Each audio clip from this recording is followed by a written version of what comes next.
Good morning, everybody, and welcome to Homestead-Miami Speedway. Whether you're here at the track or joining us on DriversEye live streaming coverage of this season finale for FARA, the Formula and Automobile Racing Association, as they bring a wonderful season to a close. It is the Race of Champions, where the champions will be decided. For those of you just tuning in here on the stream, want to give you an idea of what's going to unfold for the rest of the day. Next up, and as a matter of fact, cars will be released on track shortly here, will be Pro Spec Miata, their first practice qualifying session. Times will count. They will get a second one later, and then whichever the fastest lap in either of the sessions will be determined where you start on the starting grid. That'll run from 9:35 until 10 o'clock. At 10:05, we have a 30-minute practice for the GT and prototypes of FARA. Then from 10:40 essentially to 11:05, there will be Super Lap Series, and we'll talk a little bit more about that here. And then at 11:10, we will have our first practice for the young guns. Formula FARA will be taking to the track. That will lead us into the lunch break. After lunch, we'll have a high-performance driver education session here at the track. The Super Lap Series will be out again from 1:05 to about 1:35. Then at 1:40, second Pro Spec Miata practice session. Followed immediately by the second practice for Formula FARA, then qualifying for the GT and prototypes at 2:40. Then we have a couple more HPDE sessions, and then at 4:10, the quick shootout for Pro Spec Miata. And I have heard rumors that the quick shootout for this one is going to be very special in certain ways. So keep in mind, quick is right. It's 15 minutes. Then we will have the grid starting to form up for the GT and Prototypes first race, which will be a combination sprint enduro. Grid walk, in the middle of that, I should say, at 4:30, we will have Formula FARA's qualifying session.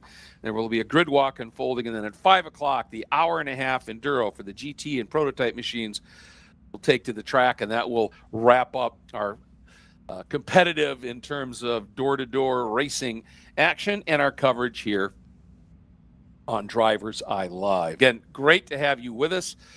I want to say a big thank you to the key supporters and partners of the FARA Championship before we get going here. Of course, Hankook is the official tire of FARA, and they have been an absolutely great partner. Headquarters Mazda have come on board with the new Pro Spec Miata series, as has Mazda Motorsport. So really getting some great buy-in here, and that is absolutely fantastic. Also, Fixie Wheels and Mission Foods has been a great partner to racing on so many different levels, and it's delightful that they have decided to partner with FARA, the Chicago Atlantic Group, Strategic Capital Providers, Garage Living, Colosso, Brew Helmets, Pilsen, and the Race Taylor. Big thanks once again to all of those wonderful partners, as waiting to get the clearance here that Pro Spec Miata will be heading out. Again, this is a qualifying session combined with practice. So in the European world, it would be called qualifying practice, where it's a practice session, but it is also most assuredly qualifying. But again, you get two qualifying sessions for a Pro Spec Miata, and whatever session you set your fastest time in, that time will be the one that will be tracked in terms of where you're going to be starting in the races. So it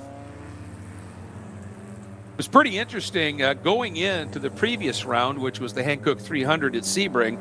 Todd Burris had the points lead, but he sat out one of the races there.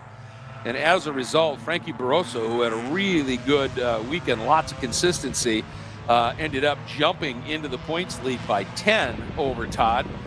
And then it's another very scant 14 points back to third place, Noah Harmon, who, after missing the first round, has just been absolutely flying since he did join the championship. Then a bit of a gap back to fourth in points, the 74 of Rob Bailey, and rounding out the top 5 in points is the number 45 of Harley Scuffle. Michael Fountain sits 6th in the points. He's driving the number 101. 7th in the points, the number 12 of Marcos Vento. And then we have a two-way tie for 8th with Will Robinson, who was in the last two events has a win, 2/3, and then a 7. So he has just been really having fabulous momentum as of late. And he's tied with Chris Clark, and Chris has missed a couple of rounds, but when he shows up, he is right there. He had a win earlier in the season. He's had a second with a fast lap, and he has had a fourth as well. So he's really managed to crank up some good points. Then in 10th is the 98 of Max Schweid. And those are your top 10 in the points, but it's really down to this weekend. Again, it is championship weekend. And the cars are heading out. And keep in mind that these cars will be using the banking. They will be using the banking in 3 and 4. And what that means is from the exit of turn 8 up onto the back straight, it has essentially, for these cars, and Formula FARA will be doing it too, it is just a flat out, basically long straight, which means the draft becomes huge, especially in the Pro Spec Miata cars, because they punch a pretty big hole in the air. They're not super powerful by design. That's the whole concept of it. And what that does is just allows big drafting packs, and the racing when we have used the banking has been nothing short of extraordinary. And just to keep in mind, we have 2 points races. The shootout coming up this afternoon, that is just for money. It's kind of like a dash for cash in a way. The points races will both be tomorrow, and you get a point for pole. That'll be decided today. Then you get, in the feature race, which is the second of the 2 races, you get a point for the fastest lap in that race. But the winner in each of the races will get 25 points, 23 for second, 21 for third. And that means there's 50 points on the line as we come in here. And Rob Bailey with 125 points right now, with 50 would be 175. So that would put him still mathematically in the championship. Harley Scuffle right now has 112. You add 50 to that, that's 162. So he would be the first guy. So the top 4 mathematically are still in the championship chase here for Pro Spec Miata. And of course, even though you can get drafting packs and you can be leading 1 lap, 4th the next lap, qualifying still really important.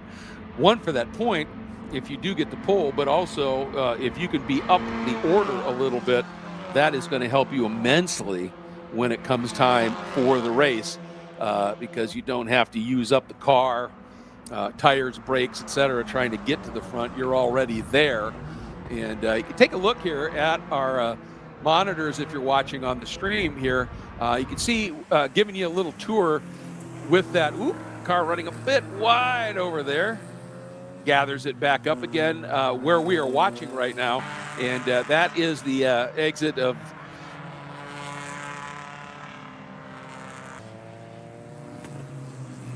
turns, well, where we are is the exit of 2 between turns 2 and 3, essentially. Now that dot moves to turn 4, which is where that right-hander is, and then it leads right there into that little flick, which if your entry to 4 is messed up, you're slow through 5. And then here, big overtaking opportunity into turn number 6. Heavy braking, and it's an increasing radius exit. So once you turn in, you can just start feeding it throttle through 7. And if you get 6 right, you're pretty much, once you go to the throttle at the apex of 6, you're just flat through 7. And then up into this is another huge overtaking opportunity. But this one's really crucial into turn 8. If you get into 8 too hot and you're slow on the exit, this leads up onto the banking, and as you can see from there all the way around for these cars to start finish, that is a long straight. So in this configuration, turn 8 by far is the most important on the track. And you can make a nice pass, but you don't want to do it at the expense of exit speed from turn 8, especially in these cars. Again, by design, the Miata exquisitely well handling, but not a big power pant in the car. So it's a little heavy for its, or a little low horsepower for its weight. That's what makes it such a compelling car, because if you can drive a momentum car, then you can drive anything. It just, the horsepower numbers may be different, but if you understand momentum and how to carry speed into, through, and out of a turn, and let's put it in perspective at turn 8, if you're quicker out of turn 8 than the guy you're chasing, he is going to carry that deficit all the way to the braking zone down into turn 1. There's not a whole lot of that in these cars either. That's a long stretch. So if you're quicker out of 8, you're going to be able to run him down, catch his draft, and get by him, right? Conversely, if you're slower, as we have a red flag out on track, if you are slower out of 8 than the guy behind you, you're a sitting duck as you come around the banking, either just a draft pass or a move down into turn 1. Trying to take a look here at what the cause might be. Not seeing anything that's just jumping out at me here.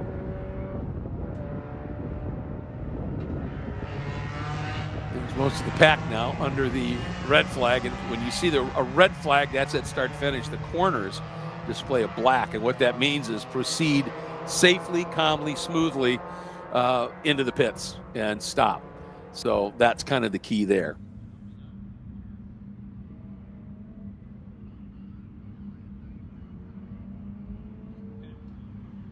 Prior to that happening, fastest car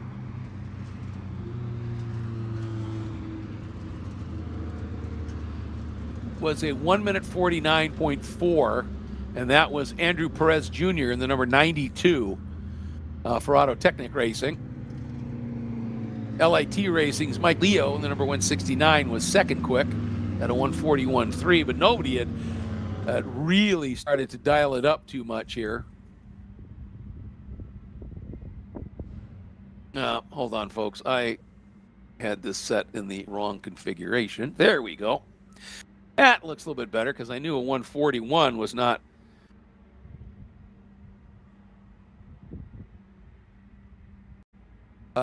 really going to be at the sharp end of things, and now I got monitor aligned correctly, and it's Frankie Barroso, your point leader, in the number 48 up on top at a 139.6. 139.6. Oh, my goodness. The gap right now between Frankie Barroso and Noah Harmon, Barroso, your point leader, Harmon third. Yes, it's early in the going, but already the gap is 1/1000th of a second. That's just extraordinary, to the point of almost being ridiculous, but in a really good way. Nathan Nicholson in the 97 sits third right now at a 140.2. So about half a second off of those two up front. Chris Clark in the 46 is fourth, and Robert Bailey is fifth, and we are back to green. Take a lap or two to get them back up to speed.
All right, target time, as we are back at it here, target time is going to be that 139.613 That's just stunning that Harmon is at a 139.614. That's incredible.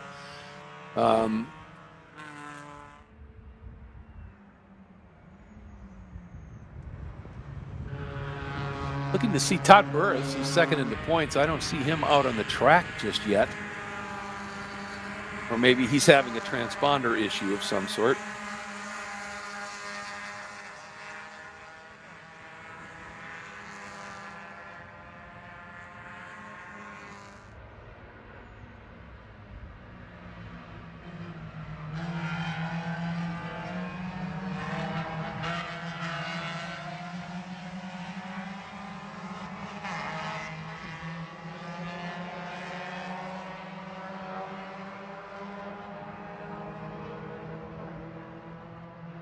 Here's that, oh, and that's what I was talking about at turn 8. You saw the car there just run a little wide.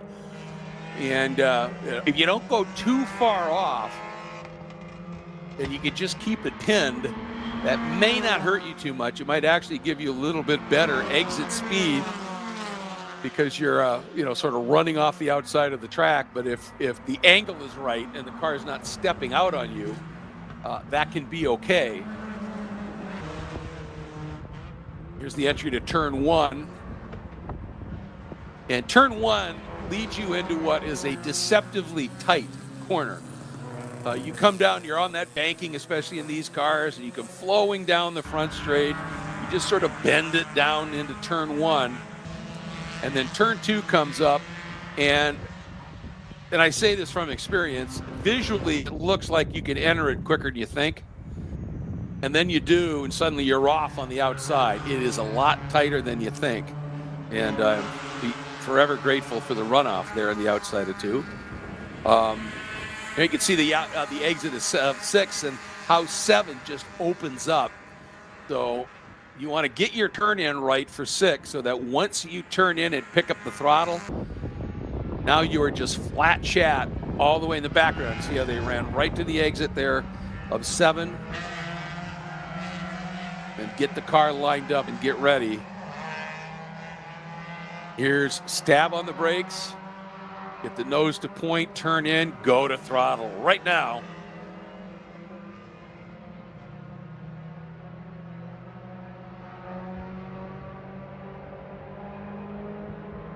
And the number 97, which right now is just listed as a black MB. The 97 I have on an entry list is Frank Anelante. And right now he's the first to go into the 138s at a 138.7. Chris Clark has just joined him at a 138.708. The margin has jumped from 1/1000s to 6/1000s. I tell you, I love this banking configuration here. Then Noah Harmon is third, a 10th back. Barroso now is fourth, another 3/10ths back.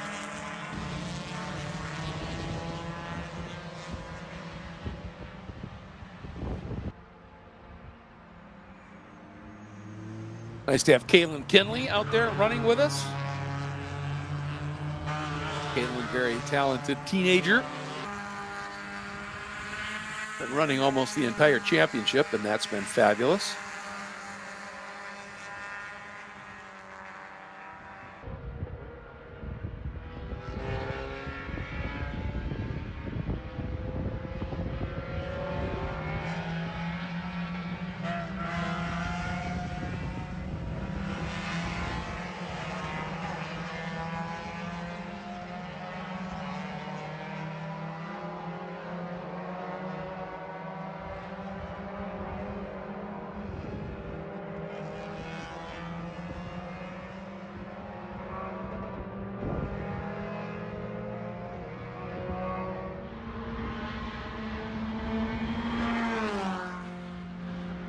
All right.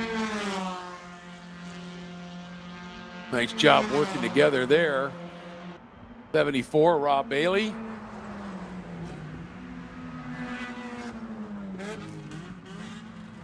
You got to find a drafting partner. On this configuration, you absolutely need a drafting partner to really get around here fast. Better still, if you've got a couple of buddies that you're willing to work a 3-car draft, you could be even quicker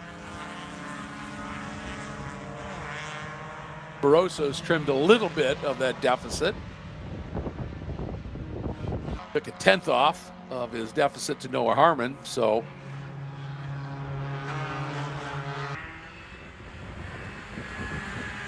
you can see a couple of cars trying to work together. It looked like Noah Harmon. Ooh, big wide run through the exit of 6. And again, you can do that little dance, but you know the problem is if you're on the throttle there and you hit those curbs and the whole car gets up on those curbs, they're not particularly aggressive or anything, but they do have the little dips in them. And every time your car skips over that, you lose contact patch. And if you're hard on the throttle, you just lose a little bit of that efficiency. So you really don't want to be up completely on those curbs too much. Well, that was an interesting way to straight line coming out of 8 and 9. 9 is where it actually joins, technically. A shot of the banking. Yeah, look at these cars coming up next. There's a pack of 2 right there, and then there's another pack of 2 behind them.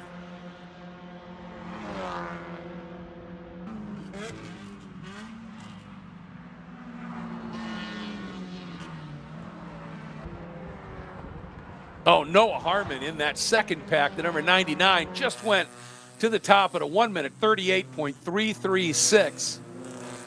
So jumped from 4th to the top and is now 36/100 clear of the 97 of Analante.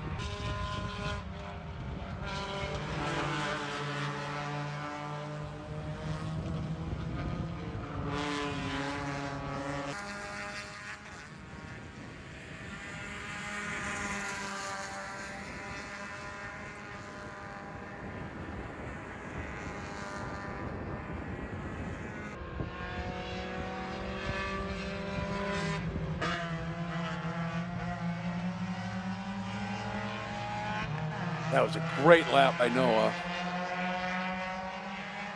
Right now we have 3 drivers in the 1:38, which is pretty quick around here.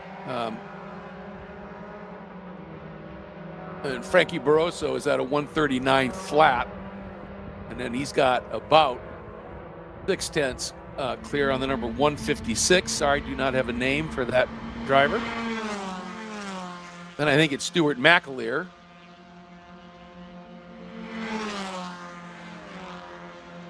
Oh, Robert Bailey just jumping up into the 6th spot, doing a nice lap, the number 74.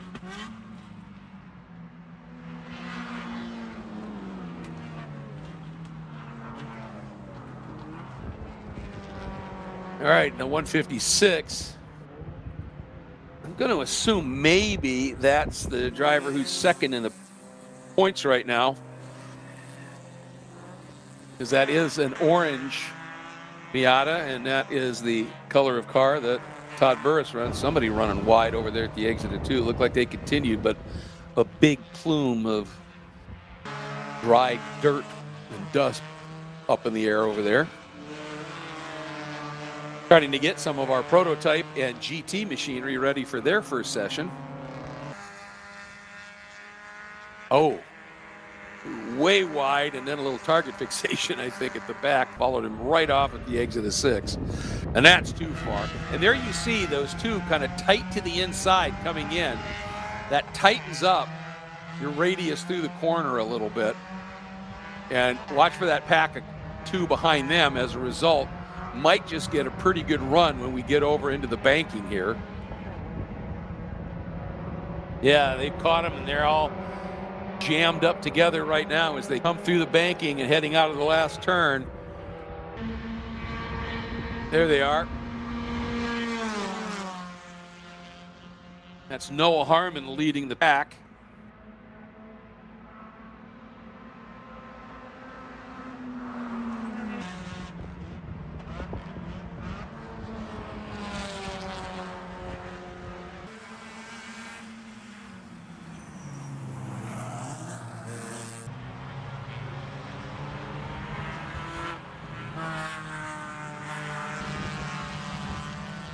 No big changes in that go.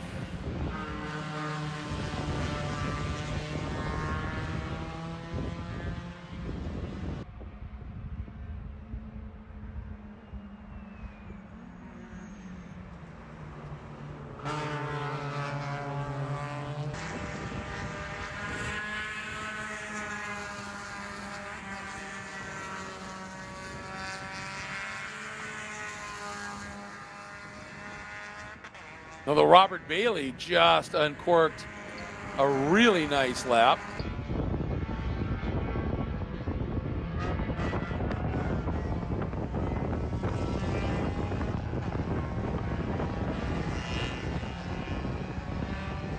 Yeah, his best lap so far to 39.3. So right now, the top 5 covered by less than a second. And that's going to compress as the day unfolds here.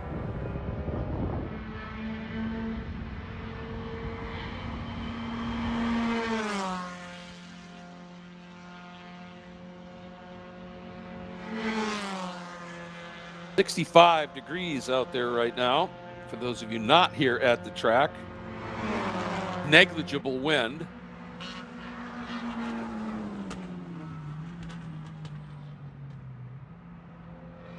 And nothing but blue skies, so the track should be plenty warm enough for the tires to get some good heat and grip, but cool enough in terms of the ambient for the engines to be loving what's happening.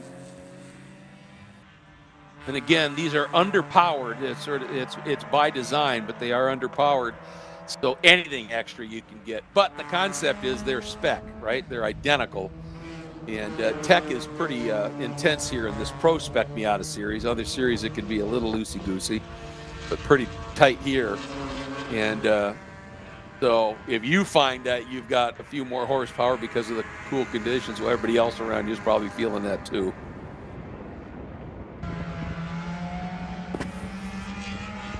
Hey, it's easy to spot here in the dry fall, isn't it, when a car goes off somewhere.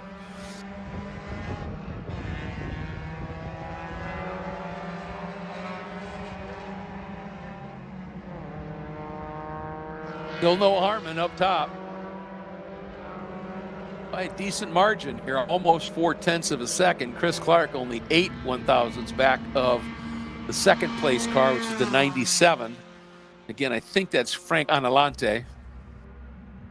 Some of these is just a guess right now. I hate to say it, folks. Jose de las Casas has worked his way up into the top 10. Best lap out there, a 39.9. I think this is only his second time driving a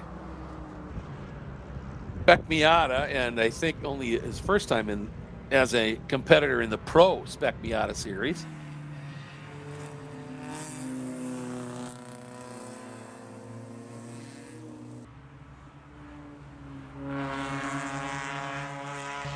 The orange 156, again, I'm guessing that's Todd Burris, has now jumped up into the 4th spot at a 138.8, and that pushes Frankie Barroso, who's at a 139 flat, outside of the top 5.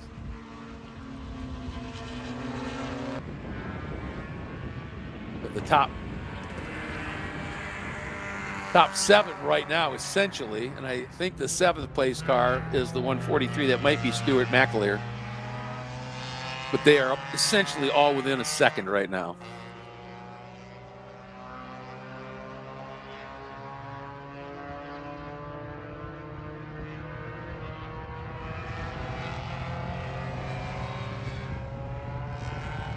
Here's it.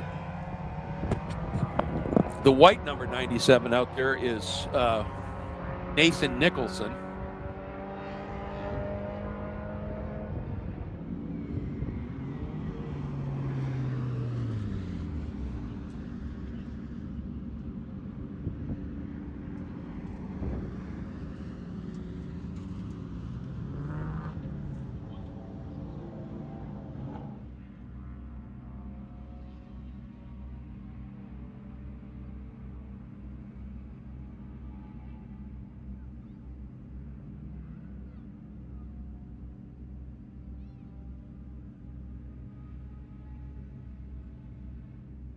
And checkered flag is out.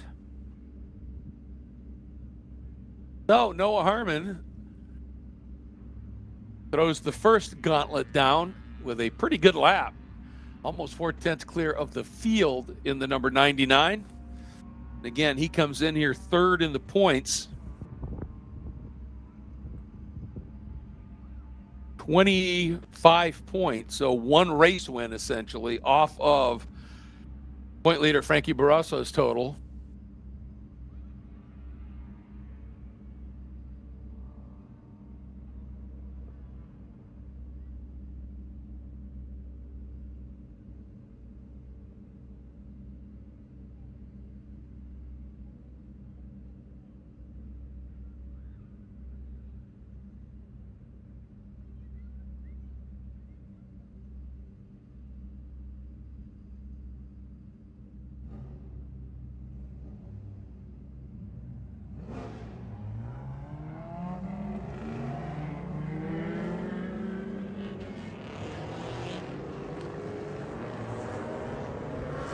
And here we go. First practice for the GT and Prototype machines in preparation for their 4, count them 4 sprint races this weekend, and an hour-and-a-half Enduro for those who are going to be taking part in that.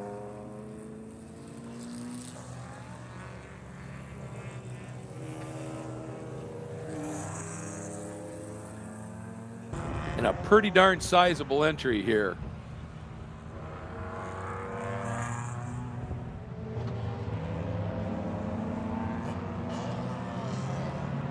And I'll tell you, that is a tricky corner. That's 4-5. Oh, and another car off. That's on the outside of the approach to turn 6. Boy, and there's a lot of smoke there. I wonder if he didn't have a mechanical issue. Yeah, he sure does. You can just see it off to the side, the plume coming out from under the hood. Fortunately, it looks pretty white, which indicates it might just be an overheating issue.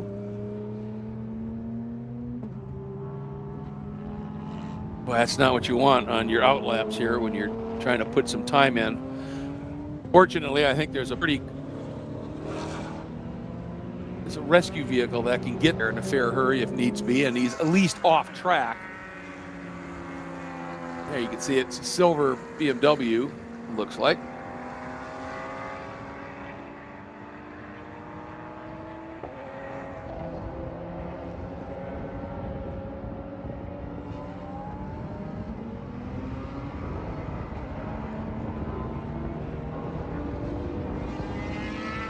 We do have some pretty amazing equipment that is running here this weekend on lots of different levels.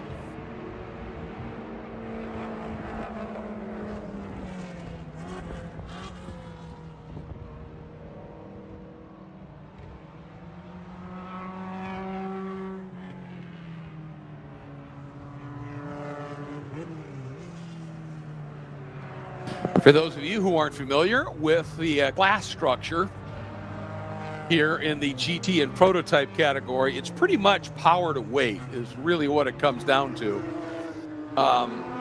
And you've got the Prototype cars, and the Prototype 1 cars are pretty quick machines here. We've got a Radical, a Praga in the hands of Martin Bruhat and Robert Haub, and those two have sort of been the standard bearer in the FP1 class here. But the Radical, Drew Altman, when he has shown up, has done a nice job. In FP3, which is FARA Prototype, is what the FP stands for. A couple of drivers there, Jimmy Crawford in a Ligier, the JS51, and Gabriel Zenarchik in another Radical. This is the SR3 RSX, not the SR10.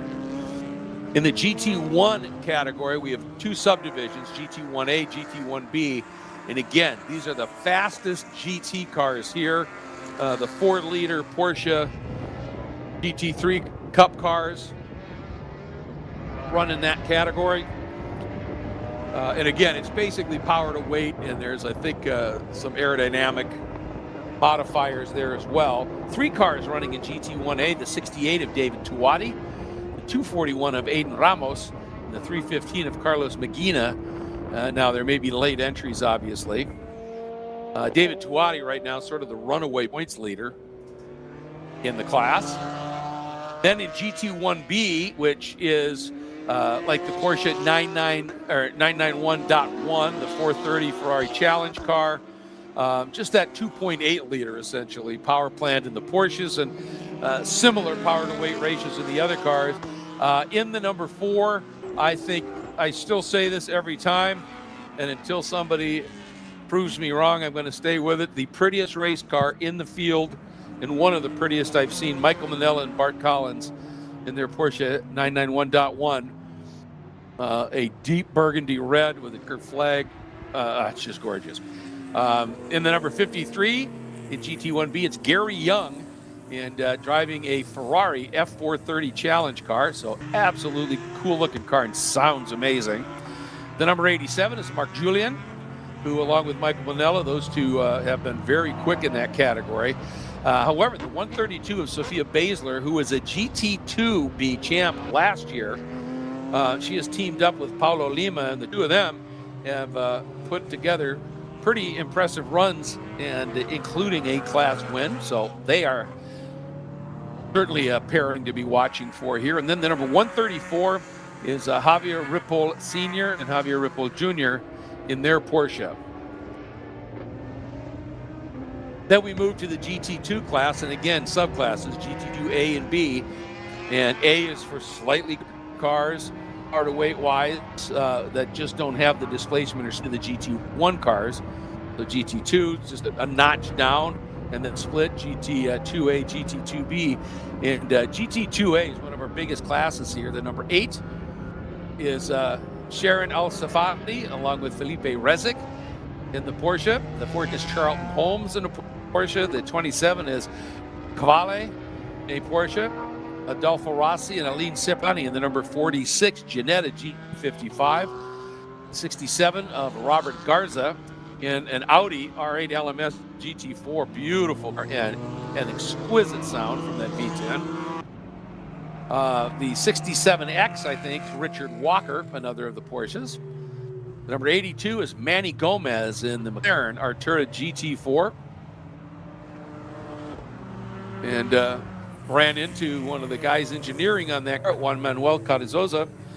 And he is an engineer by trade, but he does some amazing things in terms of organization over at the Concourse Club, including running the Concourse Cup for their members. That is all his show, but he's a trained mechanical engineer, and he said, whenever I get a chance, I try and get to a racetrack and engineer a little bit. And so Manny Gomez has, in that Palm Beach Tactical, beautiful Artura GT4, as we have a red flag out on the track.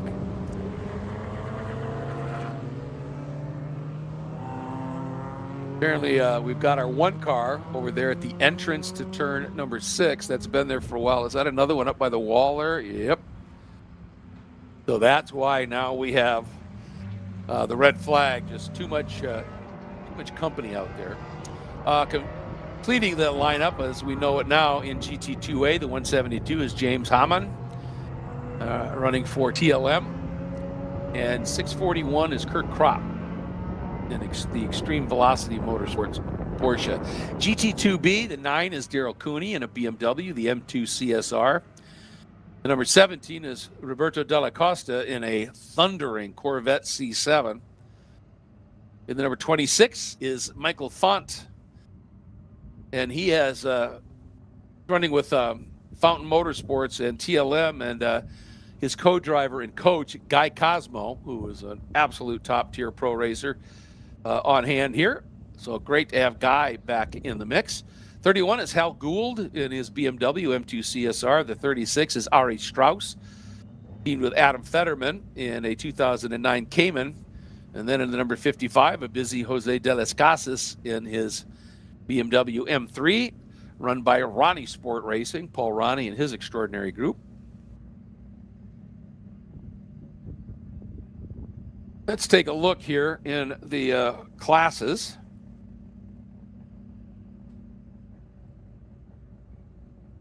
GT1A, not a surprise. It's David Tuati out front at a 1 minute 31.2.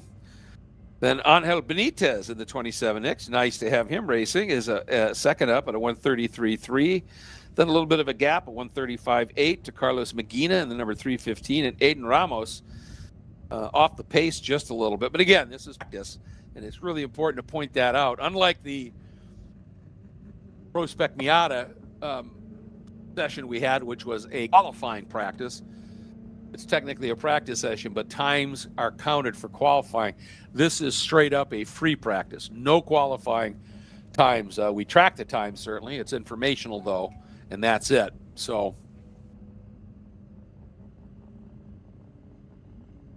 in GT1B, the 87 of Mark Julian right now is on top of the order, and he's the points leader in that category, very quick. In GT1B, the number 53, Gary Young in the Ferrari is second up. Those are the only guys that have taken times in GT1B. GT2A, it's the number 8 of Sharon Al-Safadi over the 84 of Manny Gomez. The 61 of Richard Walker in the 67. Oh, wait a minute. We got a couple of different numbers here that aren't making sense. Then the 172 of James Haman, the 14 of Charlton Holmes, 641 of Kurt Kropp, and the Rossi Cipriani, number 46, Janetta, not yet setting a time.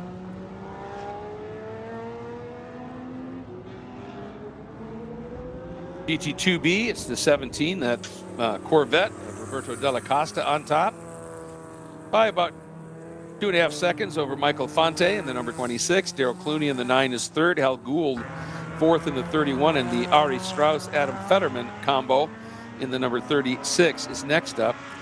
GT3A, it's the 23 of Elijah Thompson up on top by about a half second over the 78 of Rick Tamarian and Arturo Aldana. Third, it's the 18 of Jonathan Salerno, and fourth, Tamarian's busy here, also running with Carlos Garcia and Marco Pisa in the number 77. GT4A, it's Ricardo Ray in the number 171 over the 177 of Yuri Colazos. In the Honda Wars category, and this is a great category, you can run any chassis you want, but it's sort of a spec engine that has to be run. So power is very much identical, and they aren't that powerful, which makes it a great momentum class. And quickest right now is the number 6 of Wilbur and Richard Perez. Then second right now is the number 1133, and yes, it is a 4-digit number of Rafael Rosario and Rodolfo Rodriguez.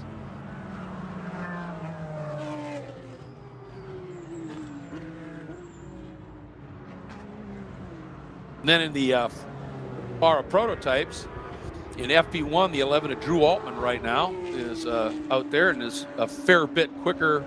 Again, this is still very early and it's a practice session. But Altman out there well quicker right now than the points leading number 25 of Martin Bruhat and Robert Haupt. In an FP3, only Jimmy Crawford running with Jesse Gross has put in a lap at this point.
As you can see in this group, they run the full infield roval, which means they only use the 2 chutes, the straights. And here is the exit of the very serpentine final set of corners.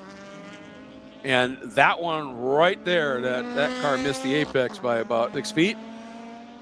is the most important corner because it leads you onto the front straight. That one and again turn 8 are the two really crucial corners in this layout. And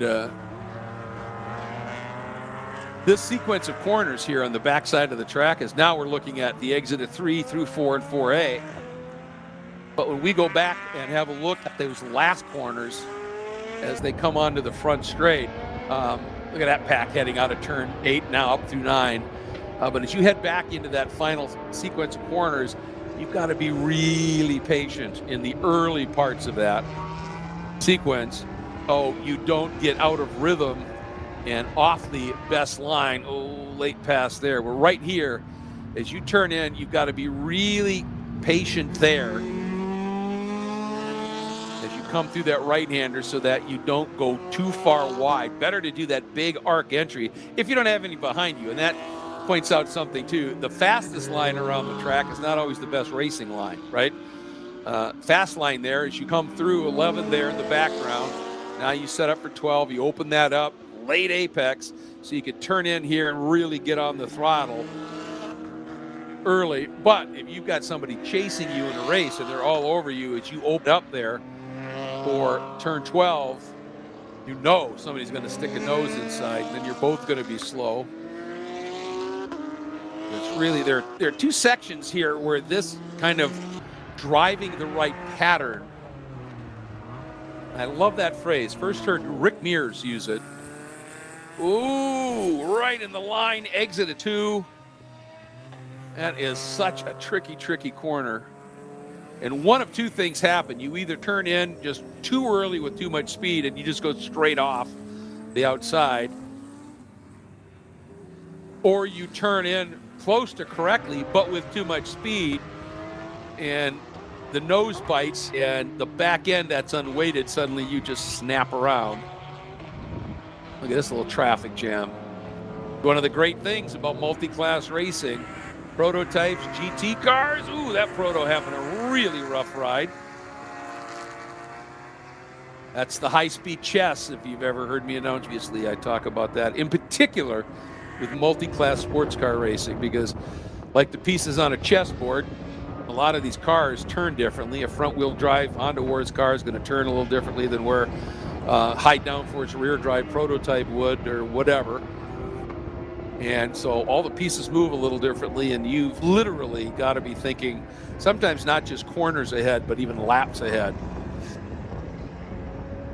Sure, it's nice to have that guy in the pit wall, or gal, who's really savvy.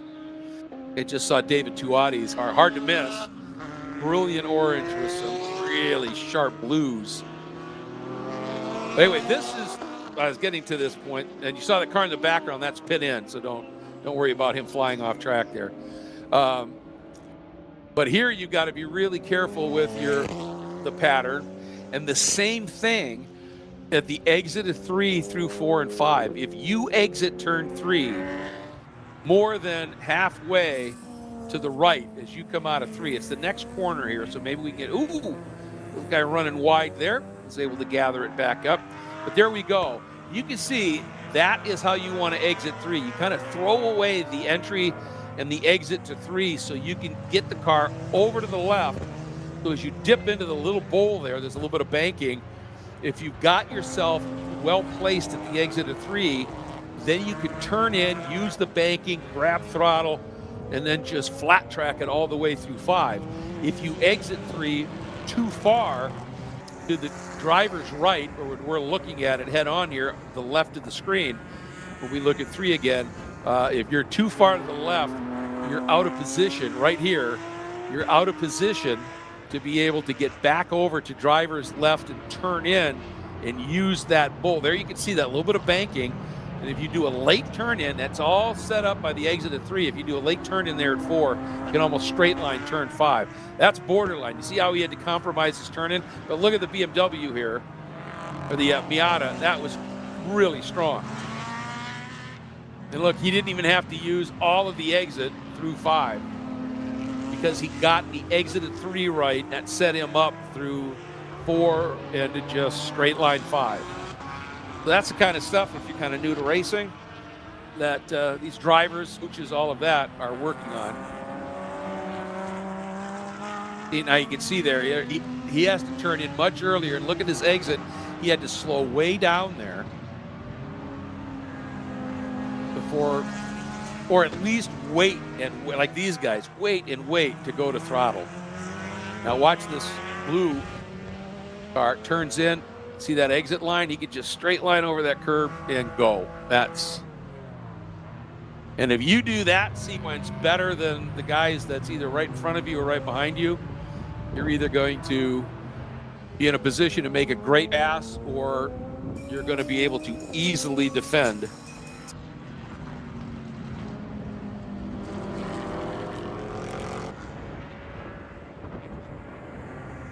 This session scheduled to go to 10:35. Got a little bit of a late start.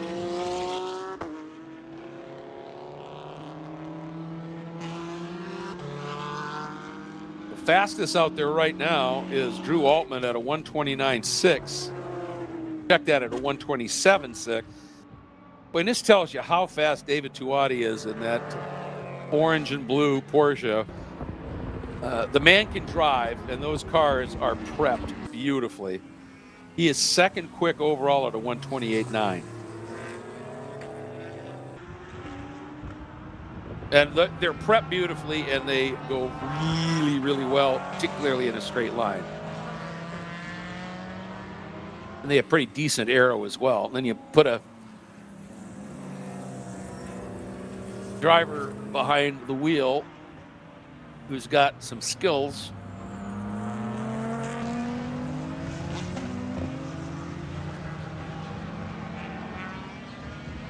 And you'll notice one of the prototypes that's out there is an LMP3 category prototype. And you can hear it's got a big thumping V8 in the back. It's got really good aero. So it's quick out of turns, good in a straight line, fast through the corners. But then you say, all right, the other car, the Praga in FP1, doesn't sound like it's got anywhere near that kind of oomph, power, all of that, which would be absolutely correct, but it's much, much lighter, and that's where that power to weight comes in. And in theory, if you, any car that is got the same power to weight as you, in theory, you will be on equal terms with. Now, there is a difference. A heavier car accelerates, even with lots of power, it's still going to accelerate just a smidge slower. It's going to take more to slow it down. And when you get in traffic, having that torque of a big V8, extra power, is always really important when you get into traffic. So a big horsepower car that's got good aero on it is always going to have in traffic that little baby bit of an advantage. Might not be as fast on a free lap than as a lightweight car.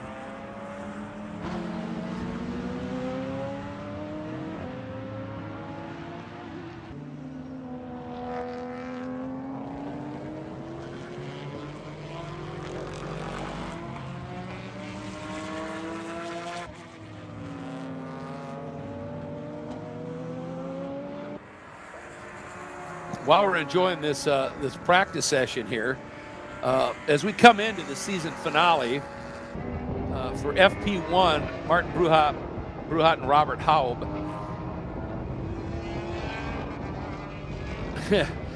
Right now in the first sprint race, if they can garner just a couple of points more than Elliott Alexander, they're going to claim the championship that early. It's 50 points on the line, I believe. No, check that. Enter.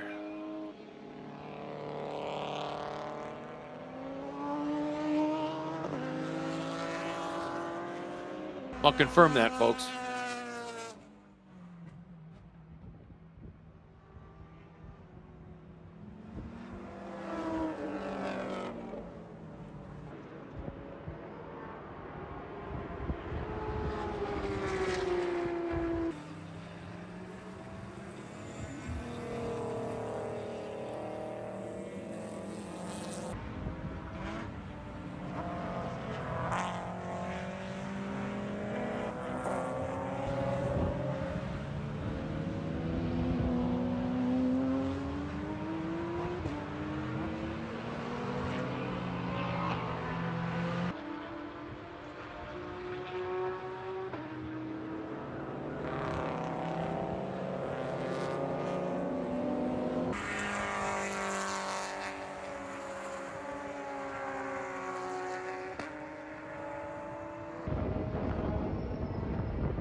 All right, did a little confirming, and I thought something sounded wrong. Bruhat and Haub have essentially clinched the championship because the way that it works for the sprint races, you're assigned a point value for where you finish, but that does not apply to the season championship. That just applies to the event. And whoever has that highest point tally across the 4 sprint races, they win the event, and that is 25 points. And with the lead that Haub and Bruhat have right now, they are champions. But a heck of a battle unfolding for Elliot Alexander, Peter Businski,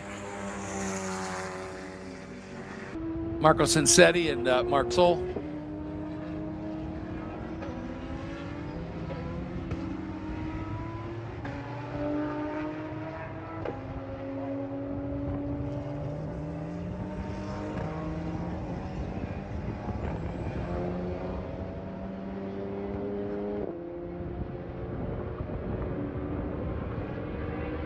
In the FP2 division, unfortunately, Milan Lewis, who I don't think is racing, I think he had an incident at Sebring, and he was the only guy with a shot at unseating Teddy Alvarado.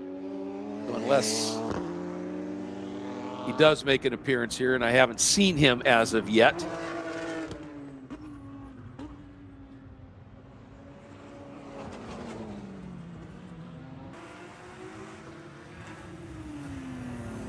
Yeah. It looks like Teddy Alvarado will end up as the champ.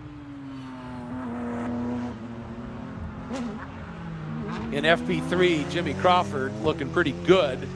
I haven't seen Gabriel Zanarchik out on track yet. He's mathematically within a shot, but he would have to have a really good performance on the weekend.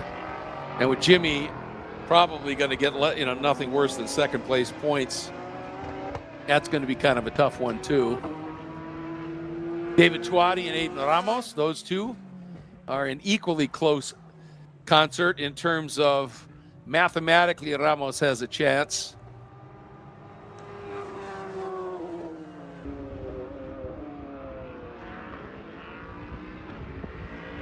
Well, actually, if he wins the weekend, yep, he's going to be a little off too, unfortunately.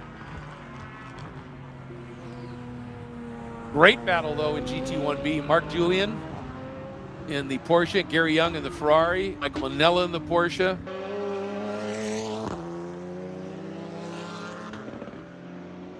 Those three still in the championship battle.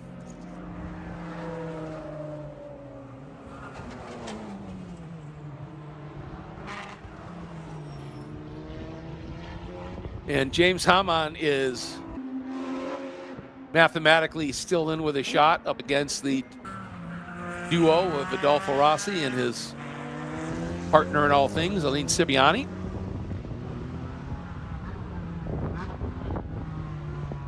Manny Gomez looks pretty solid in the GT2B category.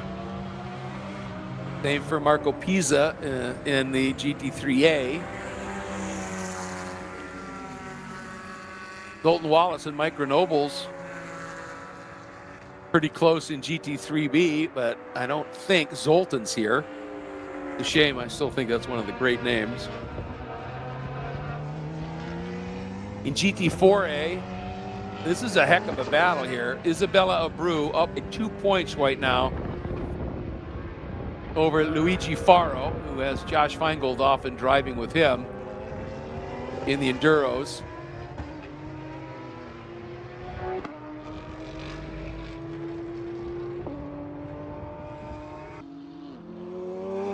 In Honda Wars, it's 4 points separating Ernesto Roca and Rafael Garcia over Luis Canahute and Mimo Tomasello, who are tied with the Perez's, Wilbur and Richard. So that one's going to go right down to the end as well.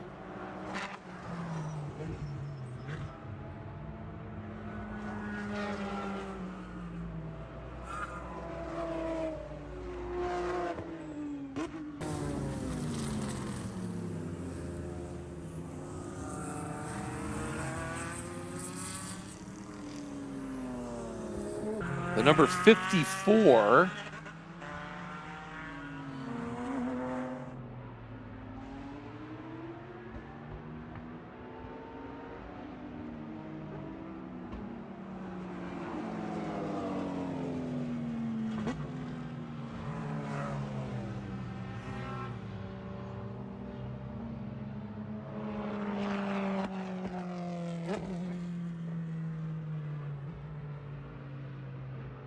Checker flag is out. Checker flag is out.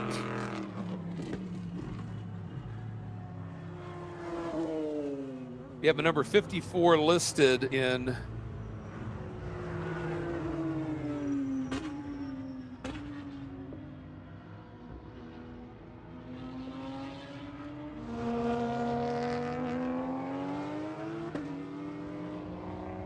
well, I don't even know what class it's in. It's got to be a prototype class, I think. It's second quickest overall right now, but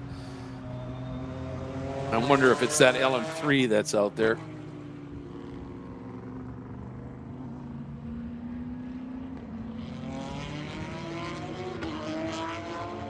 So coming up shortly, we will have our Super Lap series.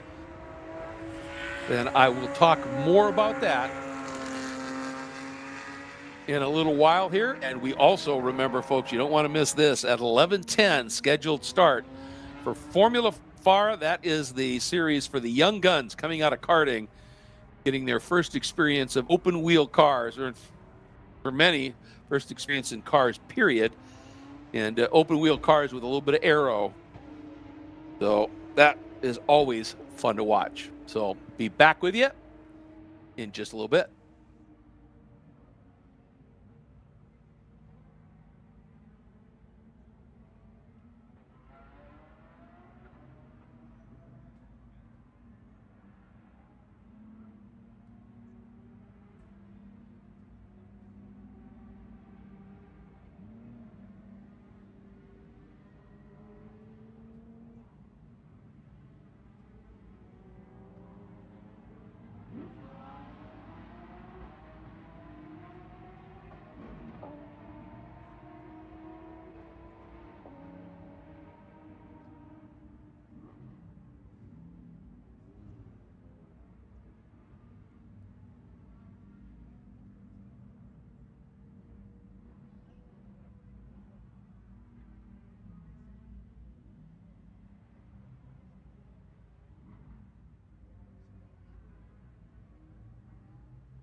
Hello, everybody. Welcome back to Homestead-Miami Speedway here on our stream. Live coverage of the Race of Champions, the championship weekend, the final event of the Formula and Automobile Racing Association, or FARA's 2024 championship. And absolutely stunning day here. Not a cloud in the sky, and low 70s, the projected high. It's in the 60s right now. It is just beautiful here at Homestead-Miami. I wish you were with us, but I'm glad you can at least tune in here on the stream. And to everybody who is here, I want to remind you all that after this, it's lunch. And if you look in the paddock, over on the backside of the paddock, up against what would be the run from turn 4 and 5 down into 6, the food trucks are here, and they are phenomenal. Hoping somebody will be kind and run something up here to our broadcast booth from the food trucks. We don't get a chance to get over there very much. And the food here is fabulous. Looks like some activities going on, as always, here for the kids as well. It's one thing that FARA does incredibly well is they understand the concept of making it accessible for the drivers and competitors. The entry fees are nowhere near as exorbitant as they are in some other series. And for the spectators, there's no fee in terms of a ticket to get into the venue. It's just a parking fee. And so basically, a family of 4, I think, can attend a weekend, 2 days of FARA competition for something on the order of $5 a person per day. I mean, come on, that's just ridiculously good. So, and again, this is now Formula FARA. And just to give you a little bit of an idea of what Formula FARA is all about, they are all identical cars. That's the first thing that's really important here. Because again, as much as this is a competition series, it's also very much a training, a learning program. And the cars they are running this year are the Ligier F4. The brilliance of the Formula FARA program is it is very economical compared to anything else in racing to be able to come and run an event. And the reason is that the organizers use a couple-year-old chassis. So you don't have the massive expense of a brand new chassis or even one of just the previous year. They're slightly older chassis, so they're much more affordable. And so, but there's still parts aplenty for them. And so it becomes a very cost-effective way. And the main goal here is for young guns that are coming out of karting to give them their first experience in cars. For many of them, it's any kind of a car, but certainly an open-wheel car because that's got some downforce. And if you're looking to go to the road to Indy and make Indy or Formula One your goal, this is a great starting spot because you can get into it very cost effectively and not blow to your budget too early here. And if you're thinking about IMSA prototypes or something like that, well, that's downforce. This too is a good place to start. You can make your move into prototypes, but prototypes share a lot in many ways with the feel of an open wheel car with downforce as well. So it's just a great training ground and one that is very affordable to be able to do that. And so they're running the Ligier F4, and the cool thing is it's powered by a very reliable Honda engine that's supported by the incredible Quicksilver race engines. And so the cars are essentially identical in terms of the gearing, in terms of the power output of the engines, the components. You can't modify anything. You can't build a faster, more powerful engine. You can't run a bigger wing. Everything is identical on the cars with the exception of the setup on the car and the wing angles a little bit. And that's because some drivers like a car that's really pointy on the nose, and meaning it turns in well, and that the back end is a little loose. You'll hear that loose push. Well, when the car's loose, the nose is pointy, and the back end wants to rotate a little bit. On a tight track, technical track like this, having that little bit of a loose thing to get the car to rotate in these tight technical corners, not a bad thing at all.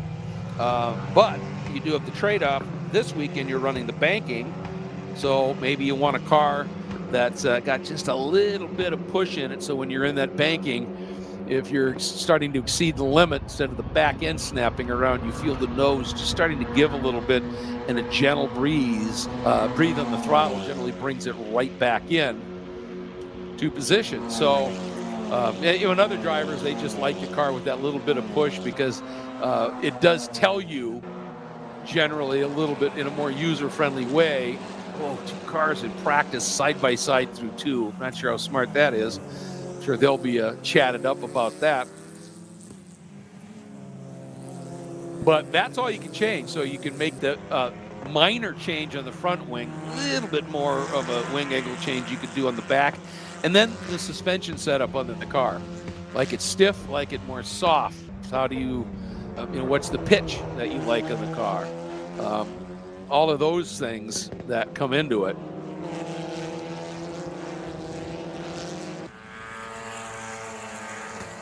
And the points leader for a large part of the season is Gaston Arazu. And unfortunately for Gaston, he had a uncharacteristically, let's put it, difficult weekend for him at the most recent round at Sebring. And it really sort of backed him down in the points a little bit. He had a really nice, healthy margin over Yassir Beckham, or Beckham Yassir, excuse me. And as a result, though, Beckham was really consistent. Didn't get a win at the Hankook 300 at Sebring, but got 2 podiums. And as a result, took half of the margin away that Gaston had. It was a 16-point margin. Now it's down. Actually, he took more than that away. He made up 8 points on Gaston, who lost it. And so the margin had been 10 points, and it's now 4. So super, super close. Teddy Masella, it's going to be difficult for him here to have a shot at this championship. But of concern to him is only 13 points back is Alex Popov, who didn't run the first few races, but who is exquisitely talented, very quick, and has been a point-scoring machine since he joined up. And Alex is only 13 back, but Mate Casieras, who is sitting third or fourth in the points for much of the season, has slipped now to 5th, 2 behind Alex Popov. Pablo Benitez has come alive smartly and is now 6th in the points. The 2 Felbers, the young men, Roman and Cash, a 7th and 8th in the points. JT Hoskins is 9th, and Ty Fisher, another driver who missed the first 4 rounds but showed up at round 5, the most recent round at Sebring, and immediately 2 top 5s amongst a very, very tough group. Perhaps not a big surprise here. It's Alex Popov up front right now in this session by about a second over points leader Gaston Arazu. JT Hoskins, who's really started to find his groove. First few races, he had a number of top 10s, but in the last couple, he's cracked the top 5 and is doing a nice job. Really seems to have found something in how he drives these cars, doing a superb job. And he is sitting 3rd right now. Then Beckham Yassir, and then a newbie, Lazaro Benatti, in the number 1. And Lazaro ran, and I say newbie, I mean in terms of late in the season. He didn't run the first 4 races, showed up at Sebring, got a top 10. Oh, we got somebody who's really trundling slowly along here. That is the run from turn 5 into turn 6. I don't think he's even going to make 6. Yeah, he's basically at a stop, and he's on track.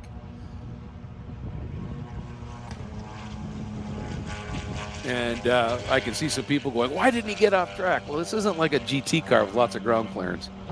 You get off track here, you can do damage or make a quick pull very difficult. So I would suspect where he's parked, we are going to have a, unless we can do a hot pull under a station yellow. Nope, not going to happen. It's a practice session. It is always a matter of safety. I kind of, as I was saying it, I went, yeah, that's not going to happen. And sure enough, the red flag has come out.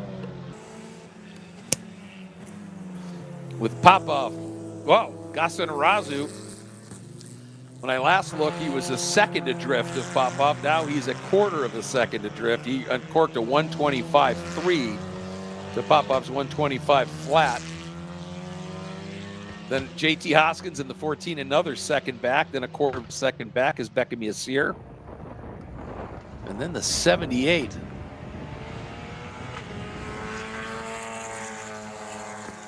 I think it's an incomplete name, Matt something. And how about this? Isabella Abreu, who has been a runaway points leader in her class in the GT and prototype category.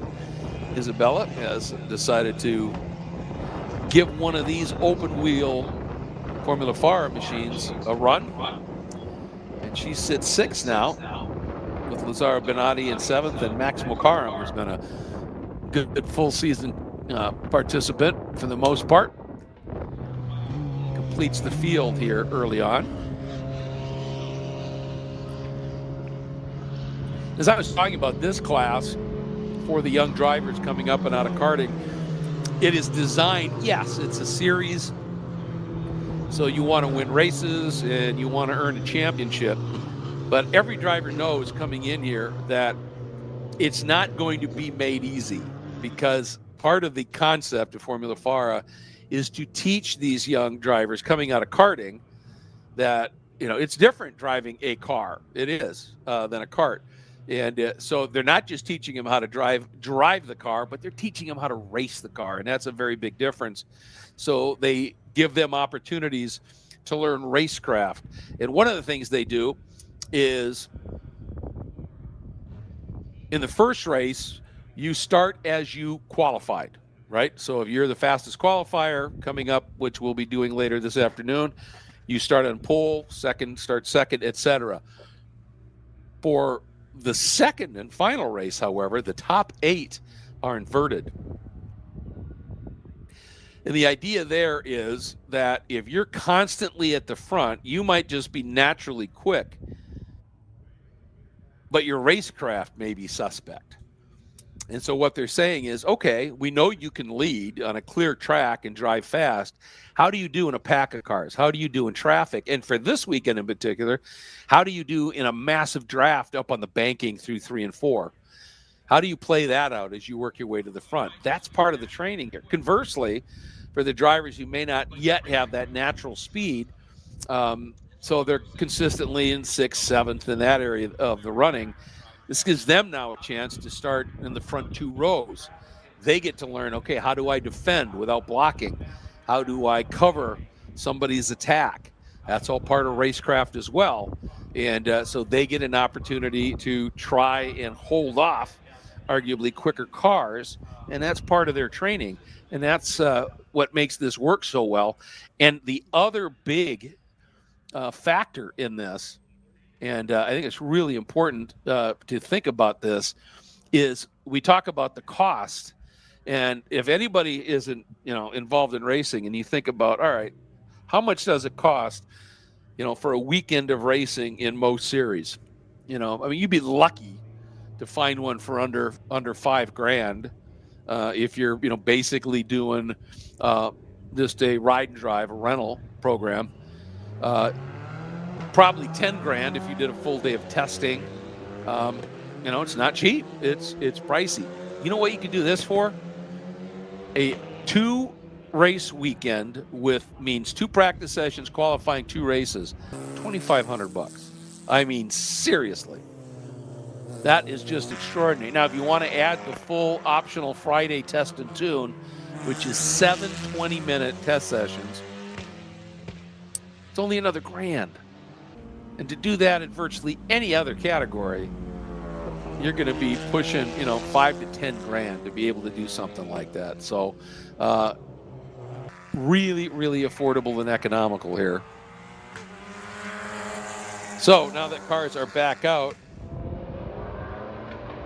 All right, I think that number 78, it's Matan Achativ, which is a brand new driver to the championship. I mean, technically so is Isabella Abreu, but she's been racing with FARA for seasons now, or a few seasons anyway. But Matan, brand new to me in terms of this championship.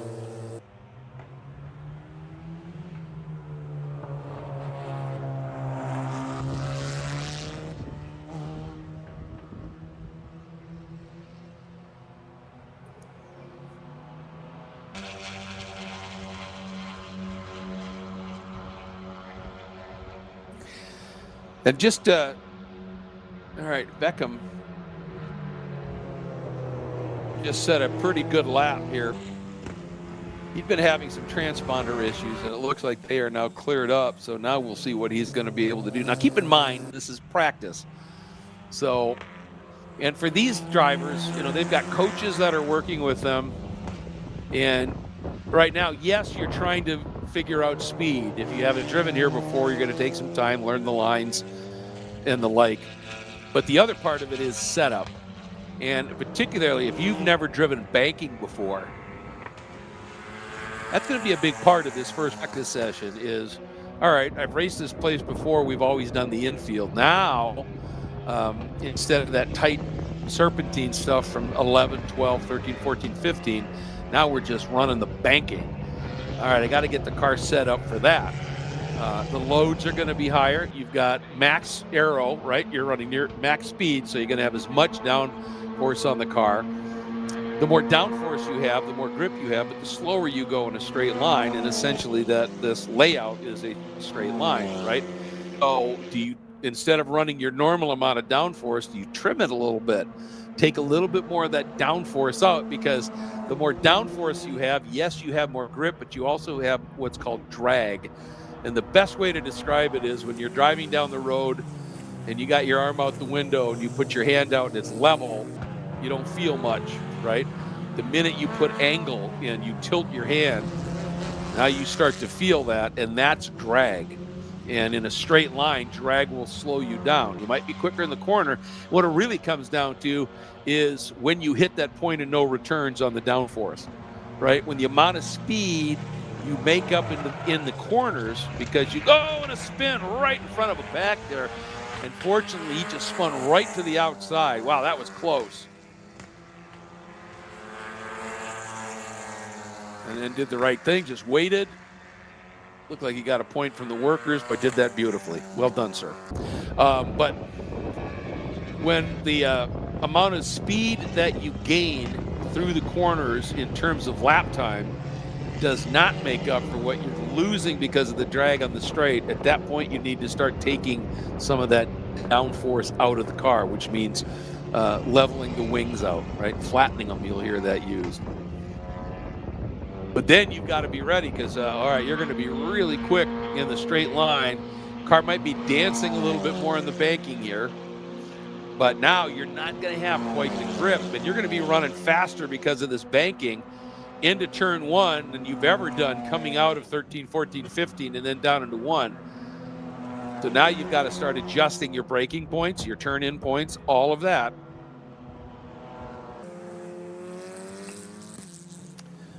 Razu has nicked another little bit here and is now down to an even quarter of a second off of Popov.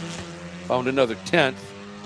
Beckham Yassir has gone around on JT Hoskins in the number 8 and now sits third, but 8/10 off of Razu right now. Then it's JT Hoskins, then Matan Achativ.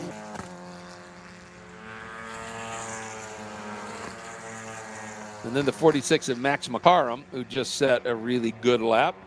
His best lap at 26.7, so he's starting to whittle that down. Only a 10th now off of Achativ. And Isabella Abreu. And again, this is going to be a very, very steep learning curve for Isabella. She can wheel Mazda Miata very, very handily. But this is a rather different beast, of course. And then Lazaro Benazzi.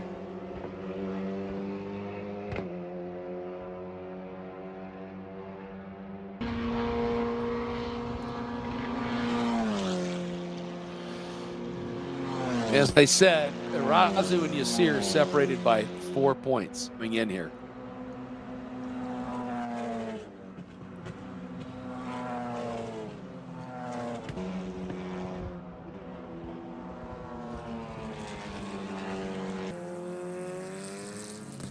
So it's really down to those two drivers for the championship. However, for Alex Popov and JT Hoskins and Max McCarrum and any of the other drivers that are here, that the championship may be down to those two. But as I said, you know, Popov is only 13 points adrift to Teddy Masella. So if he has a great weekend, he could take away third in the championship. And believe me, when you're looking at sponsors for your next run, third in the championship carries a little bit more weight than fourth in the championship does. And plus, you never want to go into your off season with a loss, right? If you have the capability, you want to win the last race of your season. So you've got that good momentum, that good mojo, you know, whatever you're going to be doing when testing comes up and whatever your next racing series is going to be, to get into it knowing I'm a winner. I can get this done. Just that confidence is massive. And again, that doesn't hurt when you're going out and looking for sponsors either, you know, to say, well, yes, I know I only got third in the championship, but I missed a couple of rounds. But I think if you look at the last few races, including in the final race, I got a nice win. That all makes a big difference when you're trying to raise budget.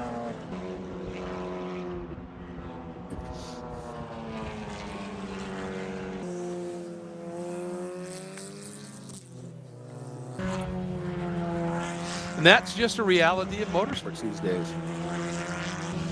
I've gotten into discussions with people who talk about, you know, the dedication and yeah, well, you know, Michael Jordan, man, just an incredibly dedicated athlete. And I just look at them and go, well, let me just pose something.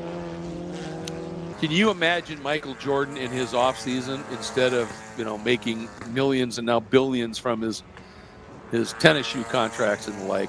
Can you imagine a talent like Michael Jordan in the off season, pounding the pavement, looking for money so he could play basketball? That's what drivers do. Don't have the naturally, or I shouldn't say naturally, but don't have the massive deep pockets maybe of family funding or whatever. That to me is a bit of commitment in its own right. Well, Beckham has found a little bit more speed now, down to a 26 flat. JT Hoskins has turned it a low 26 right now, so he's starting to find some speed. Again, this is all practice. This is what this is all about. You can have very different agendas in a practice session. If they just put some new components on your car early part of practice, you may have to go break them in. So you're going to be a little bit behind the eight ball, so to speak, in finding just speed during practice. You're going to have to break the components and then start to chase speed and setup. That's just part of the nature. And maybe you struggle on one particular part of this track, and so you may have a coach that's overseeing very closely what you're doing here.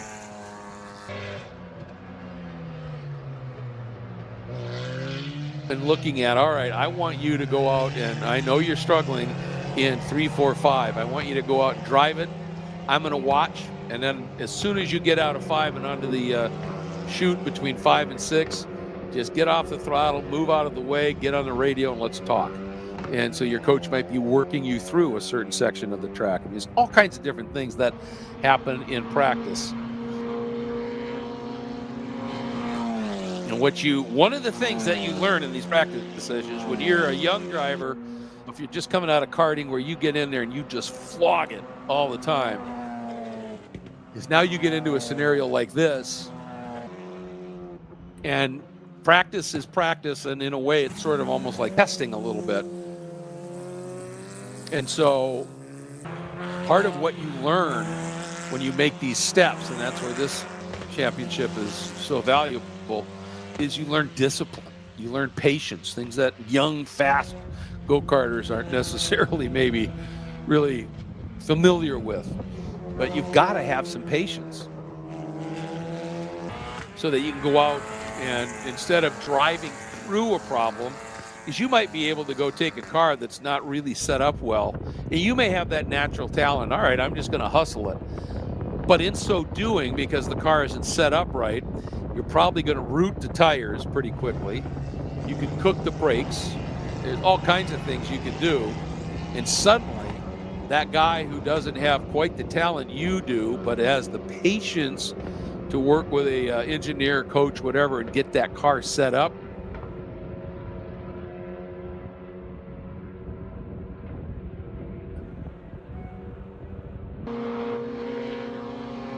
that tells the real story, and that's part of the evolution here.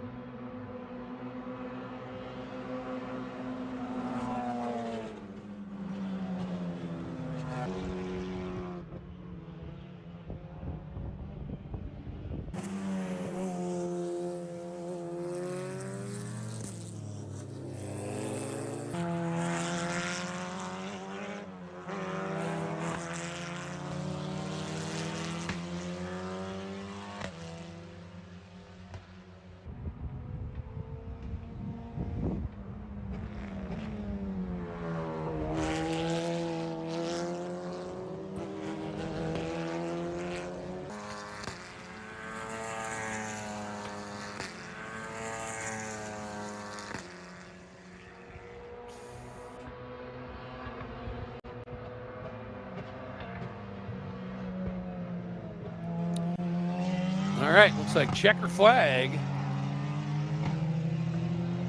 has come out.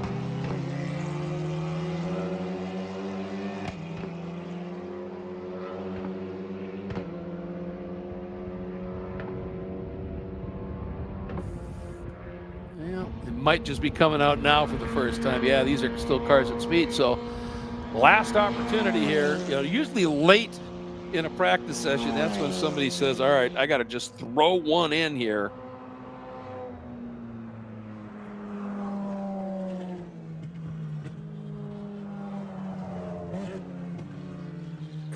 Really put a lap down to see what kind of a setup we have on the car. So I always kind of watch here to see if there's any change of significance here.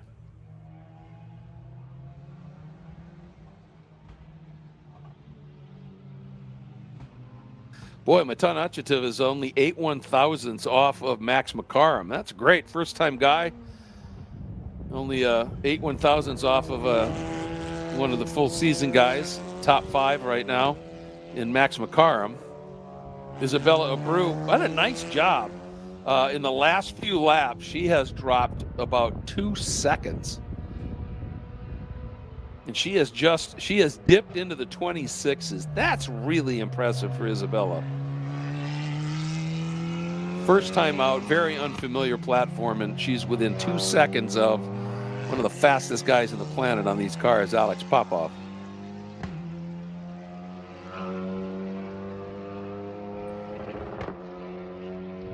So checker is out. That wraps up our morning's activities. We are now heading into our lunch break. I want to again remind everybody, I'm looking across from our viewpoint here. We're in the tower on the outside of the track, looking into the paddock. And just to the west side, on the west side of the paddock, is where the food vendors are, the food trucks and the like. They have awnings up for shade, some chairs. And there's a lot of what I'm sure if I could smell it, it would smell incredible. A lot of smoke easing off of a big grill over there. I think one of the food trucks also has, you know, ice creams and the like, so take advantage of that. If you want to, you can, if there's no room for you to sit over there, if you come over in the absolute center of the paddock area where the media center is, they have it. There are awnings draped and tables in there. You can get out of the sun. And I'm sure there's a nice little breeze through that you can enjoy there.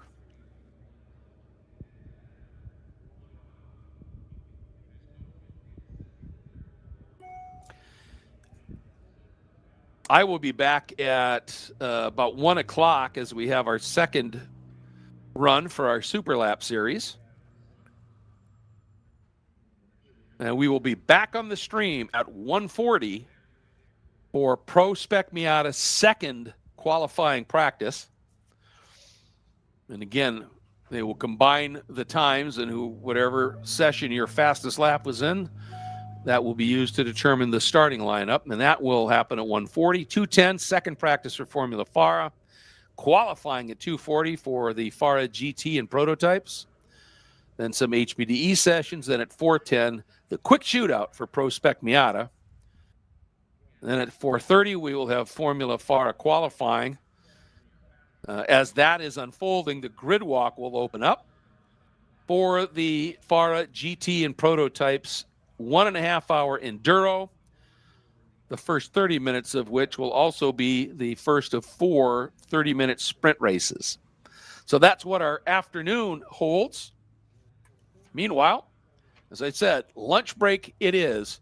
Make sure you check out those food vendors. They have been so good to us coming here, taking care of us and the like. And we hope you take care of them and you won't regret it. Once again, huge thank you to Hankook, the official tire of FARA, to Headquarter Mazda, to Mazda Motorsports,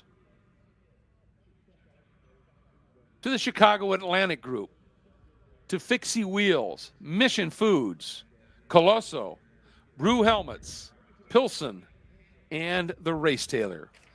Great partners all. We will be back after the lunch break here at Homestead-Miami Speedway for the Race of Champions, the season finale for the FARA Championship year.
Welcome back, everybody, to our live coverage here on DriversEye Live of the Race of Champions, the season finale for the FARA Championship 2024 season right here at Homestead-Miami Speedway. I'm Greg Creamer.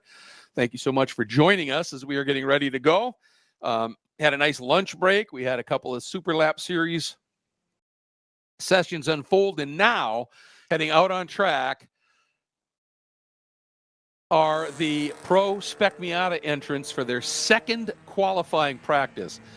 And what'll happen is at the end of this one, in whichever session you set your quickest time, that time will be plucked, and that will be determined where you start in the starting grid.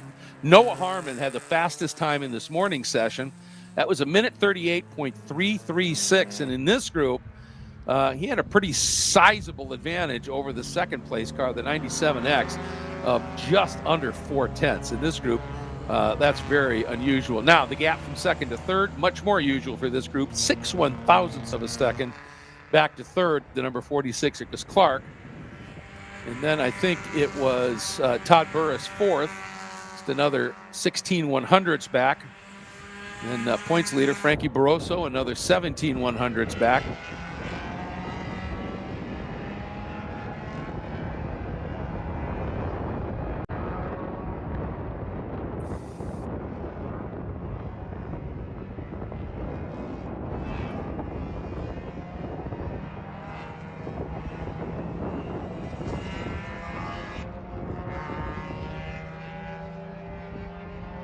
And of course, again, season finale for the Pro Spec Miata as well. And right now, it's 10 points separating Frankie Barroso and Todd Burris. And also still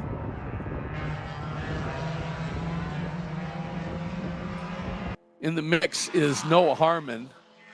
Problem for Noah is he has to, let's see, he has one win. Barroso has one win, but Barroso has 5 top 5s to Harmon's 3.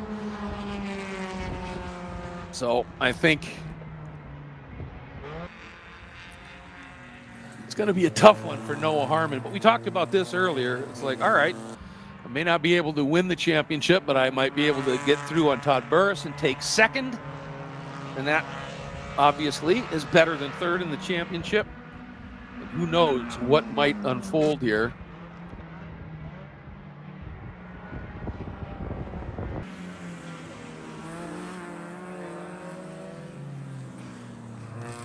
Going to be a couple of laps.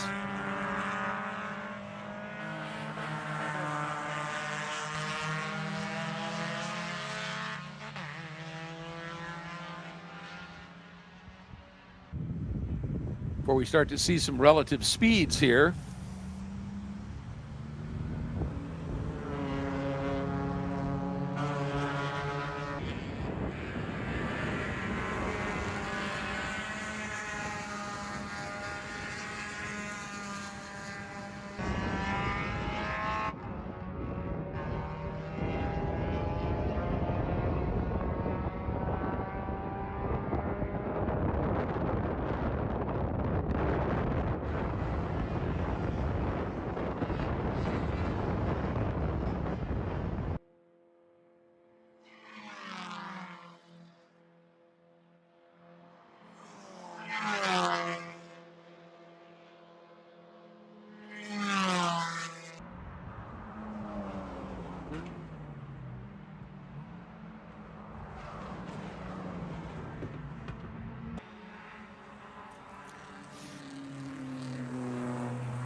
And as we've been talking about here at the track, while we weren't on our stream broadcast, conditions, while still delightful here, low 70s right now, but you know, good 10 degrees warmer than it was when they were out earlier today, the Pro Spec Miata machines, and the sun has just been relentless. Not a cloud in the sky, just pounding down on the track here.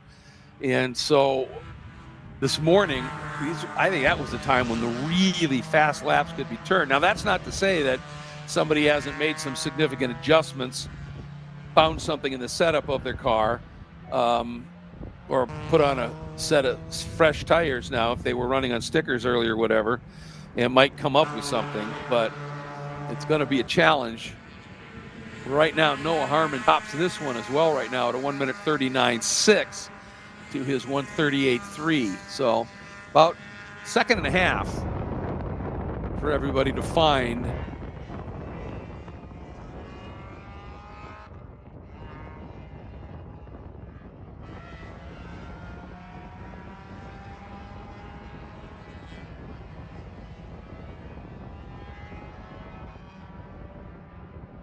Nice lap there by Brandon Gardner. Just jumped up from down deep in the top 10 to 6th. There's the 20 and the 56 working together as they come by.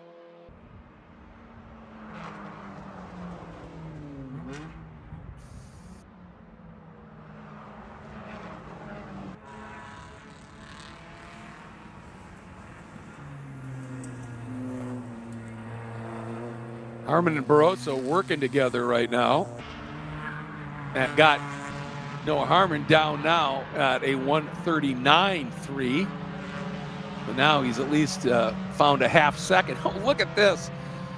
Noah Harmon came by with Frankie Barroso pushing him, and that means obviously they were incredibly close. Those were the two fastest laps of the session, separated by 1/1000th of a second. That's just transponder location is all that is. Then about 8/10 back to the 1:56. I believe that's Todd Burris. We're trying to get some confirmation on that for you. Then an unknown driver in the number 143.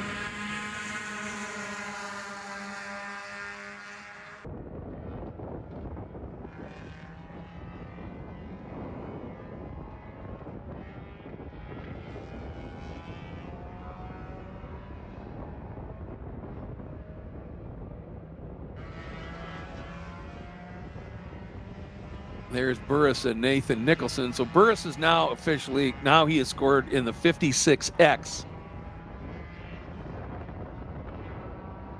We have three versions of 56 here. We have a 156, don't know who that is. We have a 56X, which is a driver who's second in the points, Todd Burris, and then a 56, which is now listed as Jose de las Casas. Here comes Harmon and Barroso again. All right. Oh, and then just to upset the apple cart here, the 46 of Chris Clark comes through at a 1:39.2 and goes right to the top by 39/1000th of a second. And it looked like Clark was doing that on his own. I'll have to eyeball that a little bit closer next time by. So it's Clark in the 46, Harmon in the 99.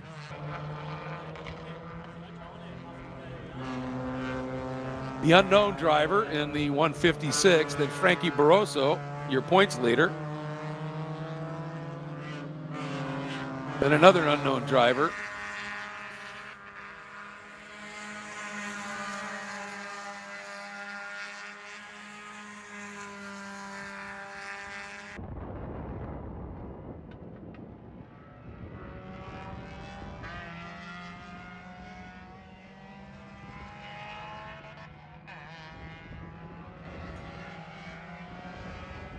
All right, got confirmation here that the orange 56 that's out there, that is indeed Todd Burris.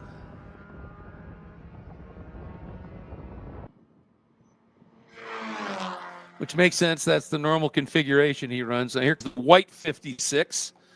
And that, I guess, is Jose de las Casas, and he and Brandon Gardner are working on drafting.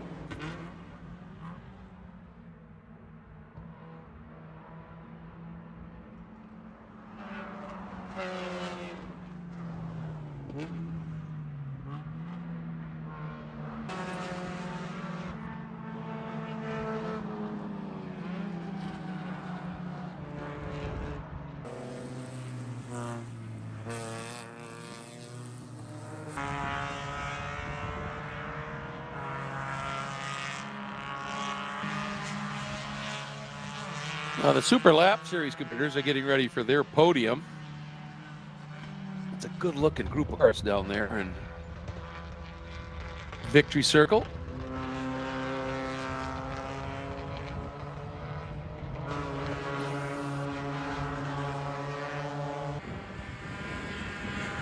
Ooh, Nathan Nicholson comes by, hanging on to that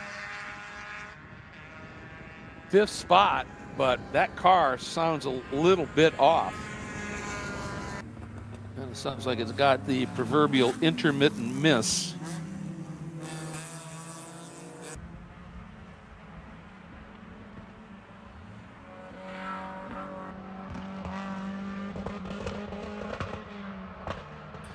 Big pack of cars now.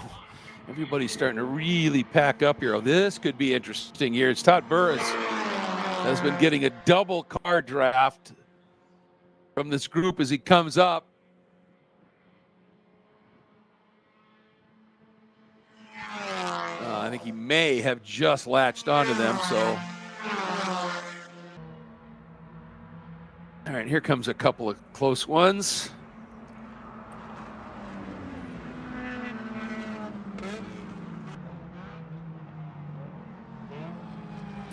Surprise to me is Robert Bailey sitting back there in the 8th spot. Bailey sits 4th in the points. He's had a win, a number of podiums. It just seems a little bit out of position to me. Maybe it's just because he couldn't find that proper partner here.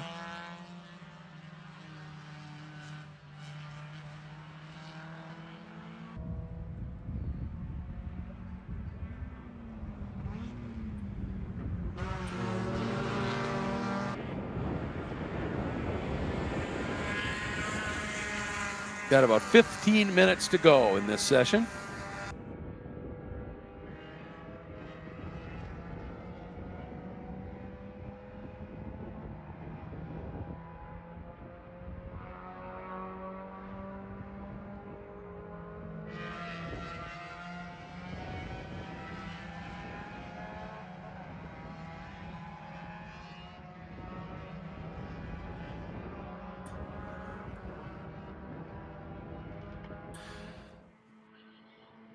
Well, let's see now if Burris is able to make use of this group here. Mike Hishme did. He was the car in the middle in the number 20, and he's cracked. He's gone into the 142.1, so a nice lap there.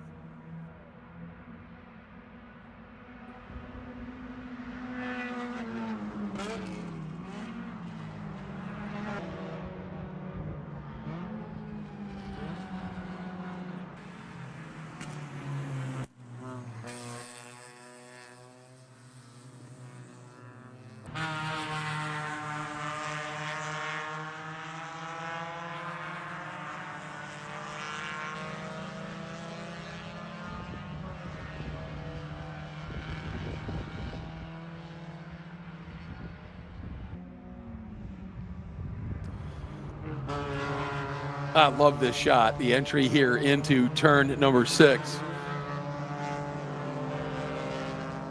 And it's one of those risk versus reward, kind of like turn 8, right? Because if you get 6 right, you could just power out a 7. Oh, that may have been the 20 of Hishme there getting a little bit crossed up, may have cost him. But as I was saying, for the, big lockup. Couldn't catch that car number, the black car with the red roof behind the green Miata. He really had to dynamite the brakes, or he would have collected the green Miata here as they're up onto the banking now.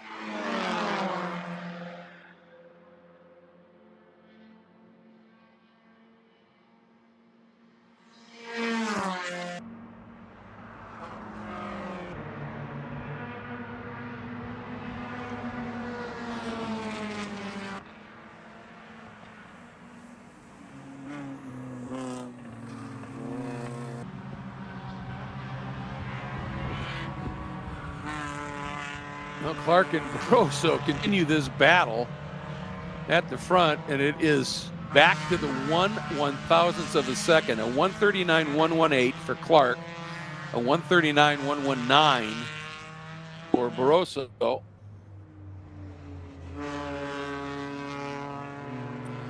Again, Chris Clark is out of championship contention here.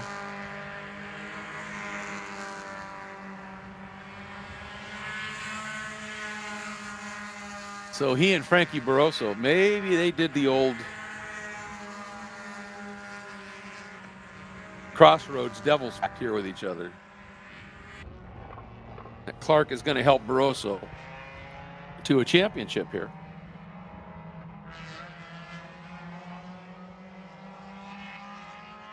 The two guys that to me are definitely out of position a little bit here in this grid would be the 56 orange of Todd Burris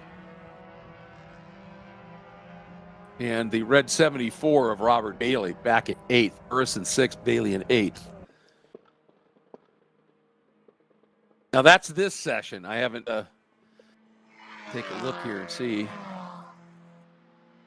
Yeah, Bailey was in 6th in that previous session at a 39.3, and right now he's at a 140.8. So I think for a lot of these guys out there right now, it is as Burris heads back into the paddock. I don't think right now for a lot of these guys it's about fast times. I think it's about perfecting what you're going to do with whatever drafting partner you have. I think that's kind of what's at it here, because fast time by Clark at 39.1 is still 0.8 off of what Noah Harmon did earlier, and Clark did a 38.7 earlier. So he's 0.4 off what he did earlier. So my guess is at this point that maybe somebody went out a little bit earlier thinking, all right, I'm going to try and throw in a time here, get a good tow. I need to move up. But for the most part, I think this has just become drafting practice. So yeah, that's why you're starting to see people maybe overrun corners a little bit, because they figured that draft out just right, but got into a turn a little bit quicker than they normally do and just overshot.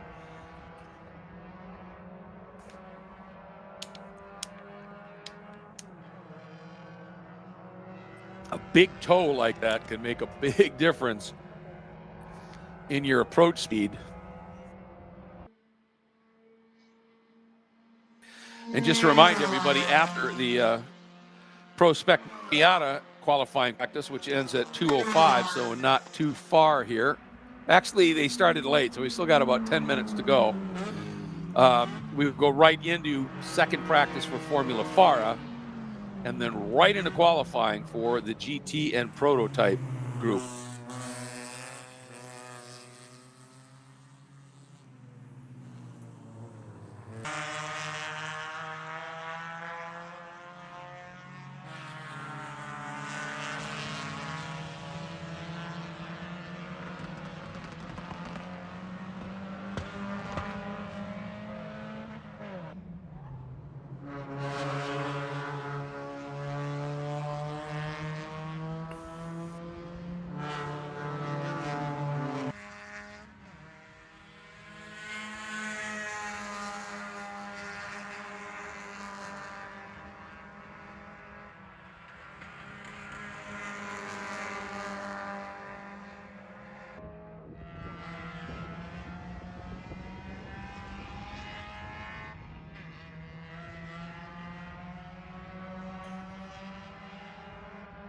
Yeah, a lot of cars have ducked into the paddock right now. We still got a group. They're spreading out a little bit that are on the back straight right now. A couple of cars coming on to the front straight. As you can see, a number of the machines working their way through turn 8, crucial turn 8, and run through 9.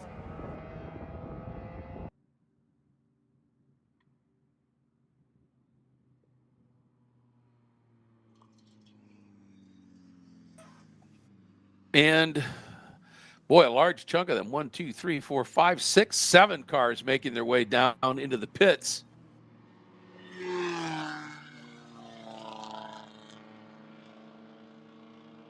One of them, the 46 of Clark, the 48 of Barroso. Noah Harmon is calling it right now.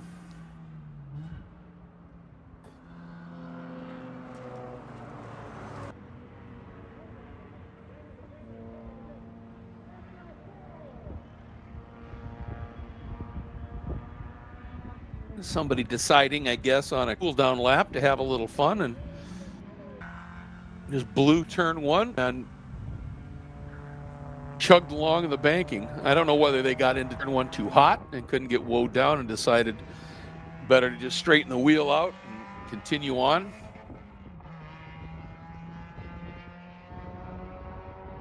But giving themselves a little bit of a different vector here. And they're still up on the banking, so this is going to be a really good lap. Kind of curious. Let's see what he puts up. Of course, it'll be discounted immediately. It's the 23. Gino Angela.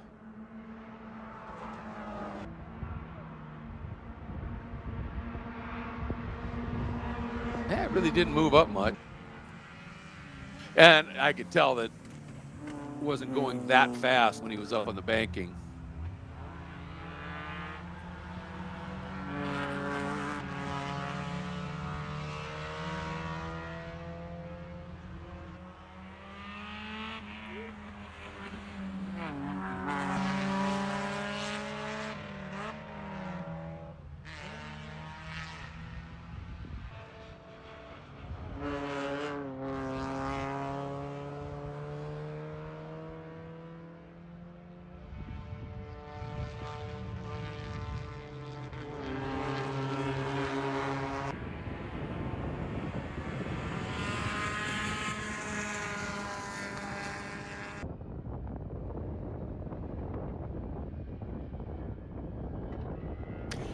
Well, our unknown number 156 just set his best time, or their best time of the session. We don't know that it's a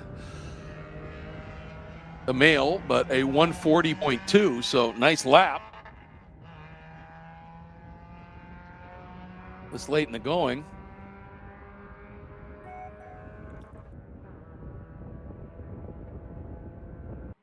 Still about 1.4 seconds off of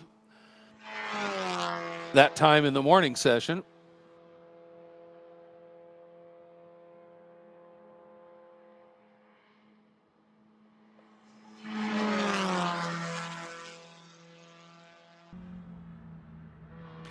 Under five to go in this session.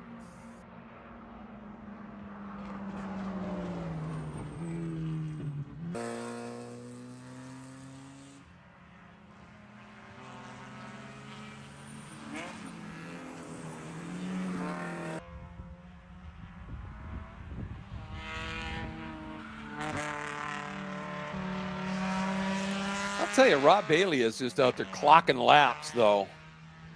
And I think he may be doing something of a race sim here.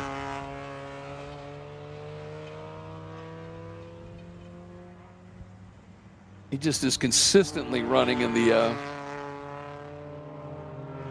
mid to high 141s.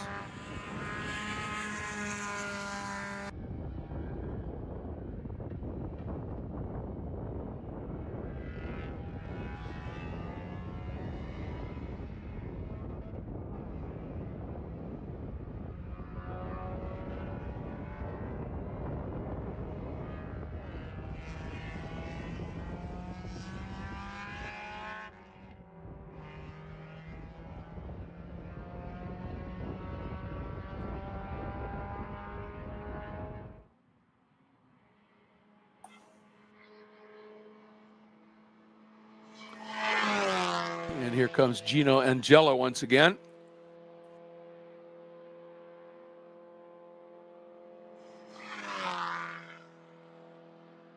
In the green Velocity Warehouse Miata.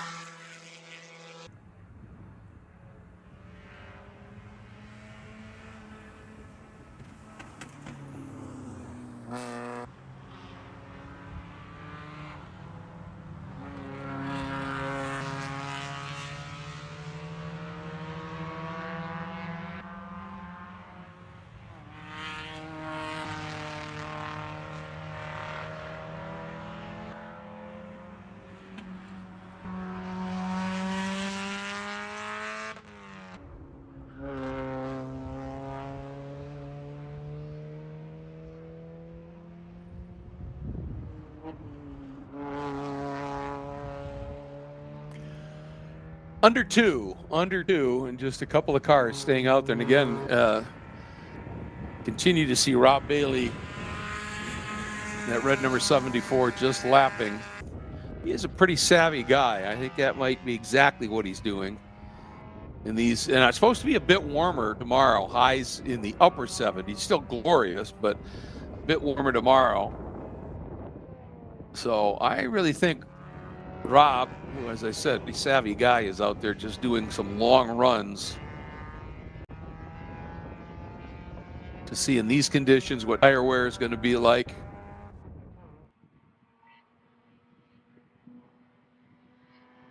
And checker is coming out.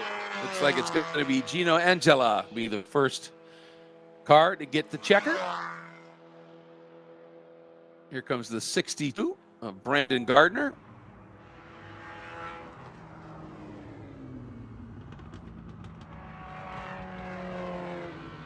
And there is the 92 of Andrew Perez Jr.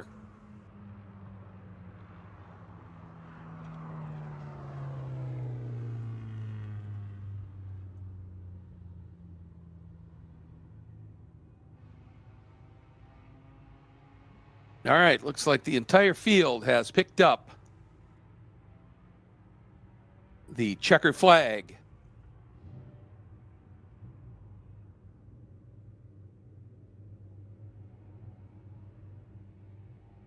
I don't know why it said Rob was in a red car. He's in his usual blue machine out there. Just came into the pits after that run.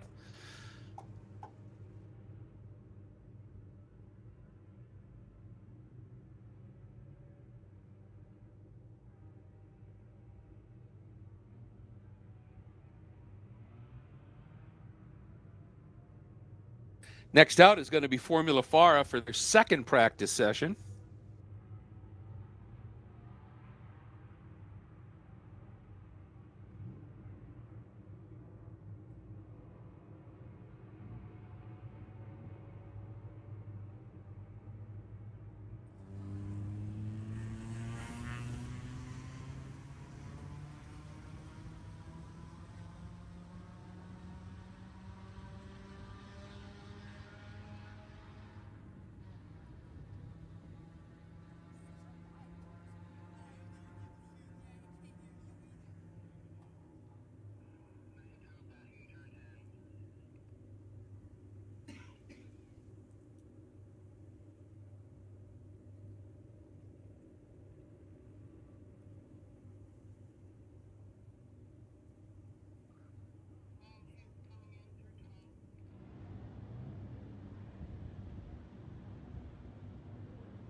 It's going to be a pretty quick turnaround here to get right into Formula FARA. Once again, got to make sure the track is clear. And that quickly, they say it is. Nothing untoward out on the track. And our Formula FARA machines on their way out for their second session. They will qualify at 4:30 today. A little over 2 hours from now is when they will qualify.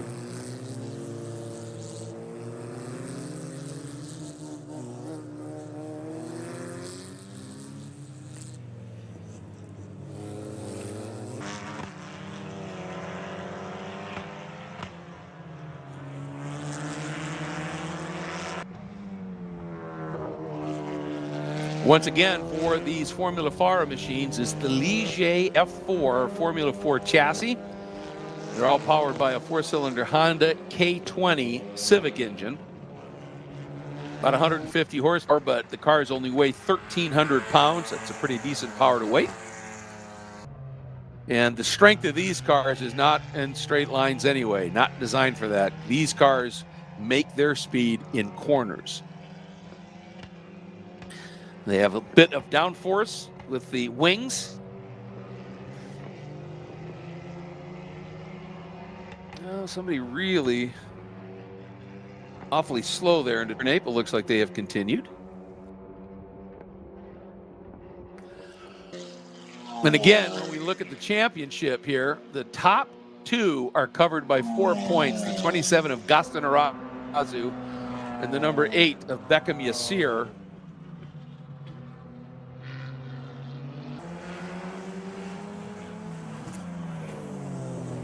And Gaston was about a second quicker than Beckham was. And Beckham struggled early, but then dialed it up, and some of it was a transponder issue. But Alex Popov was a quarter of a second clear of the field. And again, Popov, having missed the first 3 rounds, has been on a tear since he showed up again with a pole, 2 front row qualifying efforts, a win with a fast lap, and 3 more podiums in his 4 races, and jumped from nothing right up into 4th now. But he's not a threat to the championship, so it really is down to Arazu and Yassir.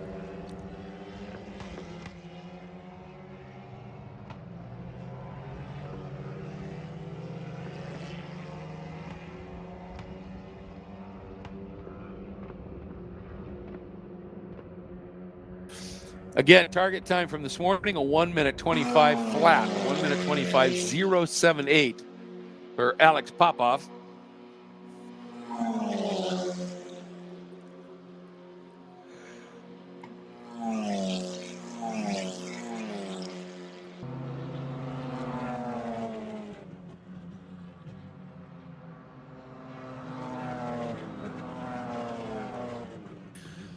I'll tell you, that was a good first flyer, too, for first-timer Isabella Abreu in the number 12.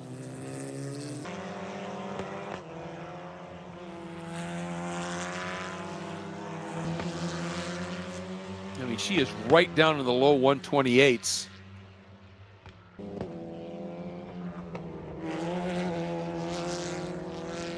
And the fastest laps are in the high 126s, so that's a good opening foray for Isabella.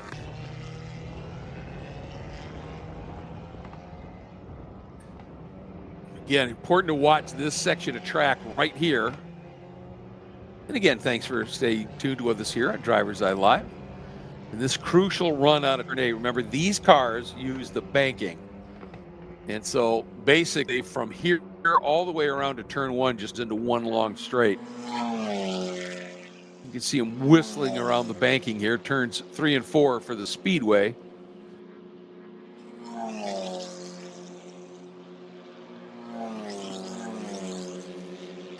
The smart thing is you're seeing a lot of these guys exploring lines a little bit. You know, some of them are running mid-track on the banking. Some of them are right down onto the inside apron. Just, that's a smart thing. You know, get out there, explore a little bit, especially if you haven't run the banking at all before. Get out there and kind of get a feel for, okay, where's the car freest? And when we say free, you know, what can happen if you have a car that, you know, when you're going through a tight corner, a tighter corner, and you're on the limit, but you can feel that the car is on the edge and it's getting ready to, you know, have those little slides and the like. It gets kind of bound up in there, and then when you get, you know, have the slides, you start to scrub speed, and so you want to find the line through that banking where the car feels most free in terms of not scrubbing, not sliding, nothing that's robbing friction. Remember, these are super reliable engines, but they're only 150 horsepower. And so you want to eliminate anything that can scrub away speed through friction of any sort. And again, rob momentum. We keep talking about momentum cars, but these are very much so. They're great in the corners, not a lot of engine, and so it's all about maximizing speed into, through, and out of the turns, keeping your momentum up. And you see him diving down into turn 1. And they definitely have to get rid of a little speed into one, but then they've got to be ready for turn two. As I said, that is a tighter corner than you think. Oh, what a lap by JT Hoskins. Jumps to second at a 25.9. That is 4/10 faster than JT went this morning. Wow, that is impressive, JT. Well done, sir. Beckham Yassir almost identical to what he ran this morning. The 25.5 now by Irazu. 2/10 off where he ran this morning.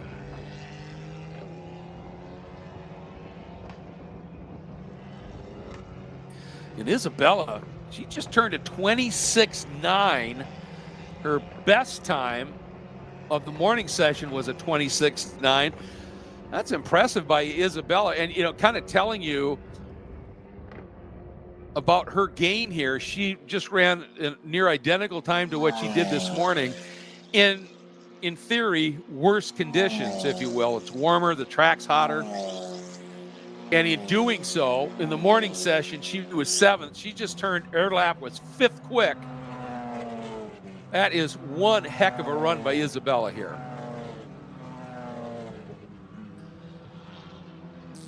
Irazu just turns a 25.1, so he's a 10th off of where he ran this morning. And JT Hoskins just turned a 25.4. Man, they figured something out on JT's car. That's 0.9 of a second quicker than he ran this morning. And Irazu's time of a 25.12 compares to Popov's time for this morning of a 25.07. So that is extraordinarily close as well.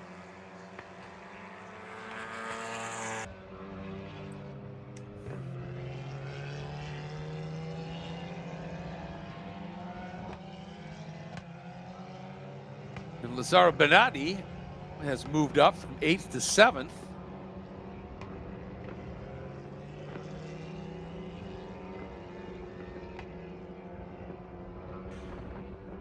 So right now it's Irazu in the 27, Hoskins in the 14, Popov in the 6, who just slipped through on Beckham Yassir. Popov now into the 25s at a 25.9, Yassir at a 26 flat in the number 8. And then the mega impressive number 12, Isabella Abreu at a 26.4. 7/10 clear of Matan Achachev, who just jumped from 8th into 6th with a lap at a 27.1. Then Max McCarm in the 46 at a 27.17. And then the number 1 of Lazaro Benatti in 8th at a 27.3.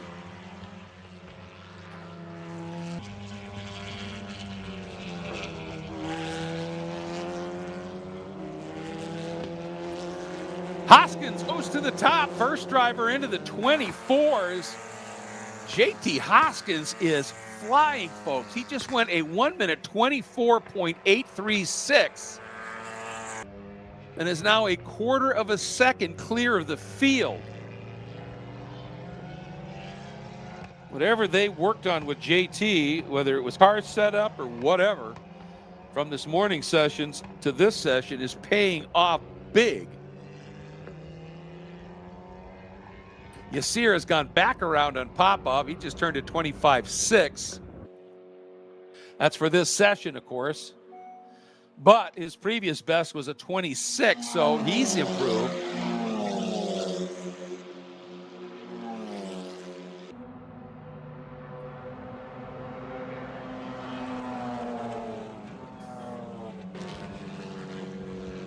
Irazu is at a 25 flat. To 0.76 to the 0.78 by Popov. So you take their two times from the two best times from each session, and they're separated, if I've got this right, a 25.076 and a 25.078 by 2 1,000ths.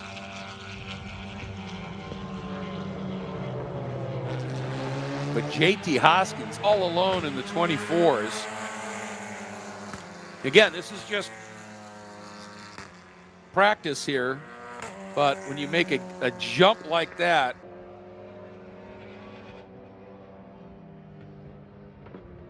That speaks some volumes here.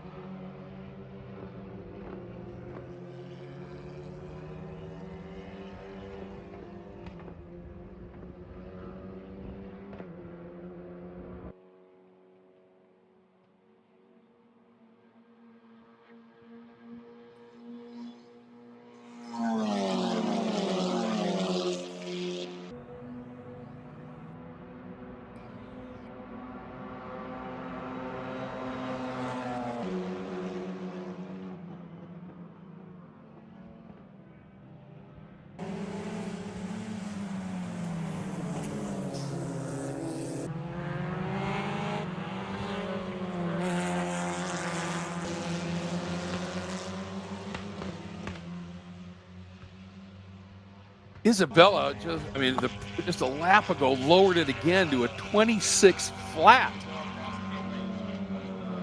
She is less than 0.4 of a second off of Alex Popov right now. That is amazing. What a job by Isabella. Oh, and Lazzaro Bonatti just jumped from 8th to 6th, getting into the 26s at a 26.6.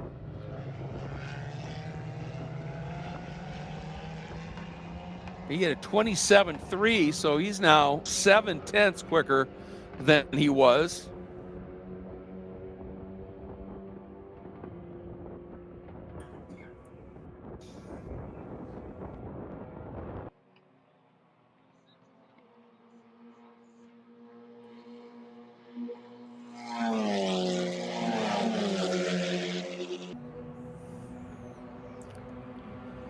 Oh, Beckham Yassir just pulled off a phenomenal drafting and classic slipstream move. Didn't do anything. It didn't improve his times, but talk about practicing what you're going to need to be doing in the race tomorrow, and he just nailed it. That's all part of it. Practice isn't just about finding speed. Practice is sometimes latching on to a group of cars and figuring out, okay, what's the aero wash here? How do I play this best to get maximum tow and then not just have the car stall when I pull out and hit that wall of air? All these little things.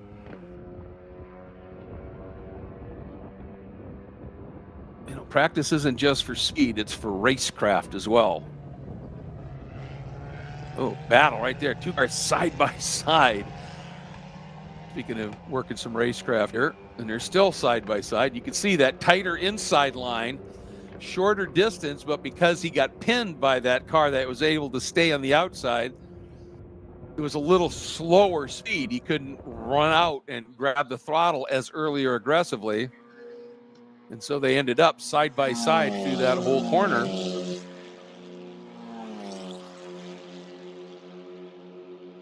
And now one of them is opting to head to pit lane. Beckham Yassir just set his best time, probably partly as a result of that tow. He just went a 25.43. So that is a full 0.6 clear. I think Isabella ducking down into the pits here.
8 minutes, or just under 9 minutes actually left in the session.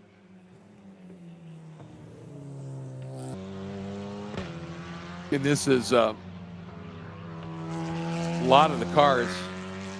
There are 3 sitting in pit lane. A couple have actually gone back behind the wall into the Formula FARA compound.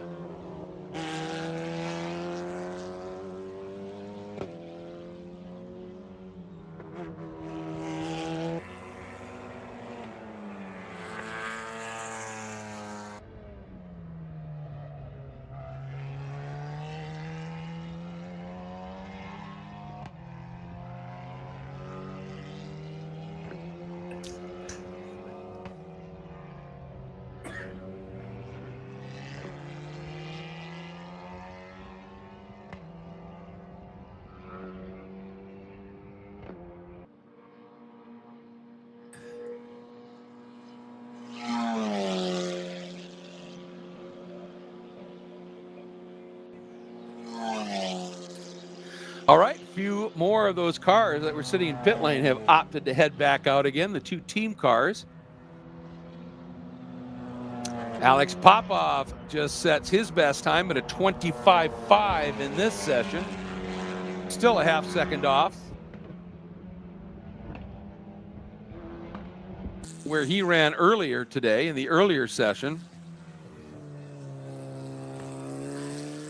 The only 2 people, well, let's see, 26.6 for Bonatti from yeah, all right. So Max Bonatti, or Lazzaro Bonatti, has made a big jump of some 7/10. Isabella Abreu has made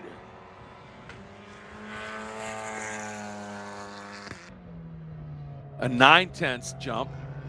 And of course, JT Hoskins has made a 2.5 jump. So those are the big movers here. Again, in what could be ostensibly a slower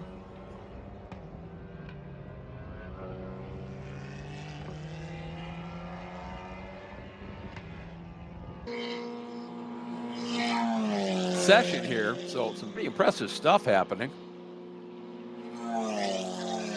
Isabella is back out.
Into our final 5 and looking to see if anybody makes a big move here. A lot of times it's the last 5 minutes or so of a practice session where everybody will kind of say, all right, it's time to drill down and see what we've got here.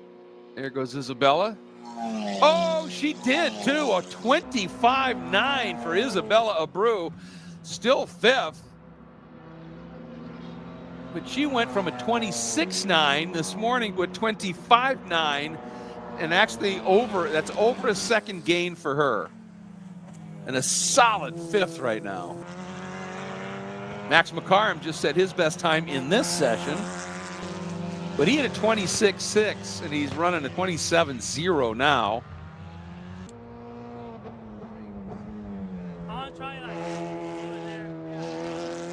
It's kind of important to be fast in this session because when qualifying comes up at 4:30 or so, I think it's going to be a bit more similar to this session than it will be to that cool morning session.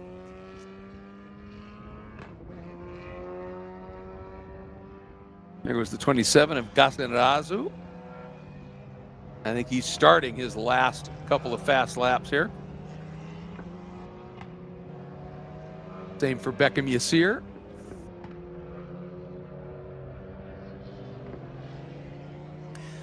Yeah, these Formula FARA cars are pretty much flat out from about halfway down the back stretch all the way to the braking zone of 2. Cars that are really working, there is no lift going through 1.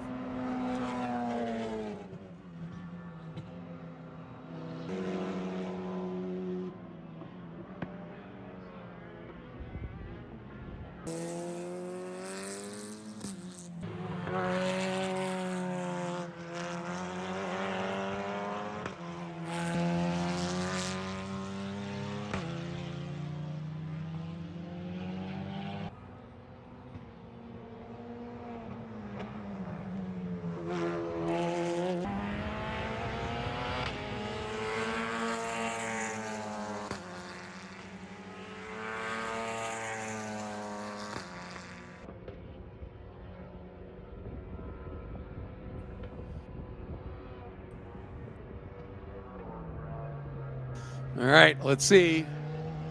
Arazu. Nope. No significant improvement. Yassir. A couple of tenths off his best. Arazu was well off of his best.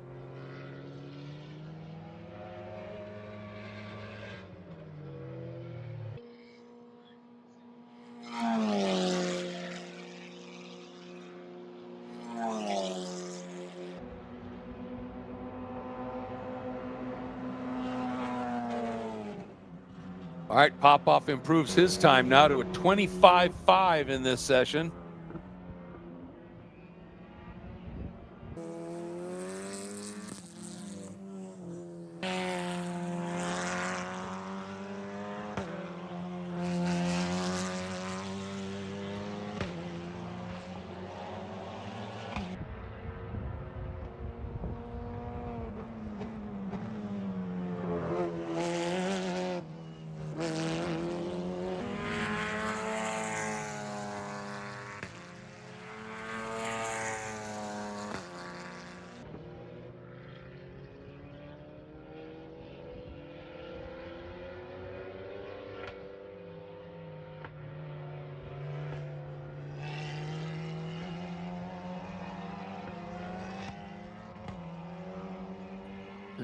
Here comes Yassir. Very consistent laps here. We are under minute to go. Here's the 27 of Gaston Arazu, the white, blue, and orange machine, heading down pit lane. Here's the number 12 of Isabella Abreu, the white and pink, followed by teammate Alex Popoff.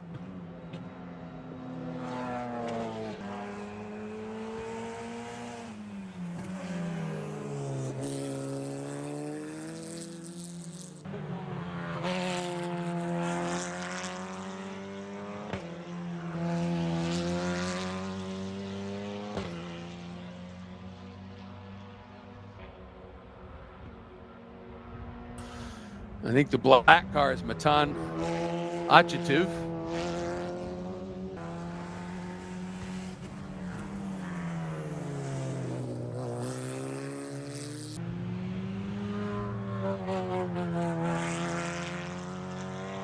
All right.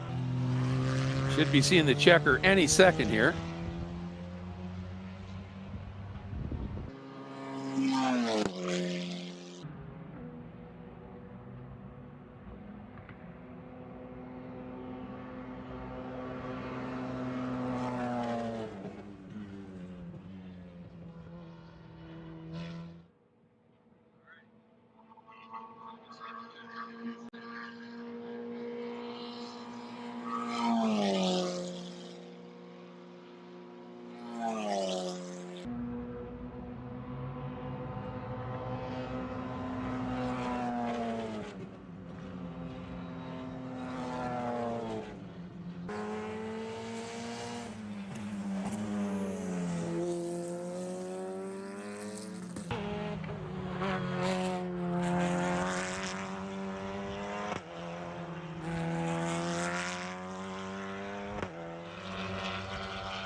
All right, well, we are closing in on the start of qualifying for our GT and prototype category.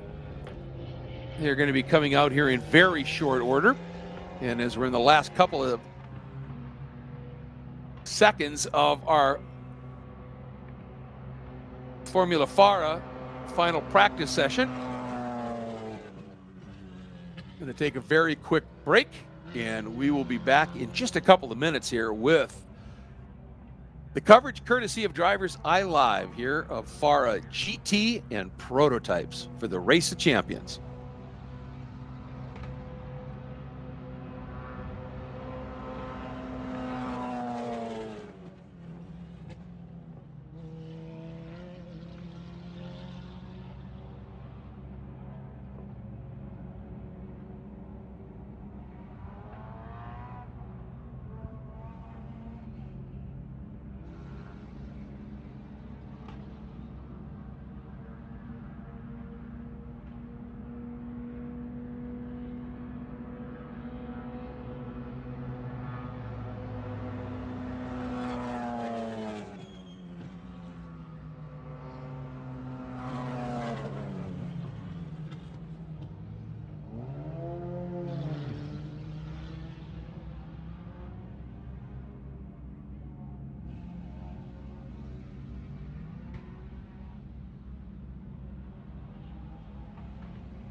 Welcome back, everybody, and just that quick, we are underway with the FARA GT and Prototype machines that are coming out on track, and this is easily the biggest field that we have here, and it's true multi-class racing for starters.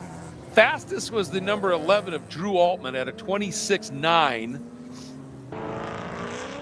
Fastest GT car was the 68 of David Tuati in the highest GT category, the GT1A class, at a 28.9.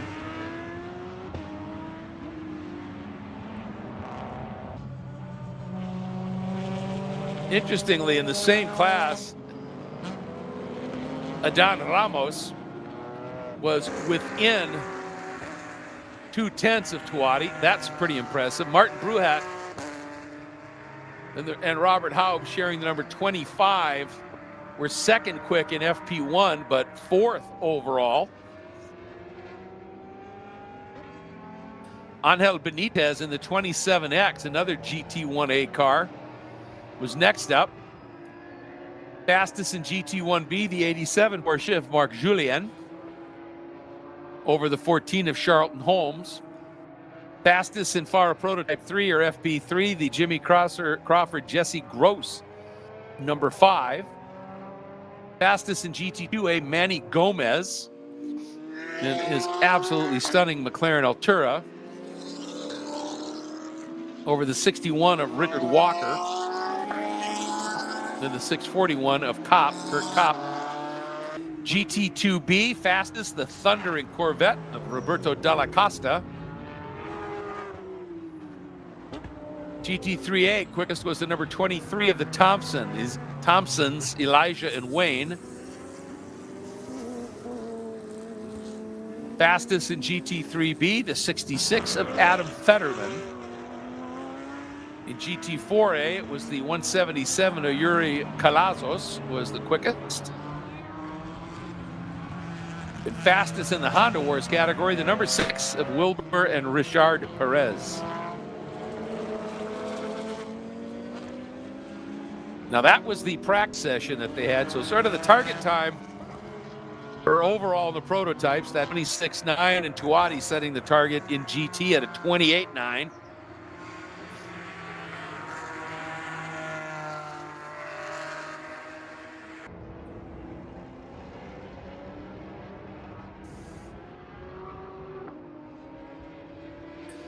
Right now, everybody 2 to 3 seconds off of their best time. And oh, we got a spin. That might be the 77 BMW there, right at the exit of 8.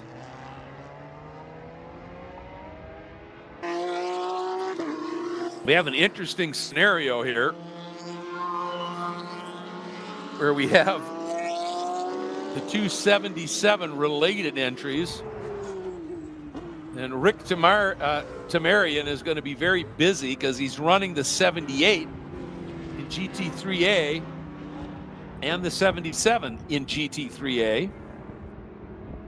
In the 77, he's teamed with Carlos Garcia and Marco Pisa. And in the 78, he's teamed with Arturo Aldana.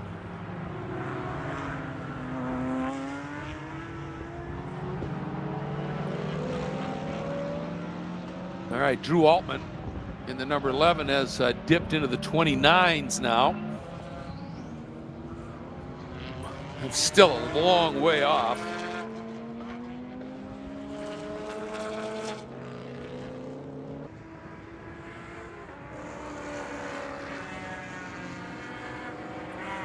Oh, and we have a Spec Racer out there as well. Love it.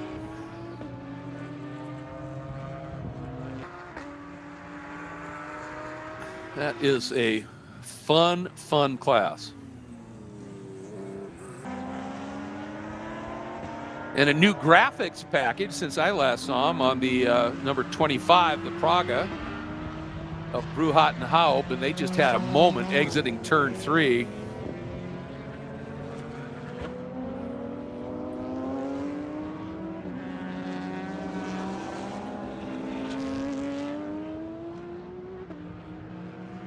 Tuati just went to the overall quick at a 28.6.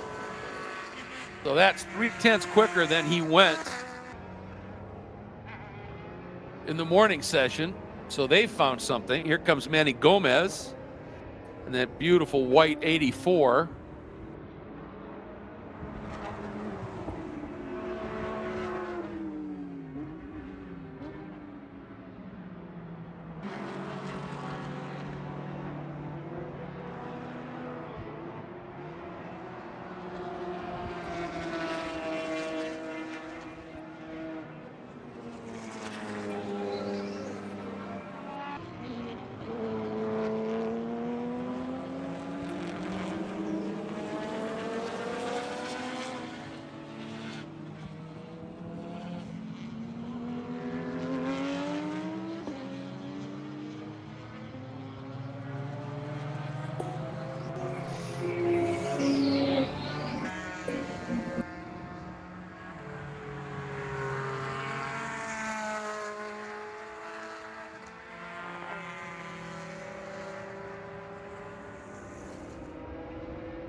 Sorry, just checking a couple of items here.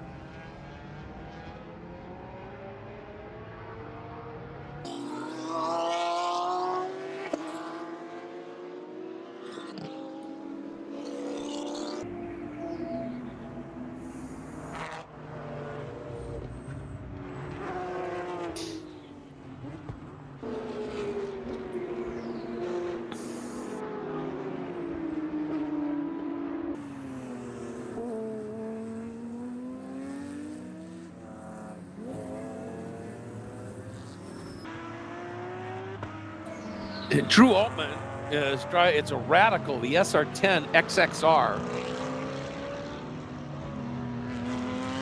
One of the things I like about the Radicals is compared to some other cars that, you know, would have maybe a lot more downforce or whatever, that,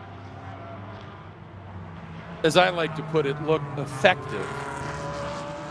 The Radical is still an absolutely beautiful machine. And that SR10 XXR is a very quick bit of kit.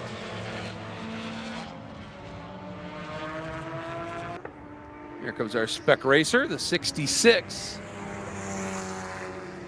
Tuati, quick pit stop, back out.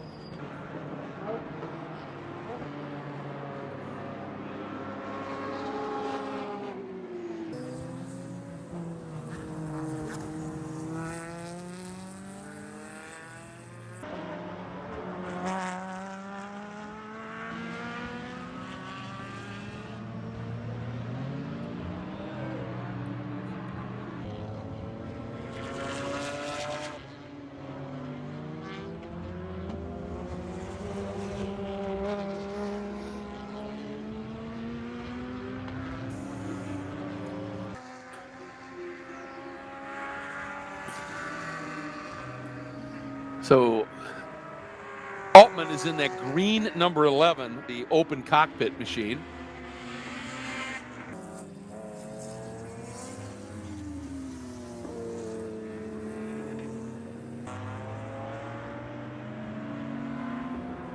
So let's break out some stuff via class here, shall we?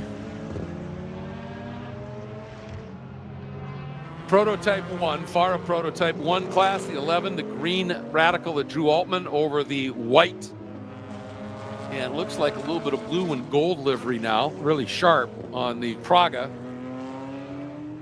Shared by Bruhat and Haub. Never know who's in that car, but they're sharing it. FP2, or FP3, excuse me, is Jimmy Crawford, the number 5. He's sharing this weekend with Jesse Gross, and that's really cool. Milan Lewis, who was very much the early championship leader and looked to be on his way to a championship, and then as things happen in racing, had a pretty big incident. He's fine, but the car's not. And he had Jesse Gross as a co-driver, and now I see Jesse has moved over with Jimmy Crawford. And that's just how this sport works. The camaraderie is absolutely remarkable, and I'm sure that Jimmy went to Jesse and said, hey, I know you were expecting to do the rest of the year. Would you like to come on board? And also watching in G2A, the 46, the runaway point leaders, Adolfo Rossi and Aline Cipriani, have improved to a 34.8. And they built up a huge point lead early with some absolutely phenomenal runs. But then things have kind of, for lack of a better term, sort of calmed down on them, and they have been struggling to find pace, but looks like they're right back at it now.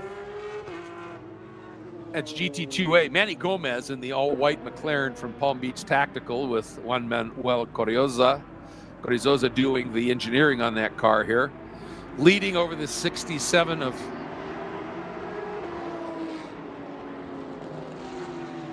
Oh, we got a plume of smoke coming from a car over, if you were to come out of the pits for the oval, and it's parked over there now. You can see the black smoke starting to emanate. That car has ignited, and I am sure we're immediate black flag here, and we want to get everybody to that car as fast as possible in terms of rescue and fire equipment. Oh, you hate to see that happen. Whenever you see that black smoke, now you can even see the flames from up here looking away at the back of the car.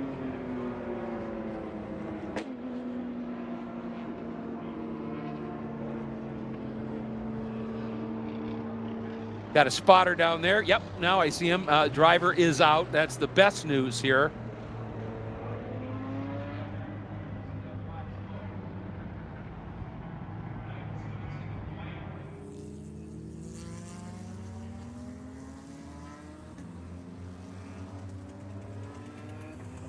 All right, rescue crew on its way now.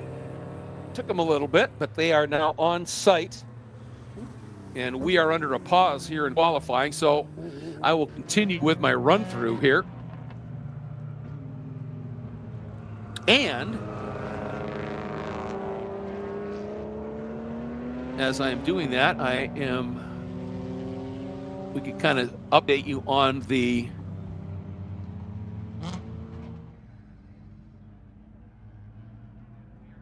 points as we go through it to give you a little understanding here. Right now, it's Bruhat and Haub, and they have essentially locked up the championship already in FP1. There are no FP2 entrants here today, but Teddy Alvarado already has that one clinched. And Jimmy Crawford, unless Gabriel Zanarchik shows up here sometime suddenly for a run, Jimmy Crawford will pretty much then be uncontested and win that championship. Same story in GT1A. David Tuati, who's fastest today, an insurmountable lead in the championship. Not so, though, in GT1B. And so let's take a look at the GT1B run order right now. The number 4, the prettiest car here, Michael Manella, and he shares with Bart Collins in the number 4 Porsche, sits third in the points right now. And the top 3 all still mathematically in it. Marc Julien, who is second in this session by about a half second to Michael Manella, about a half second, is third in the points. Gary Young splits them. Gary Young right now is 4th. And that's the Ferrari F430 that's out there. Third in the run right now is Sofia Basler and Paulo Lima.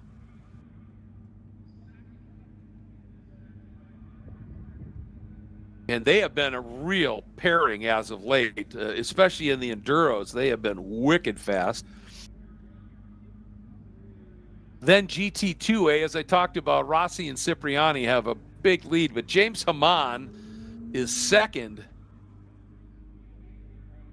in GT2A right now in the points, but 5th in this session right now. Rossi, Cipriani are 4th. Richard Walker in the 61 is 3rd. Robert Garza in the 67 is 2nd. And then Gomez in that white McLaren Altura tops that.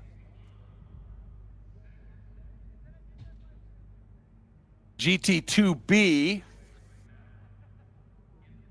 Currently, Manny Gomez has locked up that championship, but the 17 Corvette of Roberto Della Costa sits in the second spot.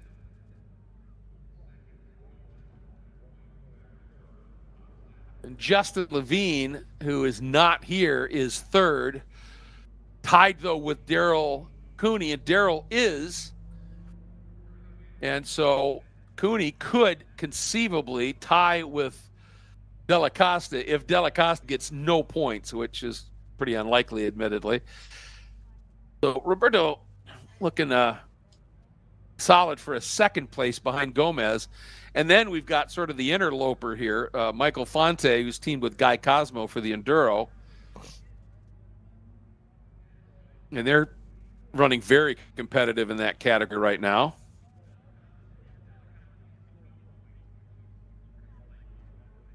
In GT3A, it is Marco Pisa who's got the championship under lock right now, but Rick Tamarian is tied for second with the Jonathan Salermo. Salermo right now sits second in this session, but about a second and a half behind the 5 of Jose de las Casas and Carlos Garcia.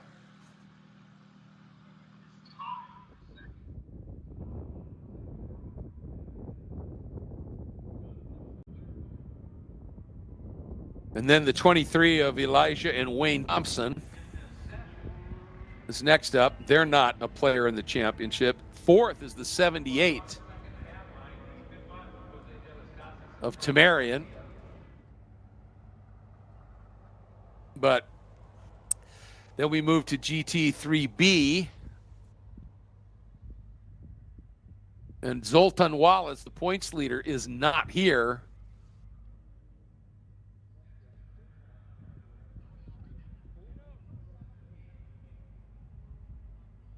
And Mike Grenobles and Ben Marchi and Adrian Miner tied for second.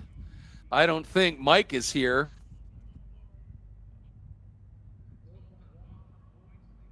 But Ben Arce and Adrian Miner,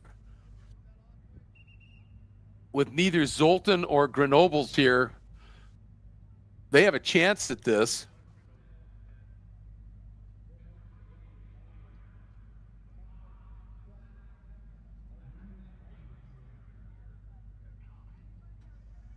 At the most recent round, they're only of the season, they had 3 wins and then a DNF. And right now, Zoltan Wallace has 5 wins. Mike Grenobles has 3 wins. Whew, nothing like having to win out, essentially, to maybe win this championship. That's going to be fun.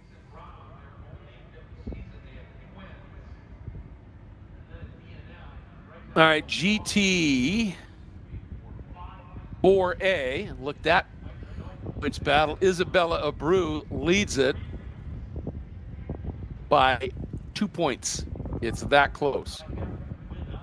And the two of them have this one under lock and key, Isabella and Luigi Faro. They are the two that are going to be going for this championship here. Alejandro Garcia is quickest right now. Luigi Faro is 4th at this stage. And I don't see Isabella out there having turned to time. So she may be just focusing 100% on her Formula FAR. Checker is out here. And again, it's still going to take a little while. Fire is out on the car once the crews got there, got it extinguished pretty quickly. But obviously, it's just going to take a little bit more time to finish cleanup. So our grid is essentially set for the first of the 4 sprint races, and those who are running in the Enduro, they also will start based on the order from this qualifying session, because they're intermixed, right? If you're you would start, if you're going to run the Enduro, you have to run the whole thing. If you're going to just run the sprint, you have to run that first 30 minutes. So it's just based off of this grid. When the Enduro's done, but there are 3 more 30-minute sprint races to unfold. And the way that works is that the finishing order of sprint race 1 will be the start order of sprint race 2. Finishing order of sprint race 2 will be the start order of 3, and 3 will be the start order of 4. That's how that plays out. So really important to stay up near the front. It's not lap times, it's finish order. So it's important to stay up near the front if you're really in play for something here.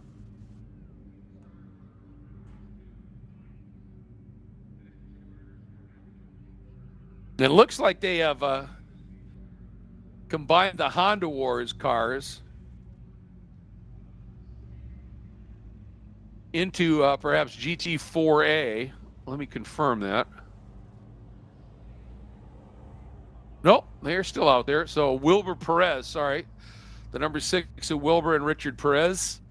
Fastest right now over Moises Cordero and Rafael Garcia in the number 317.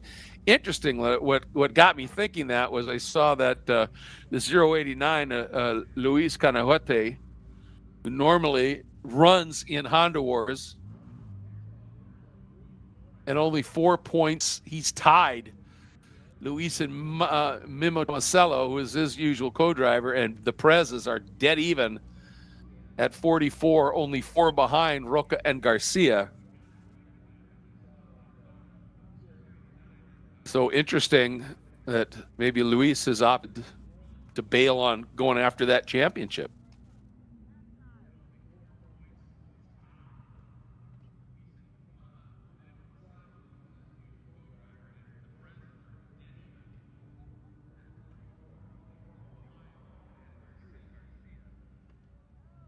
All right, well, with that, I think we can wrap up our coverage here of a somewhat abbreviated qualifying session for the FARA prototypes and GT cars. Big field, though, and love that as they're out there laying it down here. Once again, we are going to have that Enduro. That will be the next time we see these cars at 5 o'clock. For all of you here at the track at 4:10, there'll be a grid walk. At 4:40, you could get out and walk amongst the cars and drivers and everything before they get going for their 90-minute Enduro. Next up at the track here, we've got 2 high-performance driver education sessions. And then at 4:10, we will be back here on the stream for the quick shootout for Pro Spec Miata. That's a 15-minute shootout. It is usually absolutely frantic and fun. You're not going to want to miss it. That'll be at 4:10. We'll see you then.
Welcome back, everybody, to Homestead-Miami Speedway as our coverage here on DriverSeye Live continues of this Race of Champions, the final weekend of the 2024 FARA Championship season. And we are getting ready to go with something really fun and special there. This is the Pro Spec Miata. Now, remember, FARA this year, after a test run at Sebring in the December of 23, decided to create the Pro Spec Miata series. And we have had some amazing races with some of the best potential or the best drivers. Remember, Spec Miata is popular in SCCA and NASA and these other groups as well. And so this is a place for the best of the best to come and run. And they have put on one heck of a show for us here. And really excited about what's going to happen here. This is the race that is just for some money. There's no points on the line here, just prestige. And they always do something fun for this one. And being the last one of the year, and we're running the banking, so there is drafting that you can do, the drivers decided, let's invert the field. So some of the really guys are going to be at the back of the pack. Some of them will be kind of mid-pack. So this is going to be interesting to watch here as we get underway. When you think about qualifying, Noah Harmon was the fastest guy in the qualifying group, and he's going to be starting back in, I don't know, around 10th or so. And some other guys are going to be back there as well. Nathan Nicholson, who had set the second quick qualifying time, Chris Clark, third quick, Todd Burris. All these guys now are moving to the back. And up on pole, if I've got my numbers right here, be Andrew Perez.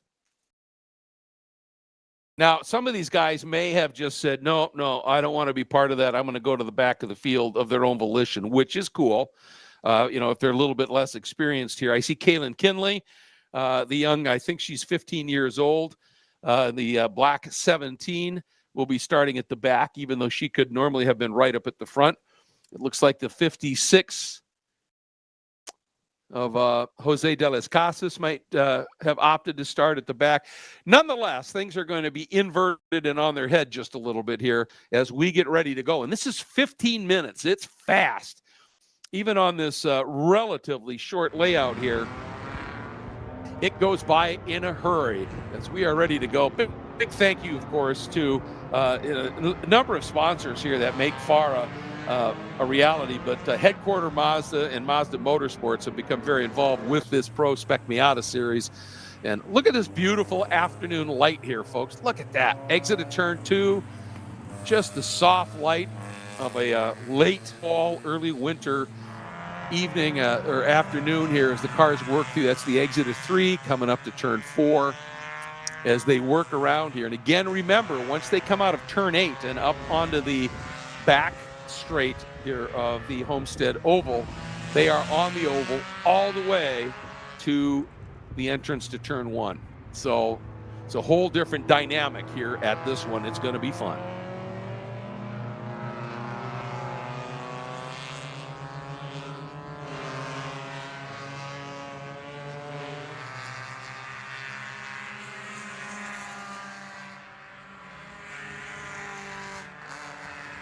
Before we get racing in this one, we just want to let everybody know that was thinking about doing the grid walk for the Enduro. Unfortunately, that has been scrubbed.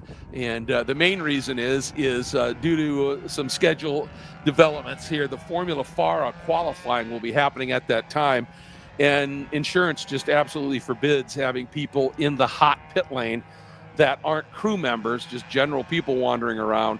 And plus, the Formula FARA cars are going to be whistling down that pit lane at their speed limit, admittedly, but still trying to get to the end of the pit lane where they are grouped to be able to do their any adjustments or whatever during qualifying. And so it really just comes down to safety, pure safety. And that's what it's all about. All right, the field now has been packed up, and it looks to me like that's the number 20 of Mike Hishme that has picked up sort of the pole position here, if you want. And the pace car making its move down to the pit lane, and here we go. Somebody way at the back is good. That's Caitlin. Man, she is going to have a head of steam built up. We're green. The Pro Spec Miata Shootout is underway, and from the outside comes the 69. I think that's Mike Leo. and sweeps around. Hishmi actually had to check up a little bit. It looked like Leo was able to get around, and that may have been the 23 of Gino Angela that was able to sneak through. We're going to have to wait until we get a lap in the books here, because like I said, some people move to the back of the grid voluntarily, but you can see, look at the packs here, and keep an eye on those orange cars. One of them is the 56 of Todd Burris, second in the points coming in here. And again, this is not a points race. This is fun with a little bit of extra motivation in the terms of greenbacks here, serious bucks here. But oh, and that was a pretty move. And Kinley, is she able to take advantage of that start, that run she had? Yeah, she's already up 2, so that played out well for her. I don't think it was intentional, because she and the other cars are still well behind the rest of the pack, but she played that as well as she could. And keep in mind here, as we're talking about that, you know, there's no points on the line here, there's some money on the line, but for some of the people, this is just another opportunity to test. And look at this. I'm not sure if that's Burris that has already made his way up, but here we go, and I think it might be in the draft mode here. And is that might be, well, let's see as they come by. Look at that, 4 down low, 2 up high as they come by, and it is the 48 of Barrasso and Burris that come by. What, and oh, and contact, big spin. Cars, 2 cars involved. It may not have been contact. One of them got on the brakes and completely snapped sideways. And I don't know if he got help or if it just happened, and the other 2 just massive amount of evasive, but they all pulled it off somehow. And that was those guys that were caught up on the outside were the ones that ended up having to take that long drive. So this is going to get turned on its ear here. But at the line, it was Frankie Barroso that came through, but he's not up there now, so we're going to see how this all plays out. Chris Clark was there, the 169, as I said, of Mike Leo. There's a 143 that's shown as an unknown driver, and I'm not sure what's going on.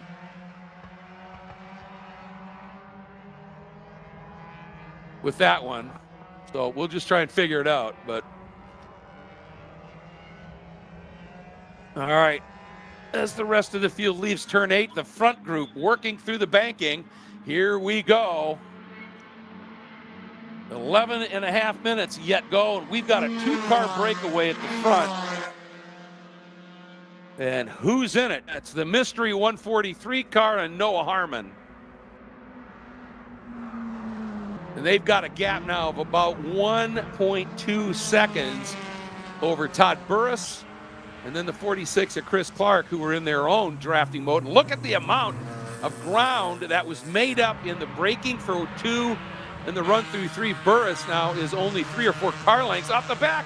And Harmon got a huge run relative to the 143 out of turn 5, gave him a big bump and launched the 143 forward. You know that Harmon's not going to be lifting there, and that helped drive him away. But Burris now has broken the other 2 behind him. That's Chris Clark and Nathan Nicholson, and Burris now is going to try and run down those 2, and if he can get out of 8 in about the same position he's in, maybe another car length or 2 closer, he will have full benefit of the tow here. And I think Harmon was thinking about making a pass into 8, but if he did, he was going to open up that door big time for Burris. He'd slow both he and the unknown driver down. And yeah, it was a wise move on Harmon's part here to just stay tucked. Now, Will Burris, as they're heading in down the back chute and into the oval here, Burris' 3rd car in that group. Is he catching him? Not very quick. And right now, those 2 up front are doing a really good job of making sure they don't pull out on each other and be side by side and punching a double hole there. And as a result, the two of them, Burris not quick enough. He's losing ground. Harmon really working over the bumper of that car. Nathan Nicholson comes through in the 4th spot with Chris Clark right there.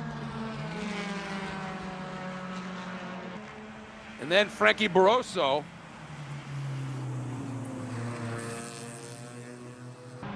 working his way through here.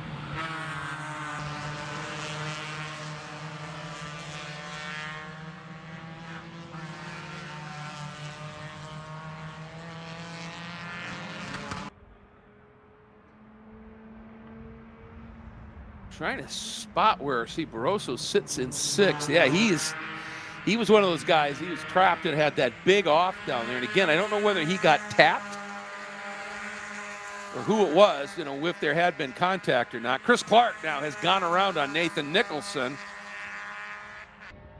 And Chris in that black number 46 has moved up into 4th.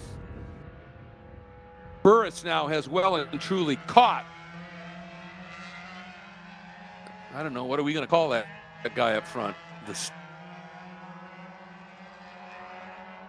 And now, will Harmon just sit there, or will he say, with Burris coming, I got to get around here? He certainly seems really comfortable in that.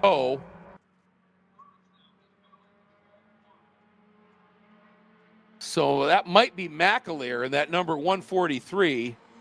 Still shows up on spring as unknown, but that would make sense. He's a pretty quick driver. Here's the move. Harmon looks to the inside, heading down into turn 1.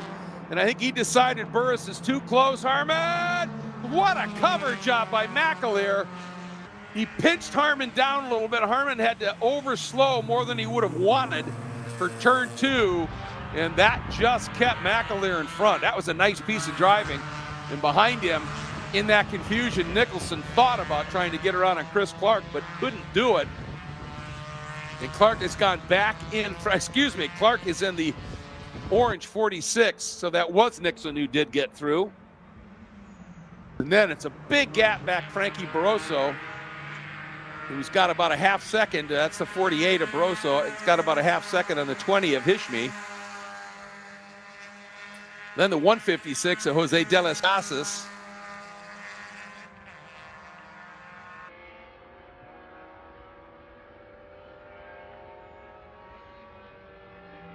Oh, look at this. Burris absolutely covers those guys up now when they get out of 8. But then he seems to lose ground here. Now this time, there's Harmon. Boom! Gives the little chrome horn. The bump draft to the back of the 143. And now Burris joins them. 3 cars absolutely covered by the proverbial blanket here. Then the gap back to Nathan Nicholson and the black 97X and Chris Clark. But right there, you can see where Burris loses a little bit of that momentum. And right as they get down into the turn in for 1, and a big lockup over there by Harmon. Car off in the back. That is Nathan Nicholson ran wide, I think. Yep, and Clark now is through. And Burris with that lockup by Harmon. And somehow McAleer got caught up in that, ran wide, and Burris went right underneath and picked up the lead. That, my friends, is what you call opportunistic driving by one of the most experienced guys in this field. Now leading orange, number 56 of Todd Burris.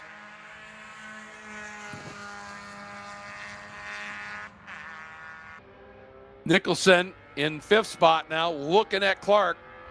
Down into turn 8. Everybody plays nicely there. Then you can see now Frankie Barroso has been able to ease away from Hishmi. But the question is lap times. Frankie a 39.7. But everybody in front of him right now is running a little quicker than that. Not a lot. Frankie is doing a brilliant job on his own right now, but these three, now 5 cars up front. Look at this move down to the inside. Here comes McAleer. He got it back with Harmon in seconds. Now Harmon dives to the inside again. And again, look at McAleer cover it, and Burris drops to third. That's the draft. Oh, and again, running wide goes the 143 of McAleer. And Burris able to dive down underneath, pick up second behind Harmon. That's going to move. Oh, there's a lot of swapping going on here right now. And that's actually Burris has dropped to 5th, so that's Clark who is on the move. Great job for Chris taking advantage of that. Chris, now look at this. He gets to the inside. The exit is 7 on Harmon. Normally that pinches your run. Harmon tried to squeeze over on him, and here comes McAleer. Boy, and that worked for Harmon. Boy, that's unusual when you see that play out that way when you get pinched to the inside a little bit. Look at this. Harmon leads, and then it's 2 by 2 behind him for the 2nd through 5th. This is fascinating. And we only have 3.5 minutes to go. I told you it flies by here, folks. 3 abreast on the banking between 3 and 4. Burris and Clark in the orange Miatas trying to figure out what to do. Here comes McAleer as the white flag comes out. Nathan Nicholson goes with him. Nicholson dives down to the inside, the black car. McAleer really good at running that little wider line through 1 and covering everybody off. He does it again, but he tends to run wide on the exit. Does it this time. I think that's Burris that ran wide that time. Beer stuff here. So it's McAleer, Nicholson, Harmon as they head now down into turn number 6. Everybody fanning out just a little bit of protection going on here. Oh, that was a pretty move there. You can see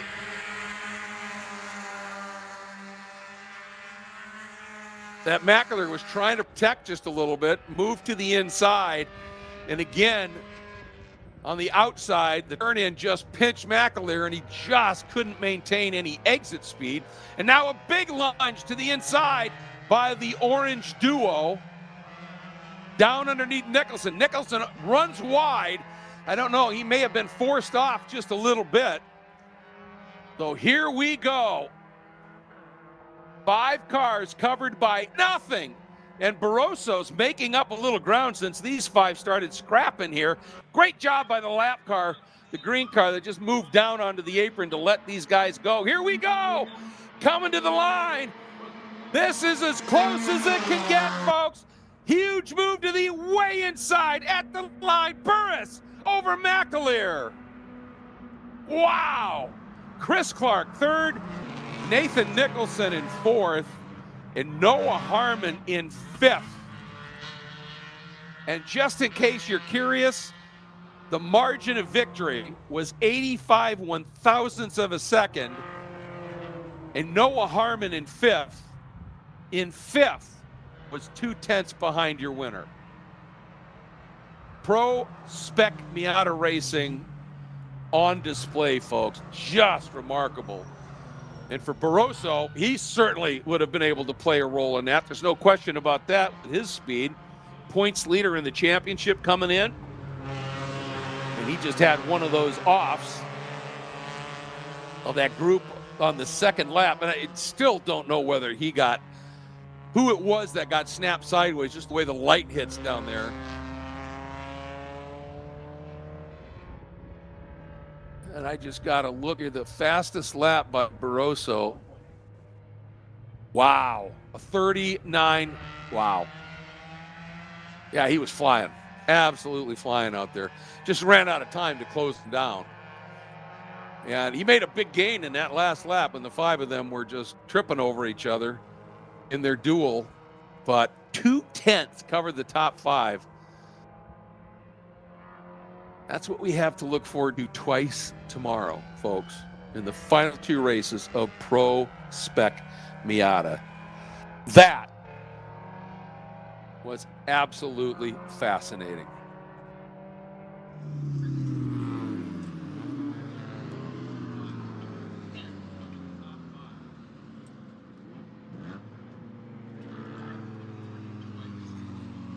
What's got to be interesting here is McAleer, assuming that's who it is, in the 143, you know, with the help of the grid inversion, and he's certainly quick. I mean, there's, you know, no question about that.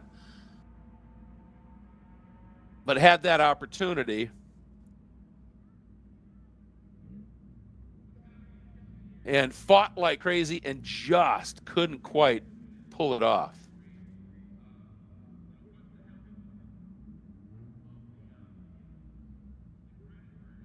And again, this is not for points. That was just for fun, frolic, and a few bucks.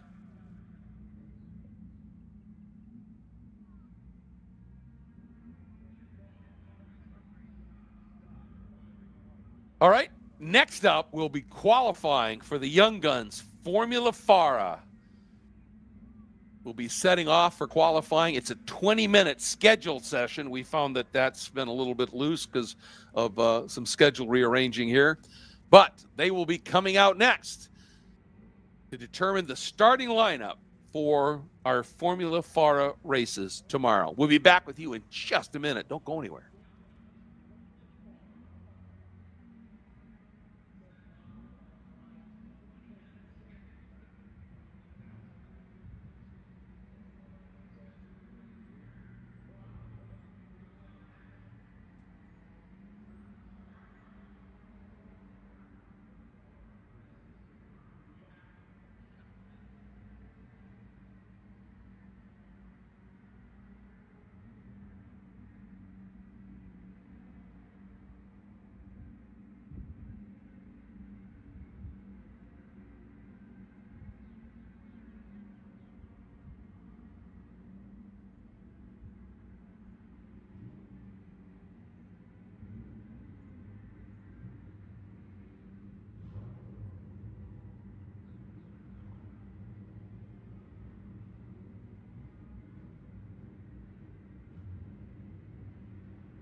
With a somewhat cinematic view, a beautiful southern Florida sunset is greeting our Formula FARA machines as they are coming out on track. Again, about 4:35 here, but sun gets pretty low in the sky early this time of year here with our daylight savings misadventure. And but it sure makes it pretty, doesn't it? I mean, just look at the groove, the highlights, the lights just bouncing off, and they're reflecting off of the groove here. It is pretty. And of course, in shadow, the cars are darker than usual, but when you see them in the light, they just seem to glow, don't they? This is it. We are getting after it here. And this is qualifying for Formula FARA. And once again, if you're just joining us here and you're not really familiar with Formula, and a car is spun right down there at the apex of turn 8. And just snapped around on his own here. I see him gesturing the corner cruise. Makes you wonder. I thought maybe something had broken, but he's gathered it up and going here. But this is going to be a heck of a show here, because now we're getting after it and trying to figure out who is going to be on pole for Formula FARA. And again, Formula FARA, it's all about really giving the young drivers that are coming out of karting their first opportunity to driving a car, right? And especially one with a little bit of downforce. And we had 3 big movers in that second practice session, big jumps. JT Hoskins went to the front and got into the 24s and sort of delivered a message that, okay, he's got to be considered one of the top front runners here. And Isabella Abreu had gone from last. She had worked her way up into 5th, running quicker than she did in the cooler morning session. And then last couple laps of that session, put in a scorcher and jumped to 3rd. Now, keep in mind, I believe this is Isabella's first experience racing this type of a car. She may have practiced a little bit. This is her first time in a competition event in this type of car, and she is just being mega impressive. Points leader Gaston Arazu was right near the sharp end. All right, first lap starting to come in. Boy, not a bad lap here to kick things off. Beckham Yassir in that Dayglow yellow number 8. First completed lap at 25.79. But Alex Popov goes through at a 125.4. Almost 3/10 clear. JT Hoskins is 3rd at a 26 flat. Isabella Abreu continuing her pace.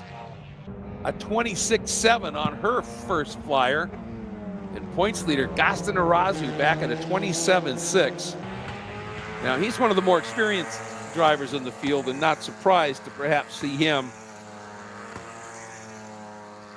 just sort of laying back, taking it easy, not pushing the tires too hard, too quick, letting them come in without damaging them at all and be ready. Because at this stage, really with the sun this low in the sky and now a much more oblique angle, the track temp in the track itself starts to wane a little bit.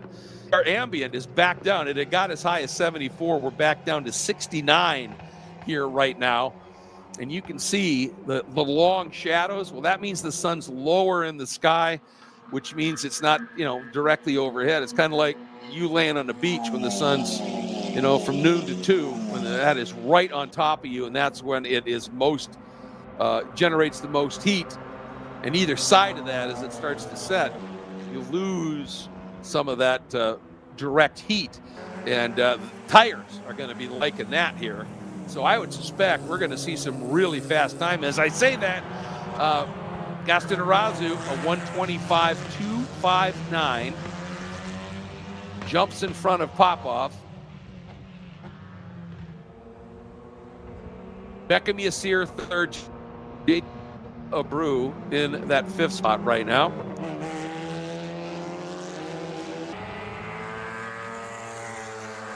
There's that group working through turn 6, 7.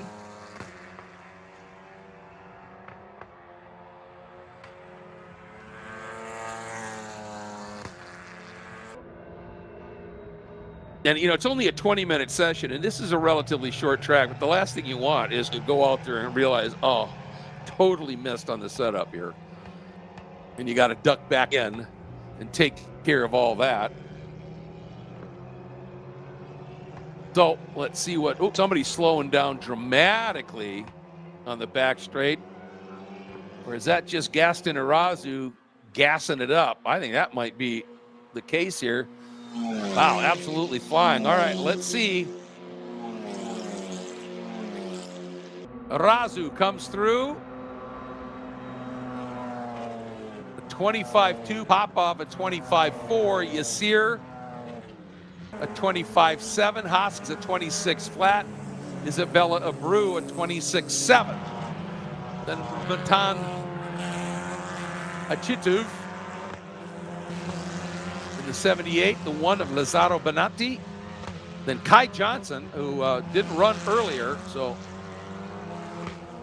either they had some problems or Kai just didn't get here. Great to have him on board. And then the 46 of Max Macarum.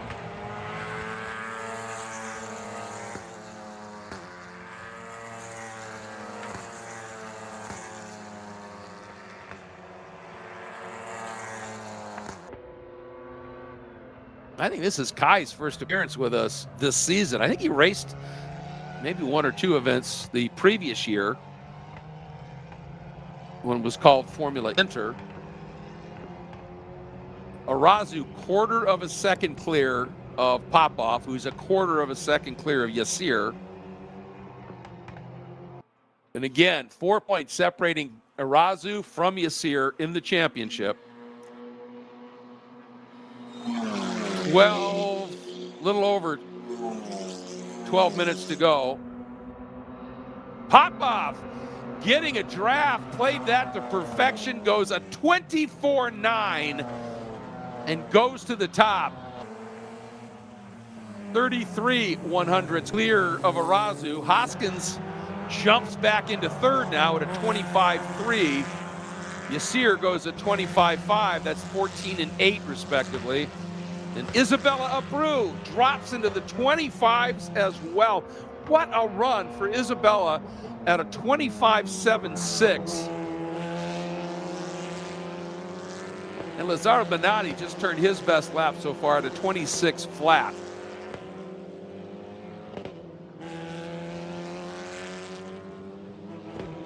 And that's great to see, because with a name like Lazzaro Bonatti, you need to be fast, man.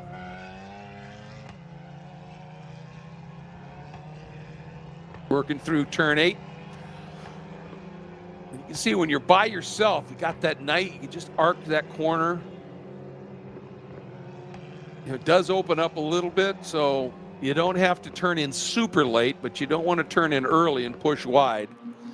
And the whole thing there is, whatever you do, you want to get yourself turned into the corner so you can get to the throttle as early as possible. And if you turn in early and push out, you got to wait. And if you turn in too aggressively and the back snaps out, you got to wait, right? So you want to just get that nose to point, turn in right where you want it, and then drive off. Whew. Popov, speaking of driving off, how about a 24.5? That's now goes to the front by a half a second over Arazu.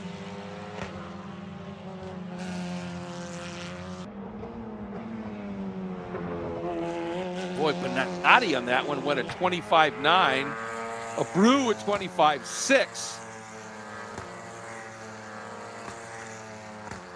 So it's the 6 of Popov, the 27 of Arazu, the 8 of Yassir, the 14 of Hoskins, the 12 of Abreu, the 1 of Bonatti, the 78 of Achitiv, I hope I'm saying that right, the 46 of Macarum, and the 77 of Kai Johnson.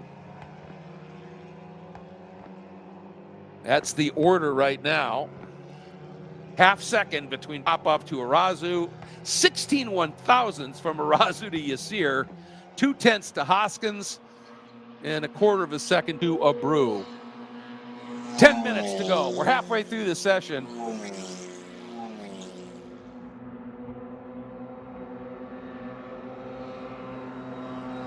Beckham Yassir, a 24.8.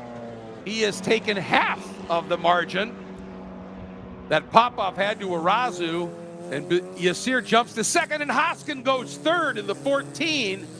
So points leader Arazu drops to fourth. And Isabella Abreu, folks, just turned a 25.2. She is a tenth off of the points leader in this championship in her first ever appearance.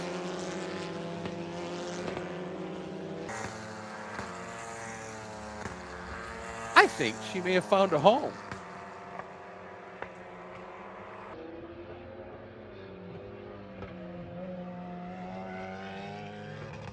La Belle Isabella.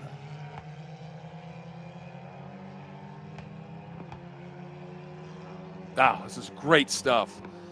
The two teammates now, I think it's Yasir and Makaram in those day glow yellow cars. They were coming out of 8. Look, oh, and then one of them drops down to the apron here.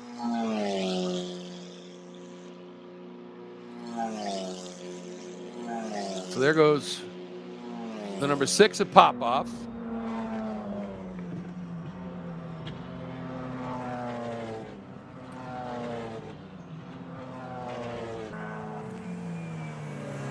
Max Makaram. Oh, for a second, Max had jumped to 6th and pushed Bonatti back to 7th, and then Bonatti steamed through at a 125.3. All right, just to put this into perspective, folks, the top 7 cars are covered by less than a second. Less than a second for the top 7 cars here. With 8 minutes to go, essentially.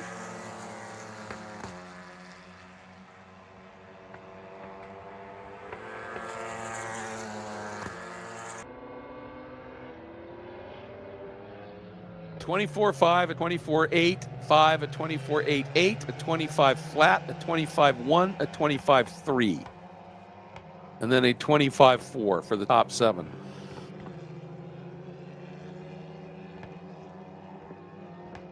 You know, another thing that they need to be looking at, they go from bright sunlight in their visors down this front straight, they turn into shadow, then pop back out into bright sunlight. They'll have the same thing in turn 8.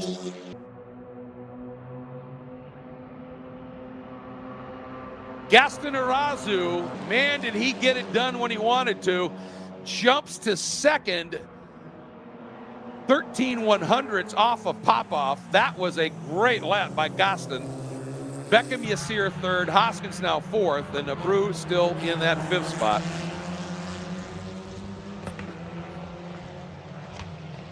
With the exception of Arazu, everybody else off the pace just a little bit.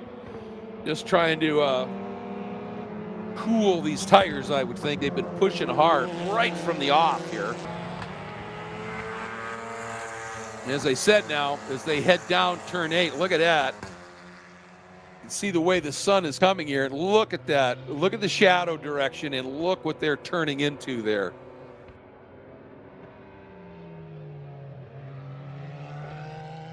You saw the two differences in that turn-in point for those first 2 cars. One turned in a little bit later, and the other one turned in a bit sooner. Now, some of that depends on setup of your car.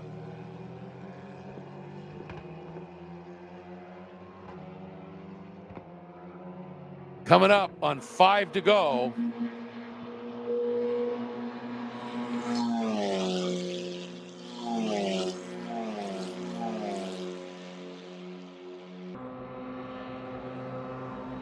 Nobody bettering their times on this run yet.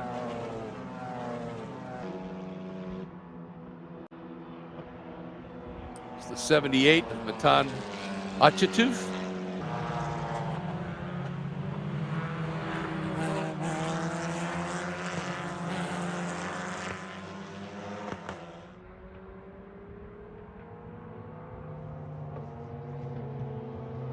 So it's still that spread. 0.93 of a second for the top 7 here.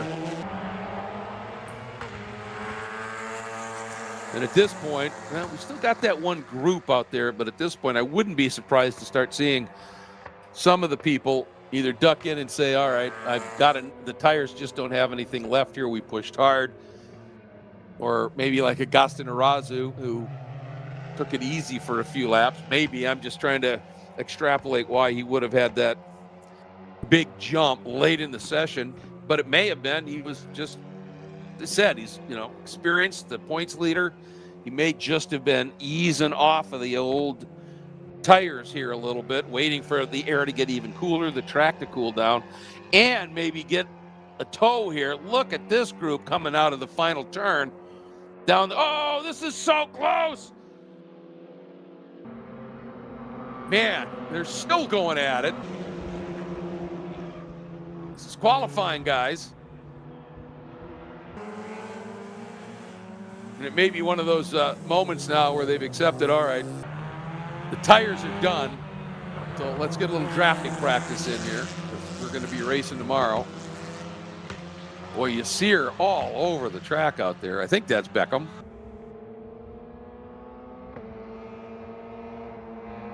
Boy, that's darn near art, isn't it, that shot? Got a yellow flag. Somebody having a problem. Oh, there's a car off just to the right. You can just barely see him there. Somebody has run off. Looks like one of the red machines.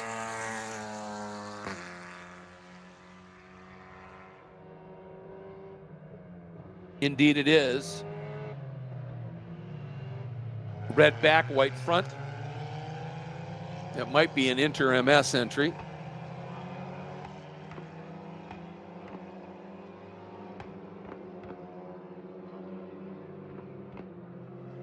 Meanwhile, where's our crazy little scrum here? They've broken apart just a little bit here. One of them has opted to head to the pit lane.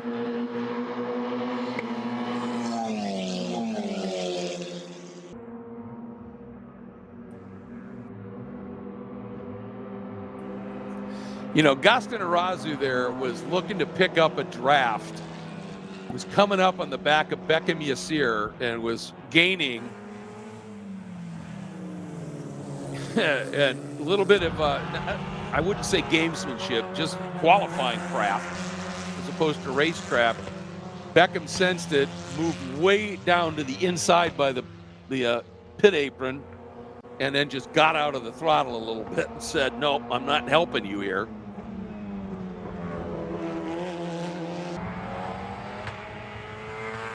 And to give everybody a little bit of a clue as to how quick we're moving along here, as we have 2 minutes left in our Formula FARA qualifying, I get to make my favorite announcement. Everybody thinks it's always that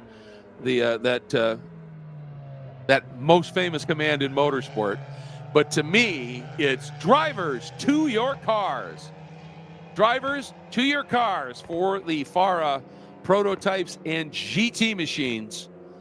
We have an hour-and-a-half Enduro that is going to be next on the docket here as we watch the rest of this qualifying session. Great-looking field out there. Big group has turned up. This paddock is packed. Uh-oh, hood up on the Corvette down there. That's never a good sign.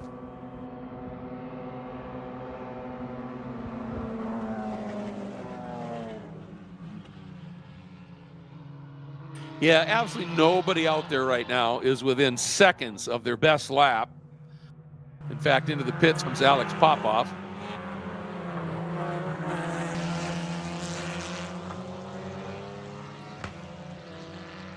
So I think this is just a little bit of extra practice, a little bit of drafting. And you want to do that sometimes. You want to be up behind somebody on the banking so you just have a sense of how the car is going to move. You know, you're in the weight, right, of a car. You're up on banking, and the car is going to move around a little bit. And what you want to do is, one, have that movement be predictable so it doesn't surprise you, because that provides the comfort and confidence you want to be fast. And then you also want to figure out, all right, now I understand how that movement is going to be. What can I do to take advantage of it? Place the car a little better, perhaps, to be able to take advantage of a draft. I think we're going to see most of the cars have ducked into the now already. It's going to be a little bit of a slight delay here, maybe, to go pick up our lone car that's just sitting out there forlorn. Might be, well, not sure here. Checker flag comes out, and first car to get it is the 78 of Matan Uchativ. There's the number 8 of Beckham Yassir. Stayed out right to the end, as did the 46 of Matt Mokaram. Gaston Arazu. Have to say a thank you to Gaston, because his car is graphicked up differently than anybody else's, and announcers like that. All right, qualifying in the books. And your front row is going to be Alex Popoff, who's sort of the interloper here because he's really not in the championship, and points leader, Gaston Arazu on the outside. 4 points behind Arazu in the points championship is Beckham Yassir. He'll be starting on the inside of row 2. Opportunity to get in front early there. And then JT Hoskins, who has been really impressive in his last few races and flying here, will start 4th. 5th, I think the story of the event, Isabella Abreu, in her first appearance in these cars in a race event, will qualify and start 5th. Lazaro Benatti, who found a lot of speed from the last practice session to this qualifying session, will start 6th. Then Max Mokaram, then Matan Achatev, and then Kai Johnson. That will be your field. So we are right now just going to very quickly change gears, if you'll pardon the pun, because it is time to talk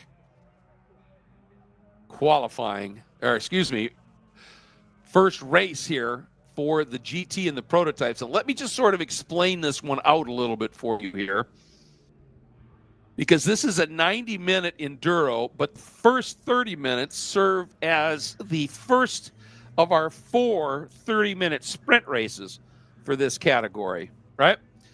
And so what happens when the 30-minute point comes out, there's a special flag that is displayed, and everybody that's just running in the sprint race, not entered in the enduro, continues around at speed and then safely gets down onto the apron and moves into the pits. And the big thing there is you don't want to interfere with anybody who's out there still racing in the enduro. And at that point, everybody else, they're out there for the enduro. Now, here's the deal with the enduro: a mandatory pit stop, and you must be stationary in your stall. It's not from pit entrance to pit exit. It's from stopping in your stall to leaving your stall. You have to be there for a minimum of 4 minutes. You can go over it. You don't want to. You want to get that stop done as fast as you can and get out. So in that 4 minutes, if you want to refuel, you got to get it done. If you're doing a driver change, you got to get it done. If you're just going to continue, you still got to sit there for 4 minutes. If it's just you and you don't need fuel, you don't need tires or anything, you still got to make the stop. But if you're going to do tires and fuel and driver change, you got to get that done in 4 minutes. And you're doing it under pressure as well. So keep that little tidbit in mind, right? So we got a big field. I'm going to start with the starting lineup right now. And as always here, it will be the prototypes that will be starting up front. And Drew Altman in the number 11, the green Radical. And that is a mighty fast machine. We'll start on the pole with the 25 Praga of Bruhat and Haub. I'm never really sure who's going to be starting that, although I don't see that car out there, which is a bit of a surprise. Then we should have, there it is, the number 5, the beautiful machine of Jimmy Crawford that he'll be sharing with Jesse Gross.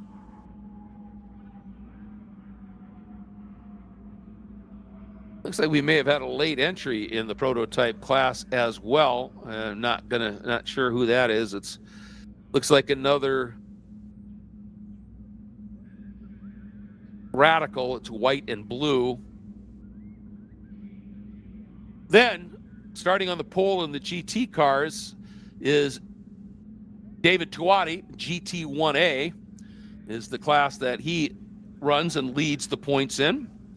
Nice to have Angel Benitez back in the number 27X. Very talented driver. Great to have him back with us as well. And then in the 241 will be Adan Ramos. And that is our GT1A field. GT1B, Michael Manell and Bart Collins in the number 4. It is that deep burgundy red with the gorgeous checker flag striping on it. And if you notice on the hood, that checkered flag bleeds into some of that burgundy as well. The prettiest car that races these days, in my opinion. It's just done right. The 87 of Mark Julian, then the combo of Sophia Basler and Paulo Lima, and they have been a powerhouse in the Enduros in the last couple of races, really strong in the 132 Porsche, then the 53 Ferrari of Gary Young, and then the 14 of Charlton Holmes. And GT2A, points leader Manny Gomez in the all-white number 84 McLaren Artura from Palm Beach Tactical. Again, a big shout-out to Juan Manuel Cardozosa, who is a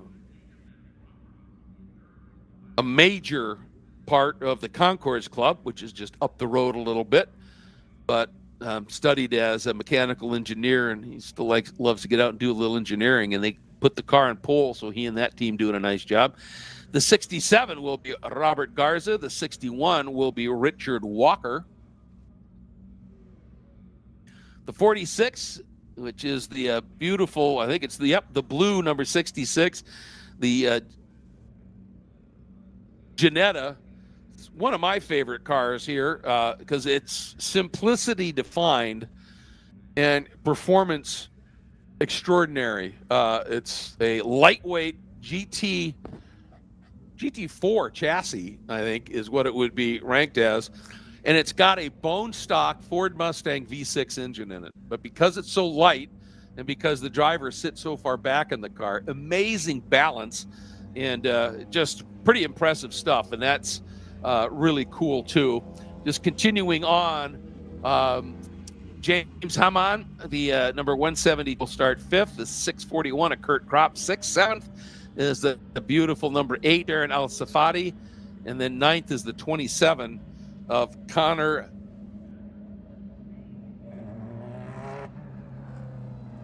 Cavalli. GT2B, the bullfitter, and the Corvette that I saw had the hood up. So I hope they got that, is Roberto Dallo Costa, who's also the points leader. Then the 26. Talk about a pairing. Michael Fonte, relatively new, but his co-driver and coach, guy named Guy Cosmo, who is going to be setting sail here as well. And be fun to see what he's up to once he gets into the car here. Let's see. Then Hal Gould will be in the 31. The 9 is Daryl Cooney. And in the 36, the duo of Ari Strauss and Adam Fetterman. GT3A, it is the pairing of FARA's own Jose de las Casas with Carlos Garcia in the number 55 BMW. On the class pole over the 18 of Jonathan Salerno, the 23 of the Thompsons, Elijah and Wayne, the 78 of a busy Rick Tamarian, as he is sharing the 78 with Arturo Aldana. He'll also be driving in the 77 with Carlos Garcia, who's driving with Jose and Mark Izza. Then in the 69 is Matthew and Juan Paulino, and then in the number 32 is Carlos Villasana, excuse me. Tell you what, that is an interesting conglomerate of drivers bouncing around here. Carlos Garcia is going to be sharing with Tamarian. Tamarian will be sharing with both Carlos and Marco Pisa and Arturo Aldana in 2 different cars. Okay. All right, guy wants to drive. I get it. I'm going to bring in my co-announcer here for this Enduro and the producer here on site that's doing a great job with DriverSeye Live, and of course that's Brandon Kuzmarek. And nice to have you alongside. You know, during the day here we have lots of fun off mic and telling stories, but for the Enduros you always step in and do an absolutely incredible job. And one, thank you, and two, this sunset for a few laps is going to be really interesting, especially for the drivers heading into turn 8. Yeah, how about it? Thank you for having me, Greg. I appreciate it. So is the one of the treats of the weekend for me is to be able to call the evening Enduro with you. We've got our man Jordan Worth on the buttons this evening, if you're watching along on the internet. Jordo! If you've taken advantage of the free admission this weekend, I can tell you, having just been outside, there's almost a little chill in the air. And that's even coming from my rich Pennsylvania blood, not that South Florida blood that a lot of us have got down here. That's so thin. Correct. We're coming to the green. It's pleasant. It's lovely outside. It's going to make for fast race cars and great shots, Greg. You're absolutely right. That's art right there. And we're green. And right from the off, as you would expect, it is going to be our overall pole sitter jumping into the early lead here. Drew Altman in that bright number 11. And it's going to take a couple laps for the field to cycle through. Let's finish up. GT3B on the pole, the 66 of Adam Fetterman. And here comes the GT field with, again, David Tuati catching the green. And we are underway. Look at this. Oh, streaming down into turn one. This is incredible. And everybody trying to make up some ground, but trying to be respectful. A little close moment there right in the back. Yeah, there's that funnel down into turn one, Greg, which is out one of the older Porsche 991 Cup cars there, that all-white car dropping a couple wheels on the exit of turn number 2. The other Porsche contingent at the front kind of making good their escape here. There's 4 of them, as you said, led by David Tuati down into the braking zone at turn number 6. The sun at their backs, but directly into the cap. Look at that shot. Oh, it's incredible, amazing, isn't it? Just beautiful here as they work their way through 6 and 7. Ooh! Somebody on the inside flipped the curb, bounced sideways, and a great piece of awareness. I hate that I don't know who it was, who opened the wheel up at just the right moment and let them go. We're going to learn, Greg. There's a lot of cars in this. Let's not forget, we're starting off with the sprint race. Yes, we are. 30-minute sprint. We'll get a quick checkered flag in the middle of it, 30 minutes in, and then transition that right over to the Enduro. That'll take us till around 6:30 tonight. Yeah, it's absolutely, and cannot wait. It's going to be awesome, obviously, and it's nice the way that they've structured the Enduro here. I like the idea of, all right, you know, based on entry, it determines how long the Enduro goes. And we got a good turnout here, I think, for this Enduro. Yeah. So, but let's get right to it here. That number 9X, don't have a driver for it, but that's another of the radicals that is up into third. Tuati leading the GT contingent, as you would expect, over Mark Julian, but not by that much. And I think that white car that you saw have its moment, that may have been Adan Ramos. He's a GT1 guy, but yeah, he has slipped back all the way back to 10th overall. So I think that may have been the car that had that problem.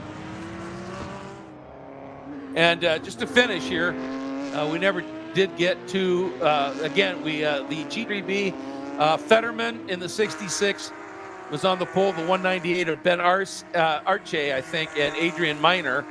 And then GT4A, Alejandro Garcia is on the pole. I think that's the 238, the 1133 of Rafael Rosario. And then a driver, usually is one of the front runners in Honda Wars, the 089 of Luis Canahuete, has moved up to GT4A for this. Luigi Fara was 4th. Yuri Colazos is 5th in the 177, the 171 of Ricardo Rey next up. And then in our Honda Wars, the number 6 of Wilbur and Richard Perez, out qualifying the 317 of Moises Cordero and Rafael Garcia Sr. So that's how things started. But now, getting into the racing here as well. I'll tell you, a guy who's driving, as he often does, absolutely brilliantly here, Mark Julian. And as I say that, he just lost that spot. He was up running right with the GT1 boys, the GT1A boys, splitting Tuati and Benitez. But now Julian has slipped to 6th overall, still leading in GT1B, but Benitez able to sneak through. Yeah, not really a surprise there. Benitez in that number 27X. It's the bright green Porsche 992 headed down between turns 5 and 6. Now it's a newer model Porsche Cup, a little bit more power, a little bit more aero. It's meant to be just more race car. Yeah. Right, go faster and do things better. The older spec that the 87 is running of Marc Julien, you would expect, also being in a different class, in that GT1B class, to slip a little bit further back. As you said, not an overall position change, but it was a really good start from the 87 nonetheless. Yeah, the man's a gun. There's no question about sure. it. Really can hustle the card. We have seen some absolutely superb battles between Marc Julien and the Manella Collins duo in this GT1B class. And guess what? They're separated by 0.4 of a second. That means we have to look at that maroon race car for longer? I know. And focus more on it? I know. That's tough. And imagine that maroon car in this light. That's perfect. It is. We need to start a campaign for more maroon machines, I think. Yes, we do. MMM. Yes, and look at the pace of Tuati here as he is. And because of the straight line speed here, he is able to close up on the back of some of those prototypes now. The last time we saw David Tuati in DriverSeye Live at a FARA event was back at Sebring 6 months ago, where he did very much the same thing. The difference was that was in the older Porsche Cup car. That car has now been passed on to a new owner. is no longer in the TLM stables. As I understand it, David has jumped up into the 992 ranks, that newer, faster, better car, and picking up right where he left off in that Saturday evening Enduro as well. Pretty cool stuff. And the reason that, certainly at Sebring that he was able to have that kind of pace is that car is much quicker in a straight line than these small motor prototypes. They're really agile around here, so I think as Altman, Crawford, those guys might be able to hang on a little bit longer because we just don't have those massively long straights here.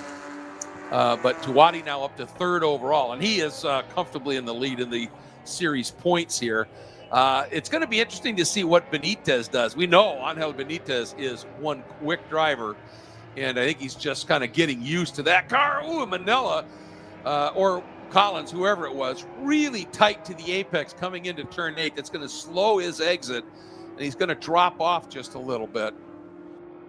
Tell you what, Greg, we've already started work into the back markers, right? The lower class cars. The traffic down into turn 9 here, especially, which is the end of the back straightaway on the NASCAR oval, down into the infield portion at turns 3 and 4, is wild. You talk about your high-speed chess. This isn't even chess. You don't have that much time to plan, and you're in full react mode by the time you get down there. It's a big funnel. You're driving down a hill. There's a huge bump in transition as you get into that infield portion. It is fascinating to watch these drivers manage that in real time at probably 130 miles an hour in some of the GT1A and B cars down in that part of the track. Wild stuff. They're chucking it in, no question. And, that's one of the things that is so fascinating about this type of multi-class racing. And in here, it's almost exaggerated a little bit because when you've got Honda war cars out there, all running that little Honda engine in there, the closing speeds can be pretty extraordinary, and you just got to be prepped for it and be ready for it. And a lot of these people have done that. They've been out here and driving for a while. There goes the number 55, just going by us here. Yeah, it's actually worth noting, Greg. The margin at last lap was just over half a second from Jose de las Casas or Carlos Garcia back to Jonathan Salerno in the number 18. It's gone out. It's 2.3 seconds now. So I was going to have our producer Jordan Worth kind of bring attention to that battle as Jose heads out of turn 4 and into turn number 5. That orange car is blending very nicely with the sunset off to our west. But just as fate would have it, a really, really nice lap there from Jose, actually able to put some distance between himself, or Carlos, I guess it could be Carlos Garcia in the car, between himself and Jonathan Salerno, means now that margin is out to well over 2 seconds. Yeah, now we've got some of the fastest prototypes. The overall leader is working through, just got past got around Jose heading down into turn 8, and I don't think it held up Jose very much. Ooh, and a late move there by one of the Porsches coming after Jose. And it really squeezed the Porsche. He had to get out of it big time. And, the thing is that there's nothing that says that Jose just has to move. He's leading his own race. And he's going to drive his line. And the classic thing that you are taught in every driver's school and in every driver's meeting is if you're in one of these slower category cars, we know you're driving 10/10. If you're a wheelman, it doesn't matter what kind of car it is, you're going after it. Drive your line. Be consistent. Drive the line that the faster car would expect you to drive. Let them figure out how to get through. In a word, Greg, it's predictability, right? Drive in a way that anybody who's coming up behind you, no matter the speed differential, can understand and predict what you're likely to do. It's safest for everybody. Even if you feel like you're in the way as a driver, you're holding up the faster car behind you, let it happen. They can see it develop, can judge the closing speeds better than you can, and ultimately they're the ones in the position to make the safest decision to get past you. That's exactly it. Yep. In GT2A, Manny Gomez, well, I tell you, he has just found it here. He got that McLaren Altura. He's up by 8 seconds in 9 minutes. Is that an Altura? Yeah. I don't think I've seen one of those on the racetrack yet. Yeah, it's a beautiful machine. We've got, just real quick, Greg, we've got a slow Honda Wars car, I believe, headed down to the hairpin at turn number 8. Looks like a white car with some orange trim or Dayglow sort of yellow or red trim. Yeah. There it is to the outside. Yeah, it's staying out of everybody's way, which is great. The let's just hope they can get around here. We've also got an early pit caller here. I believe it's a Porsche GT4 Club Sport Cayman, red, white, and black car with what looks to be possibly a right rear puncture, flat right rear tire. And during the Enduro, this would be no problem. You're required to make a 4-minute mandatory safety stop. The problem for them is this has come only 11 minutes, not even 11 minutes, into the first sprint race. So this is just, this is pain for that car. Yeah, big time. Can we catch a number on them? I have not been able to get it. It's so close, but I just can't see it here. In GT2B, Roberto Della Costa has opened up a margin in that Corvette over Michael Fonte, the number 26. With Hal Gould third, Daryl Cooney sits in fourth. GT3A, it's the De Las Casas Garcia, but Salerno, now that they've cleared that traffic, Salerno has whittled that back down again, Brendan, to only 1.5 seconds. So on clear lap, they've got some pace. The guys who are just flying right now as well, the number 77 of Tamarian Garcia and Pisa.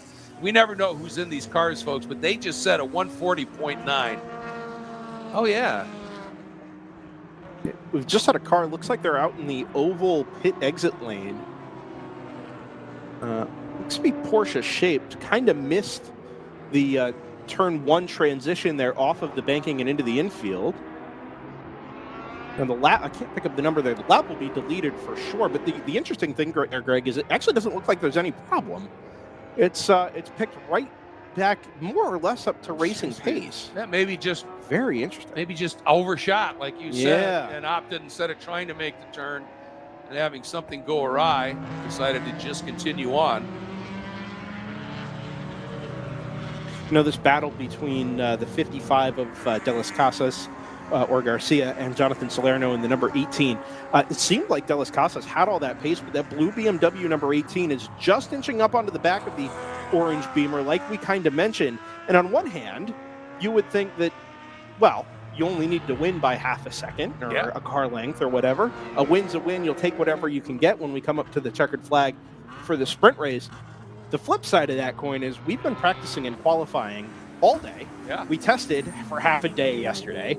I think everybody's kind of ready to go here. And if you can get and give it the beans for 30 minutes, get through the sprint race, and then transition over into this Enduro period, you're going to lay the laps down. Oh, yeah. Right? I don't know that there are too many drivers that, having done what we've done all day, would say, I'll just go as fast as I need to. You're going to go as fast as you can. Of course you are. Yeah. And at least, as you said, to the sprint check. For sure. You bet. For sure. And I think I would have thought that maybe Jose was managing the gap, but as time goes on here, I actually think Jonathan Salerno is actually just capable of hanging with the back of that orange BMW from De Las Casas. It's good stuff. You see him chip at it a little bit. Yeah. The other thing to keep an eye on here is we were talking about those two beautiful cars, Mark Julian and the Manila Collins number 4. The margin, the last time they came by, was about 0.4 of a second. So they're in a really good battle out here as well. By the way, the Porsche with the flat right rear tire we mentioned earlier was the number 14. Ah, yes. That's what I thought. I don't see him. Charlton Holmes. That's who it was. Yes. Charlton. Yes. Actually, back out on track and headed down into turn 2 and 3 now. So good that they were able to get that Porsche back out on track. We've had another one into the pit lane to replace it. This is the number 36 from our vantage point up here. I wonder if that was the car that ran wide out there. Yeah, I'll tell you what. I think you might be right, Greg.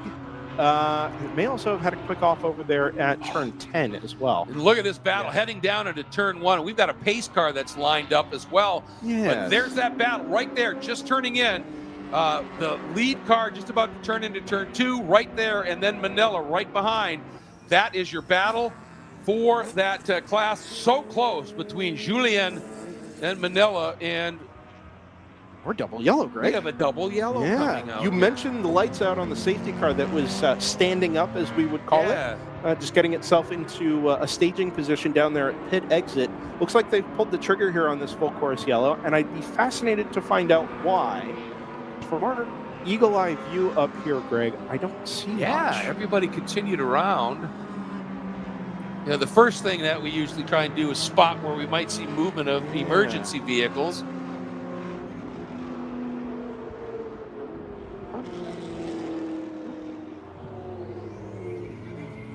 But our overall leader, the pace car, missed him. See the green right there, who's just flying. I don't think he gets the memo here. Yeah, it's such a challenging operation. They're trying to get the safety car out in front of a leader, especially one that's that number 11 is headed down into turn number 1 full tilt.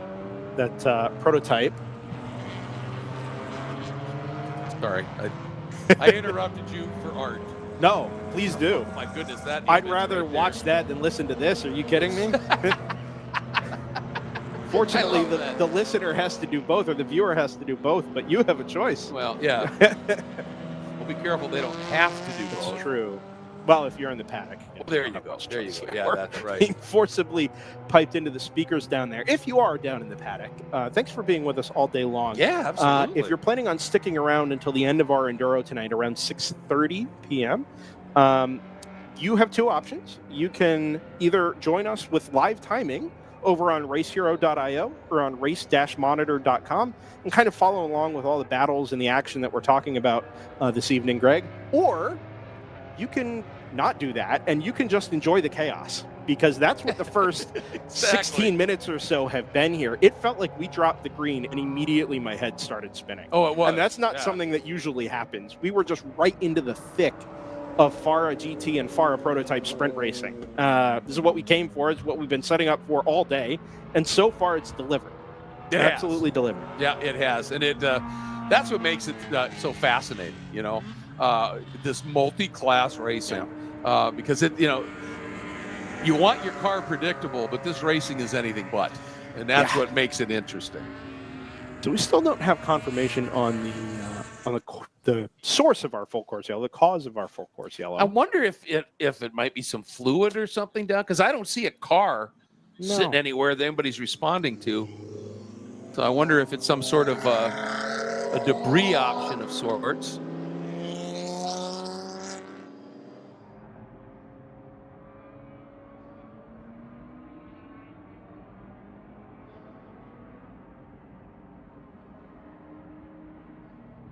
And the part of this that I don't understand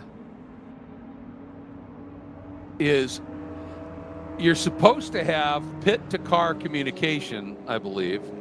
Why hasn't our overall leader, Drew Altman, slowed down? Something is not right here as to why he just continues to drive away from the field. So I have some updates. Yes. What did you learn, sir? I learned that the reason we went full course yellow is for a stalled car on the backstretch. Aha. Which, from where we sit here, Greg, would be about the only thing you can't see. Right behind the tower. Exactly. Either behind the tower or behind that tall, sort of 4 or 5 foot inside barrier there to driver's left. As you mentioned, safety car did not pick up the overall race leader. That's the green number 11 Radical headed down the front straightaway here. This is actually not as big of an issue as it might seem. The options are to either let that car fall back to the safety car and get in between the safety car and the first car in line, or to have it pass the field, slot itself in front, and then remove the lap in live timing. So it's not a difficult solution. It's not a hard one to solve to get ourselves back to the right place in terms of timing and scoring. It's just going to take a little bit of coordination with the team and the driver to actually make that happen. So we'll see what they're able to do, the fine folks in timing and scoring and race control next door. I ran Gerardo Bonilla at the helm this weekend. Oh, the guy's awesome. As good as it gets. It truly is. Truly is. Fine race car driver in his own right. Oh, that he was. Yeah. He's still a fabulous coach and does a lot of training, but in terms of stewarding, he brings to me the two most important things to stewarding: racecraft, race knowledge. Yep. And good humor. I like that. And, because you could be very, very talented, but dour and unpleasant. Today he brought the third most important thing. Lunch? This is true. This is true. He did well, and he's doing well. This is, as we said, a little bit of a tricky situation here, but the solution itself is not overly complex. So we'll get this sorted out. Actually looks like we may be putting out a red here, Greg. Hmm. Yeah, and it shows that on timing now. I think this is going to be the way we answer this. It's in the driver's hand, or in the flagman's hands, I should say. Yep. And it's on Race Hero now as well. Probably also in the upper left corner of the screen. There it is. Oh, and then a car decided not to follow into pit lane. Well, it's been solved. There's a secondary pit entrance there. If you're just on the oval, it was able to get right in behind the safety car. All right, nice. So this is a bit of an unusual situation here, Greg. It really is. For those of you that are joining trackside, this isn't something I've seen before, but it's, again, a valid way to address the issue we find ourselves with. Always a bit of an odd situation when the race you've been building up for all day suddenly goes quiet. It does. It kind of it happens. Stunts the vibe a little bit, but we're 21 minutes in. We've got 30 minutes. 30 minutes is the time limit on the sprint, and then, of course, the Enduro to follow. Right. So we'll see how they choose to address that as well. Well, I'll tell you, that car that missed the pit in and it was able to tuck right back in again, it has such a wild graphic thing on it. You can't see a number on that to save your soul. We can't see much of anything up here, Greg, but I'm not sure being any closer would really help in that case. Not in that car. Never mind that car. Take the car behind it. It's like a Frankenstein. Every panel is painted a completely different color. Well, that's true. That's true. Well, this is going to bring some of these competitors right back on top of each other, assuming we still have 8 minutes left, so we can resolve this problem quickly. You know, the problem is that the pace car is going to have to go out, do a lap. And are we just now getting the safety crews out to that car? I was told the car continued. Oh, so they're just... As soon as we went double yellow, the car continued. I don't know that that's still the case, whether it came to rest somewhere else, but I don't see anything. So, yeah, this is a unique situation, I think. Well, here's the interesting thing is the gap between Tuati and Adan Ramos is under 3 seconds. Well, if we look out the window here, Greg, I see a very brightly colored Porsche 992 Cup. Yep. And we look for a number 241 that appears to be a bright white eggshell, perhaps, with a little bit of blue tint. That's odd. 241, that's Adan Ramos. That is Adan Ramos. So they are nose to tail in the queue down there in the pit lane. And then if we look right down, straight down from us, is the battle for the GT2 or GT1B lead. The sort of checkerboard, for lack of a better description, the black Porsche with the white pattern on it, the number 87 of our leader, who is, as I said, he's just one of the quick guys, Marc Julien. And then right behind him, that absolutely stunning livery, number 4 of Manila and Collins. And again, we never really know who's out there driving them. But, they both do the job well. Then you go back a few more cars, that all white. There's the McLaren. If you, in the hands of Gomez. Yeah, if you're down there near the pit lane or sitting above the garage area there, we're looking about 5 or 6 cars behind the start-finish line. Yeah. It's one of the newest generation McLaren racing cars.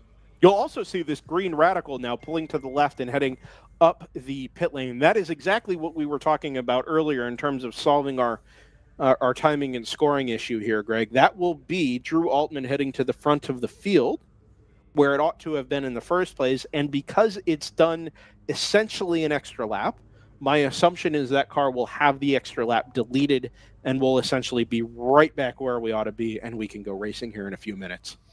That's great. Also worth noting, they're resetting the cones down there at the exit of the turn 11 and 12 chicane to prevent cars from making that really rough transition up onto the exit of the NASCAR banking. All right. Well, that's one of the things when you've got yourself, have to do some sort of a stop like this. Yeah.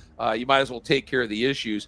Now, the problem is going to be the pace car is going to have to go out and do a lap and then come around. So we may have a 1-lap sprint here to wrap up the sprint. So that's going to be pretty interesting to see how that plays out. As you can see, the field off to the right there, folks.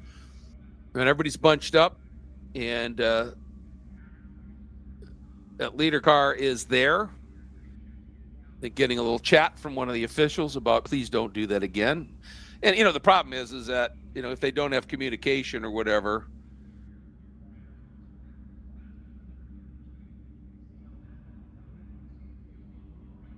But nonetheless, as you said, it just sort of parks everybody here. Another car where that white McLaren is, so go behind that, 1, 2, 3, 4 cars, is that Audi R10. Oh, the R8 GT4. R8 GT4. Yeah. Yes, sorry, with the 10-cylinder Pick engine. a prototype that they purpose the name of. Yeah.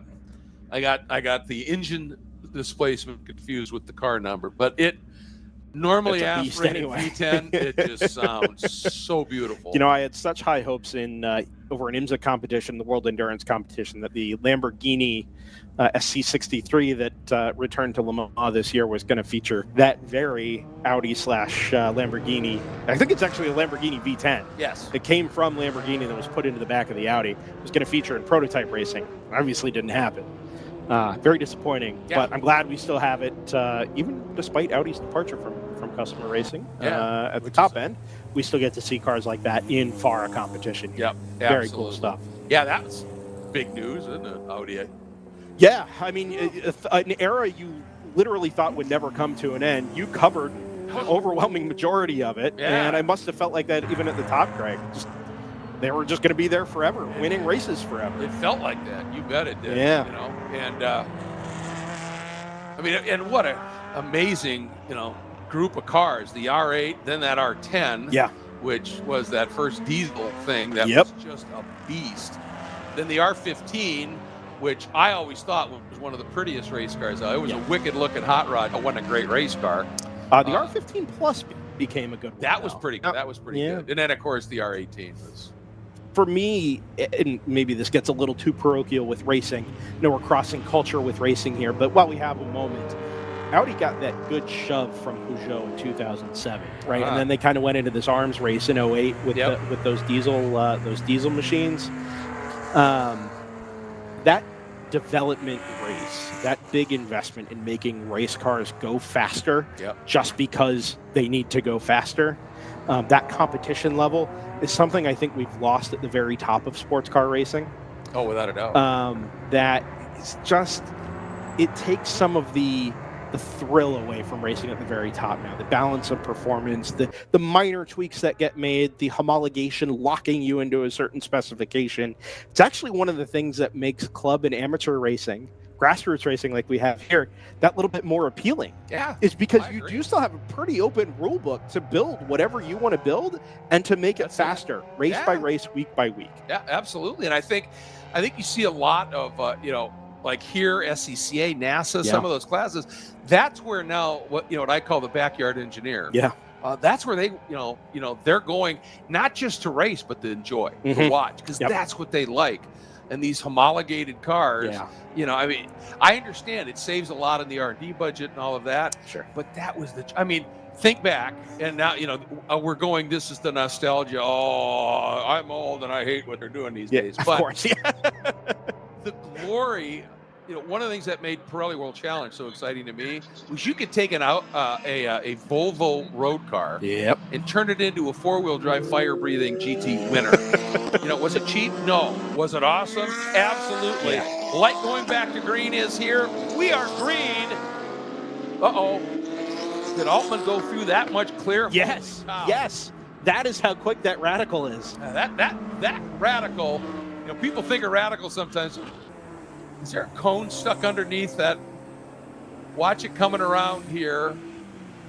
There it is. This first white car. Is that a cone? Sure is. Oop, car off and spun at the exit of turn number 2. Yeah, that was a close one.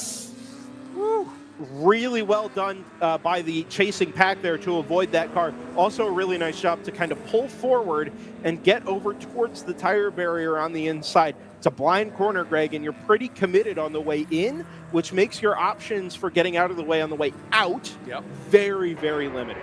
So it was all really, really well done. And Gary Young in the Ferrari gets off at the exit of turn 6 in the transition into 7. I think I don't know if he got in just a little hot or if he had somebody on his inside and couldn't turn. And once you get far enough out there, you get where all the junk and debris and hot dog wrappers and marbles are. There's no grip. Those Spec Miata guys have been kicking up dust for 15 crazy minutes. guys. Right.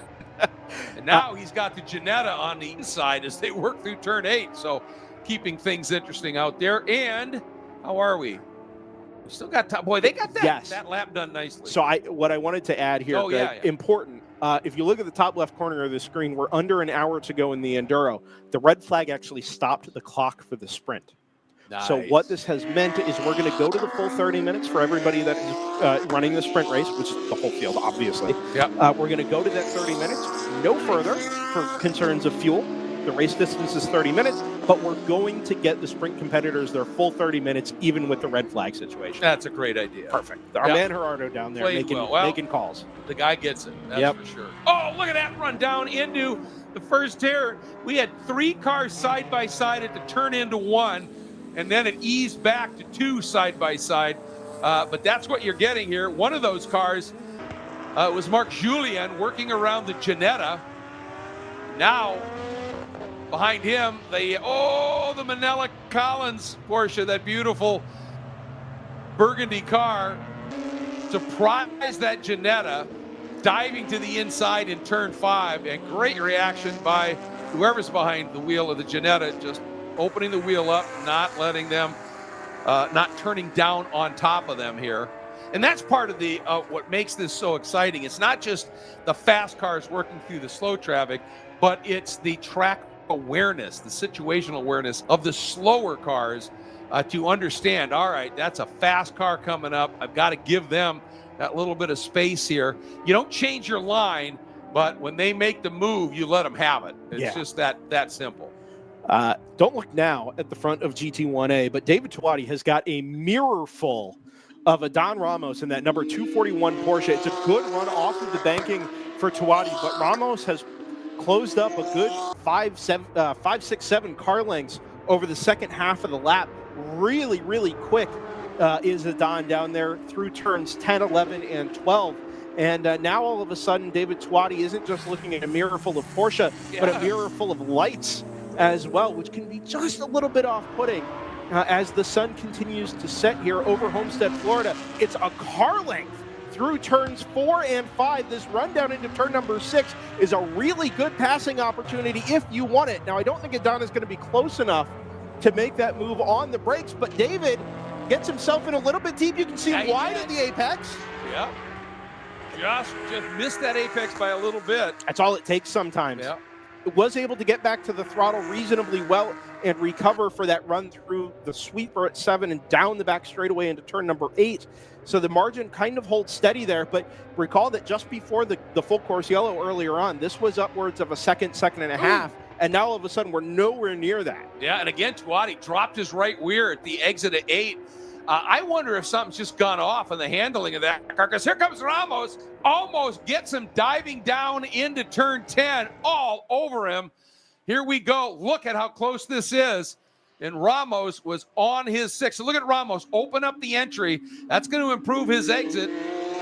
Nice job by Ramos. Is David a little rattled? I don't know. He's normally as cool and relaxed as they come, but I wonder if Adon Ramos closing up chunks of time in these first 2 laps back to green has David just looking a little bit more in his mirror. Remember, he's got nobody else out in front of him.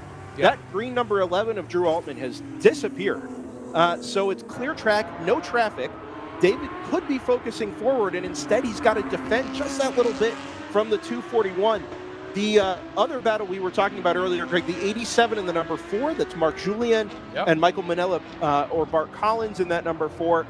That one's actually gone out a bit. We're out to 1.3 seconds there in the battle for GT1B honors. Yeah, but joining this battle in GT1A is Angel Benitez in that green number 27X. He's now only 4 seconds left of those 2 guys up front and running equal or better lap times on occasion.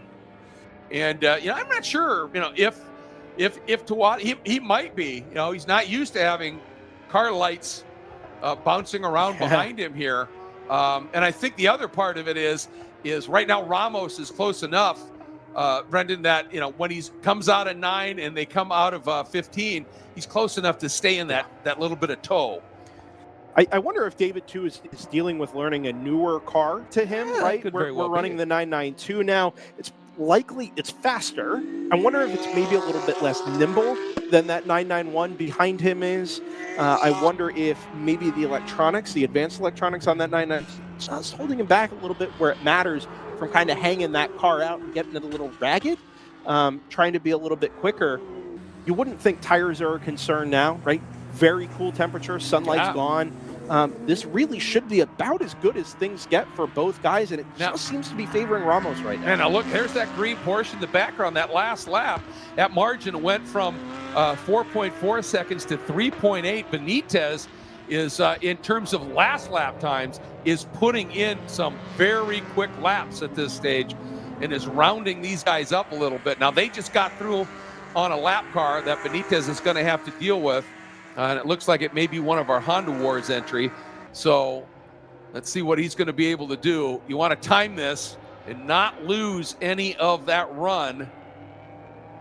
Yeah, they've both cleared him down into turn number 8. It's worth noting, Greg, this is not Don Ramos closing up to the back of David Tuati is not because Tuati has slowed down. It's a personal best on lap number 16 for that number 68 Porsche. It's also a personal best, as you mentioned, for the number 27 of Angel Benitez.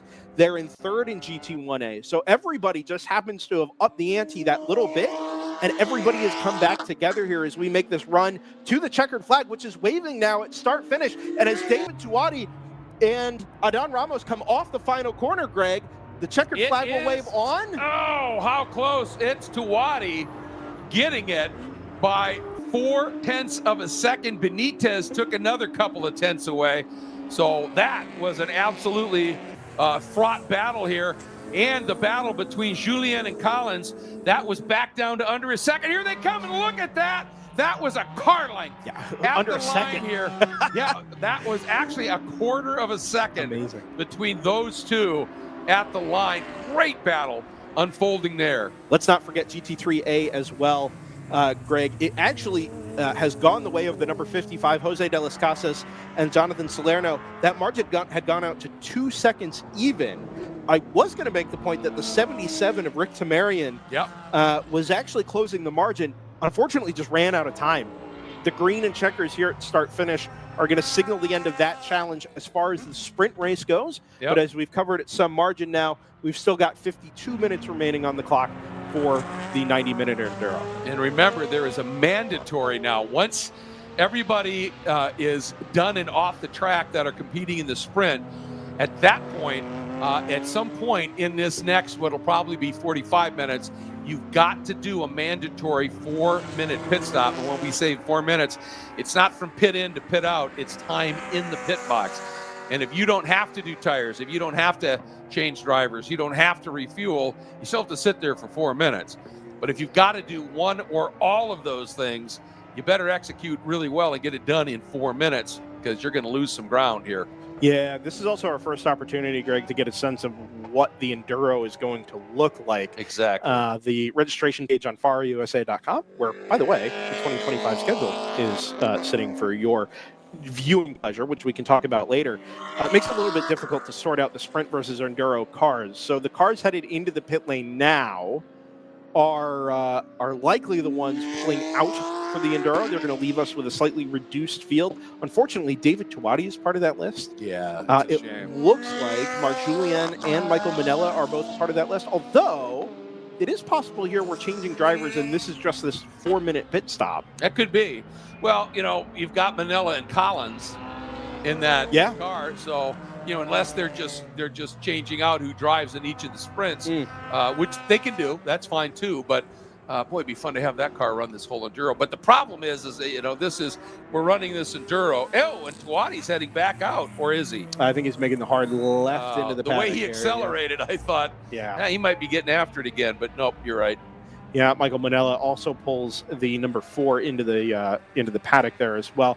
We get to see the maroon under the Musco lighting system here at Homestead-Miami Speedway. It was a little bit of a downer. Yeah, it is. It is to see. Nothing against Musco. No. Seeing that car parked it's just too pretty. The 241 of Adon Ramos has stayed out, though, and as a result, inherited the overall race lead. And naturally, the GT1A class lead to go with it. So if you just give us a moment here to sort through the updated timing and scoring with the cars that have fallen out of the sprint, we'll be able to give you a little clearer picture of what exactly this Enduro is going to look like. Yeah, and I was looking here because I do have the Enduro points. Just a matter of course, finding them. There we go. So now we can kind of focus on that just a little bit as well. The interesting thing in all of this was we never saw that number 25 Praga take the start. Even in the sprint? No. Yeah. They're leading in the Enduro points. Now, they've got that championship pretty well clinched. Sure.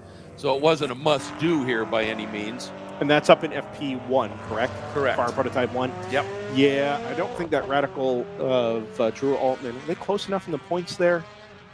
Yeah. No, not an F. Yeah. Nope. And Adon Ramos in the Enduro is leading in GT1A. Yes. So they've got that points battle. In GT1B, and this is what I've been talking about, how effective in the Enduro, when Sofia and Paolo decided to team up, they have gone on an absolute tear here. A win, a second, and a win in the three previous Enduros for Sofia Baszler and Paulo Lima. And they have eased away and look like they're going to be pretty solid for this championship as well. Remember, after the Enduro tonight, Enduro Championship's in the book, so Race of Champions continues here.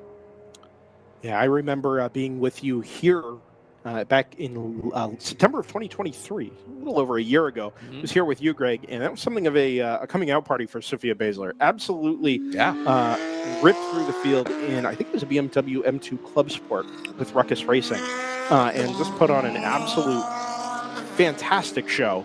In admittedly a bigger field than we've got here tonight. Right. But really, really kind of emphatic initial statement from Sofia that obviously is carried through into 2024 as well. Yeah, absolutely. And won the championship in the GT2B. That's what it was last year. And then this year didn't even go to GT2A, went right to GT1B.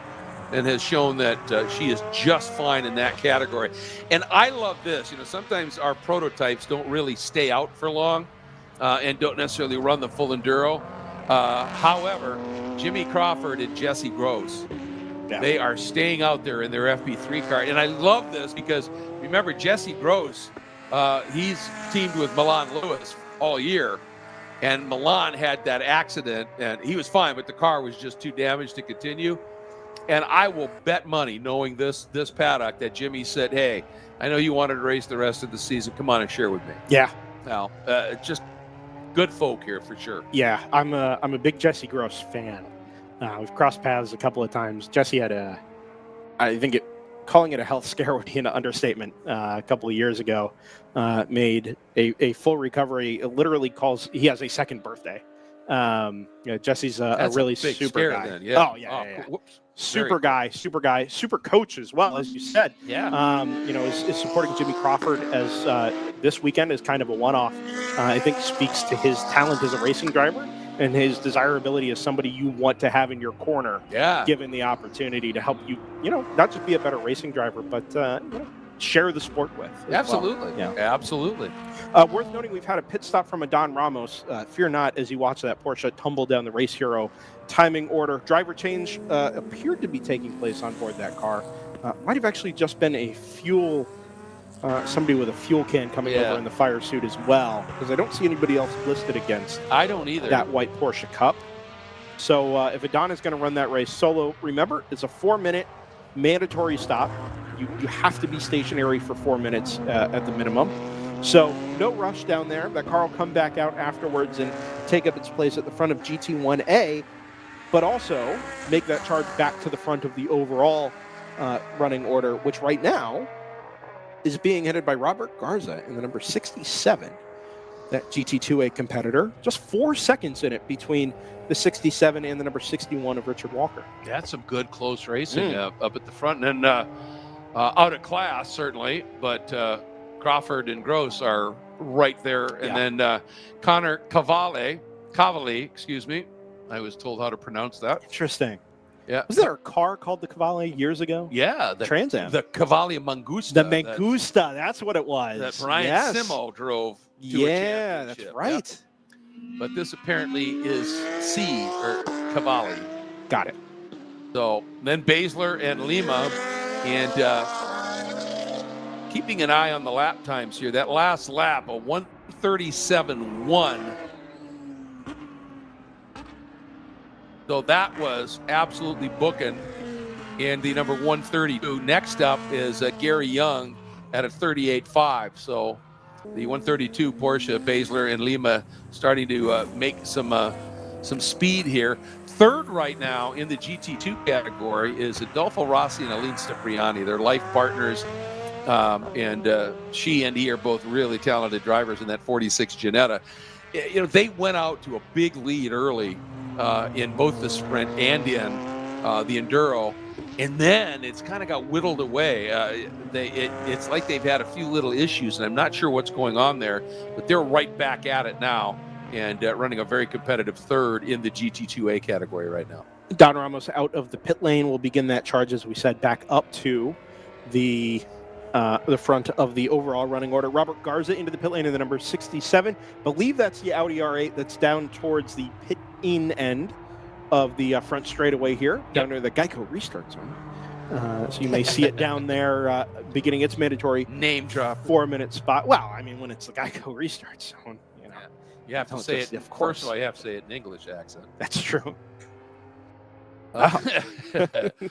Well, got to get it in while we can then, I guess. There you go. I'll tell you one thing that I'm looking forward to watching here is 9th overall right now in GT2B, and that would be second in class, is the Michael Fonte Guy Cosmo driven entry. And I'm guessing at this point that it's Fonte who probably started the Enduro out there. I'm looking forward to seeing what kind of times we see out of the gentleman that I lovingly call Guy Cosmo. It's a friend of DriversEye Live as well. Yes, he is. Provided platform for us to get our first ever funding. Oh, really? To cover an event, the 25 Hours of Thunderhill. Oh, yeah, nice. Guy had a program up and running that wasn't too terribly long-lived, but got us our first round of funding to not have to go cover races out of pocket, and the rest is history. Nice. Guy's a super man. Guy. He's a great guy. Yeah. I want to bring attention to something. If you've been following along with live timing, or if you happen to be watching trackside and you say, these cars don't seem to be going as quick as they were, that's correct. They're not. We're in Enduro mode here, and that doesn't necessarily mean cruise mode. No. But it does mean protect the equipment. Your risks are lower, and of course, because it's the last race of the Enduro season, we're awarding the championship tonight. Yeah. If you haven't gained it by now, chances are you're not going to. So let's get the car home, enjoy your time on the track, be safe, be smart, and live to fight another day. The reason I mentioned the pace is because rather than focusing on the drop-off in this, let's appreciate just how quickly they were going during the sprint. Yeah. Right? Richard Walker in the number 61, best lap 134.8. Last lap 136.3. Connor Cavalli in the number 27, 134.9. Best lap, last lap was a 37.4. That's 2.5 seconds, right? Absolute 100% max commitment in the sprint, and then you back it down. So when we get to race number 2, sprint race number 2 tomorrow, which will be live here on DriversEye Live at right around 10:40 Eastern time. Yep. What you're going to see is more of that 100%. Yeah. It's going to be max commitment. 3 races still to go. Absolutely. To award sprint titles. Yep. Which is going to be, which is going to take all day to develop, and it's going to be all day at full tilt. Absolutely. Which we're really, really excited to be able to watch. And you know what? That's not something you see every day. A Ferrari and a Ginetta duking it out side by side around the racetrack. I noticed that the Ferrari, Gary Young's car, a beautiful F430, no headlights. Oh. And that can become a little bit of an issue here. I wonder if that's no headlights by choice. And he just missed his turn in completely. Well, so I think that is a product of no headlights there, Yes. Greg. It's getting noticeably darker, and particularly that run from turn 6 down to turn number 8, there is no trackside lighting. Right. You're basically pointed at the Musco lighting system around the oval and trying to judge your braking point off of one temporary lighting gantry there on the left side of the screen and the lights off in the distance. And I just wonder if he kind of suckered himself into braking a little bit too deep there at and again there at turn number 11. Yeah. Well, and I think that was a combination. I think it's exactly what you're talking about. And also, I think he glanced in the mirror because he knew that they were close, but now all he sees is headlight. Yeah. So I think he glanced, how close are they? And I say this from experience because I did that going into turn 6 at the old Brainerd track when I was racing. Sure. A friend of mine I butchered turn 5, and a buddy, we just found each other on the track and raced hard but fun all the time. And I thought, he may have come up the inside. He may have got a run. Yeah. So I glanced. I didn't want to turn in on him. I glanced, looked back, and there went my braking marker. And I shot straight off the outside at 6 at Brainerd and did a little rally racing. Well, the good news is Brainerd was a slow circuit back in the day, so I'm sure it was a very minor off. Oh, yeah. Yeah, no speed there at all. No. Thank goodness an absolute ton of runoff on the outside. Yeah, so for sure. Otherwise, it could have been ugly But as opposed to what we have here, which is actually quite some high speeds and actually quite not a lot of runoff. No, I mean, look at, this to me, in a lot of ways. Now, obviously, here on the outside of 8, on the outside of 1, in 7 to a degree. But this place drives a lot like a street circuit. It really does. Because you got the walls, really, so we've got 5 feet before the wall, but it's grass.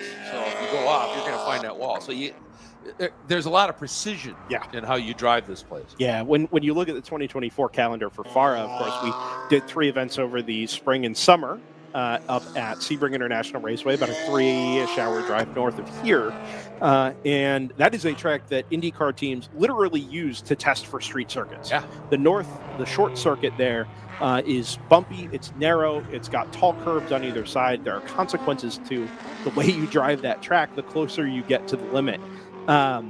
So in a way, there's really no time to rest on the 2024 FARA calendar. Now, the 2025 FARA calendar. Hello. This is big stuff. It is. It really is. Last time we talked to David Tuati on DriversEye Live was the May event back at Sebring International Raceway. And he said for sure that FARA would be expanding beyond Florida in 2025. Yep. It was confirmed. And look now, Greg. Look at that. Yeah, 1, expanding outside of Florida, 2, expanding number of events. Yeah, they're really jumping it up. I mean, you've got all the white there, so that's 3, 5, 7, 8, 9 events that are points events, and then you've got the 4 standalones, which are the Academy School, the SLS, the Comp School, and all that, which I love to give them just a lot of a track time to be able to get out there. But along with Miami and Sebring, go all the way to Chicago. I know. To Autobahn, which I think is fabulous. Road Atlanta, to me, is one of the best tracks in the world because it's short and it's stupid fast. It is my favorite track in North America. Yeah. Number 1 for me. It's just, and what I love, to me, I love that it's the season finale for IMSA because if you're going to earn a championship, do it at night at Road Atlanta, please, with a lot of cars. It's Petit is a fine example of somebody having an idea and a vision and saying this is good enough to keep doing and executing on it well. And to some degree, I think that's where FARA is at, right? As you said, we're not just doing racing events. We're not just doing wheel-to-wheel competition like sprint endurance racing we have tonight or the Formula FARA events. We also have the Super Lab Series. Yeah. We also have the FARA Academy. We've got HPDE, right? There are so many other ways that if you are into cars and you are into driving cars quickly in a controlled environment, you don't have to go onto a grid with 40 of them at the same time and race them wheel to wheel. You can do it differently if you like safer or with lower risk. You can do it in a way if you want to ease into it. For sure, right? Exactly. And you can be, if you want to be competitive, you can do it in a way that doesn't require you to put your car with car-to-car contact at any type of risk. Now, obviously, when we do this type of racing, we tend to stamp that out. I think we got through the entire day today so far without any contact. It was really well. Spec Miata's notwithstanding because they're designed for that. But it is really cool as you go through that 2025 calendar to see the extra emphasis being placed on Super Lap Series, FARA Academy, Race School, and HPDE. Yeah. Well, what I love about it is just in general, to me, the great lacking in the American driver education program is the lack of the understanding of physics. Yeah. You're driving a 2-ton weapon at 70, 80 miles an hour on a highway, and you have no clue how to manage that so that you don't come up on somebody and just light the front brakes up as you're turning. Yeah. All that kind of thing. So, it just makes you a better driver on the road. Two, it allows you, like you said, if you want to ease in and maybe eventually go racing, it gives you that way to do it with baby steps and coaching all the way. And for some, they don't want to go door-to-door racing. They love you taking their car out there and just doing a lap. How fast can I go? And that's a great part of it as well. It wasn't so very long ago. There wasn't much of a place for that in North American motorsport, worldwide motorsports for that matter. But there are organizations that have come along that really specialize in time attack and really high-level professional time attack. I think have raised the perception of time attack's place, or Super Lap Series as we call it here, that series' place in the motorsports world. Yeah. Much like drifting. I mean, drifting went through a renaissance where people said, actually, you know what? There is a place for this. And whether you like it as a competitive opportunity or not, it still has a worldwide following and is, most importantly, is introducing people to cars and introducing people to motorsports at a time when it doesn't necessarily have the popularity that it once did. And just giving people that new avenue, that extra avenue into what is ultimately not just a great hobby, but a phenomenal community. Absolutely. And letting them do it how they want to do it, I think there's a lot to be said for that. If I were down in the paddock and I were here on a Super Lap weekend or an HPDE weekend, you're not ripping your hair out trying to find 2/10. You're not ripping your hair out wondering how you're going to climb from 6th on the grid to 1st or 8th to 1st or whatever. You can go out, put your laps in, review some video when you come back in, grab some food, chill with your family, walk around, have fun, and then go back in and do it again for 15 minutes, right? It's really just... It's providing new opportunities for people to go racing, and I'm all for it. I love it. And, let's be honest, it also, in hopes that it's a feeder system for drivers to keep FARA growing. Absolutely. Because, I like this place. They've really helped me. I want to race, but I want to do it in FARA. That's all part of the program, to be sure. Hey, Sophia Baszler and Paulo Lima have gone to the front. In their GT1B categories. Yes, they have. When you some of those results, and we saw the problems for the 53 of Gary Young in the Ferrari. Right now, Luigi Faro in GT4A has a huge margin in hand at this point. In GT1A, pit stop and all, Adon Ramos now, and he's really at this stage the only runner in GT1A. So, wow, what a pack heading down through 3 and 4 here in 5. Oh, that's close. Oh, what a nice job. Not sure. I think that was a Porsche right in the middle of that and just threaded the needle to perfection. Thing of beauty. It'll be the that Porsche right there that just turned in. Wow, what a job. Couldn't catch the number, but that was sweet. Worth noting, the 61 of Richard Walker, that's the Porsche GT4 Club Sport, has headed back out onto the track after the mandatory 4-minute pit stop. Remember that it wasn't so very long ago that they were pretty close to the number 67 of Richard Walker. I'm sorry, 67 of Robert Garza. Yep. That's the Audi R8. That car's just come through start-finish. The gap's 46 seconds. So since the Audi made it stop and come back out, the gap that Richard Walker has been able to build in that 61 is upwards of half a minute. Yeah, impressive. Really good stuff. Yep, and for a bit there, Rossi and Cipriani in the number 46 Ginetta had gone to the front, but they now, I think, may have ducked into the pits. And so we'll see how that plays out. Then in GT2B, Hal Gould has gone to the lead here in his TLM racing. That's Tuati Lira Motorsports machine, up into the lead over the Fonte Cosmo number 26 from Fountain Motorsports. And then Daryl Cooney is out there too in the number 9. We know that in GT3A it's the Thompsons, Elijah and Wayne, in the number 23.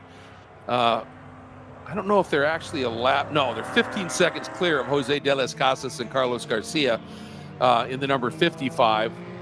And Patricio Frenulik in the 810 is out there with Sergio Koski. They're still running. Could be set up for a decent little overall battle here. Not necessarily for position, but down in 8th overall, Adolfo Rossi, Aline Cipriani, as you mentioned, in that blue Ginetta number 46. Out on track just, start finish, it was 5.5 seconds ahead of Sofia Basler and Paulo Lima. They were both in the pit lane, but it'll be interesting to see if that 132 Porsche can do anything with the number 46 Adolfo Rossi Ginetta. You would think that would be able to make pretty quick work there. Yeah, but as you keep mentioning, that Ginetta is so quick. It is. It's such a nimble little car. And the fact that we're running the infield course, it turns 3 and 4 inside of oval 3 and 4. It turns 9 through 12 this weekend. Actually really favors that Ginetta in a way that the oval kind of doesn't. Oh, absolutely. Yeah. And partly because that Ginetta, as you said, is nimble. Because it doesn't have a lot of power, it doesn't have a lot of weight. It's really good on tires. Mm-hmm. And, they're good. They are good at taking care of their tires. This track is brutal on tires. Yeah. So, I don't think they have a problem if they're within 30 seconds of the lead in their class, just hanging. Yeah. And letting the other people race hard, use up the tires. And then, that Ginetta comes a lot. I saw the Ginetta in World Challenge competition at Mosport, now Canadian Tire Motorsport Park, absolutely destroy the field because they went out, qualified on pole, then sat in third and let other people go out and race. And then the last half of the race just drove by people, and it was like they were on a Sunday drive. Probably because the flat tires out were for 3/4 of the lap. Wow, that's the other part of it. Yeah, exactly. It's a fun little car. We had, I'm sure Mr. Tawani won't mind me saying this, DriversEye Live also covers the World Racing League, some fantastic endurance racing, and TLM USA, big part of that. They run 2 current gen Aston Martin GT4s in that series. We've had a Ginetta in that series from time to time. One of my favorite memories is watching that Ginetta G55, that small motor, it's a Ford motor, right? Yeah, V6. Yep, Ford V6. Go up against Kyle Busch in a modified, it was literally just a stock car chassis with a Camaro bodywork hung on it. Absolutely take the fight to Kyle Busch. And watching this big stock car chassis scrap with this, like a little yippy dog, this Ginetta that just wouldn't go away, stopped biting at the ankles of this Camaro. They just went at it for like 45 minutes. It was so much fun. That's fun. Yeah, and that variety that, okay, maybe that Ginetta doesn't have the outright pace, but in the right conditions, with the right driver behind the wheel, doing the right things, it'll fight. And it'll punch way above its weight, and it makes for some really, really good racing. Yeah. Real quick, I was just thinking about this because you were talking about the Ginetta at CTMP being flat out. Going back to the 2005, 6, 7, 8 era of the LMP2 Acuras and Porsches, right? And Highcroft Racing was running one of the LMP2 Acuras, and I know Duncan Dayton, Highcroft. Highcroft is named after a neighborhood in Minneapolis. Where he hails from, and that's where I spent a lot of time. So we, knew each other. And so I get to the track, and his engineer walks up to me, and this is where, broadcasting ALMS for network. Yeah. And he says, Greg, you got to see this. And it was a data trace of their testing. And all it showed was throttle and brake. Yeah. That's all. They just did this overlay. And he said, look at this. I looked at it. And in that LMP2 Acura, and same thing for the the Porsche, that 10-turn track with throttle and brake showed up as 3 turns. I believe that. Oh, it was insane. 3, 5, and I guess 9, 10. 9. Yeah, 9. Yeah. Flat through 8. That after that long run, no lift. That's what you call a rib breaker. Oh my God! Just chucks you to the left side of the car. Yeah, because literally, they'd leave 10, flat to 3. Yeah. leave 3, just accelerating all the way down to 5, and then they'd leave Moss all the way up that back straight. And when you'd stand there and they come up into 10 or into 8, you get that howl out of those cars. Of course, yeah. And it's like a ring. I never was able to pick out what that noise was, but so you're absolutely unique. right. Yeah.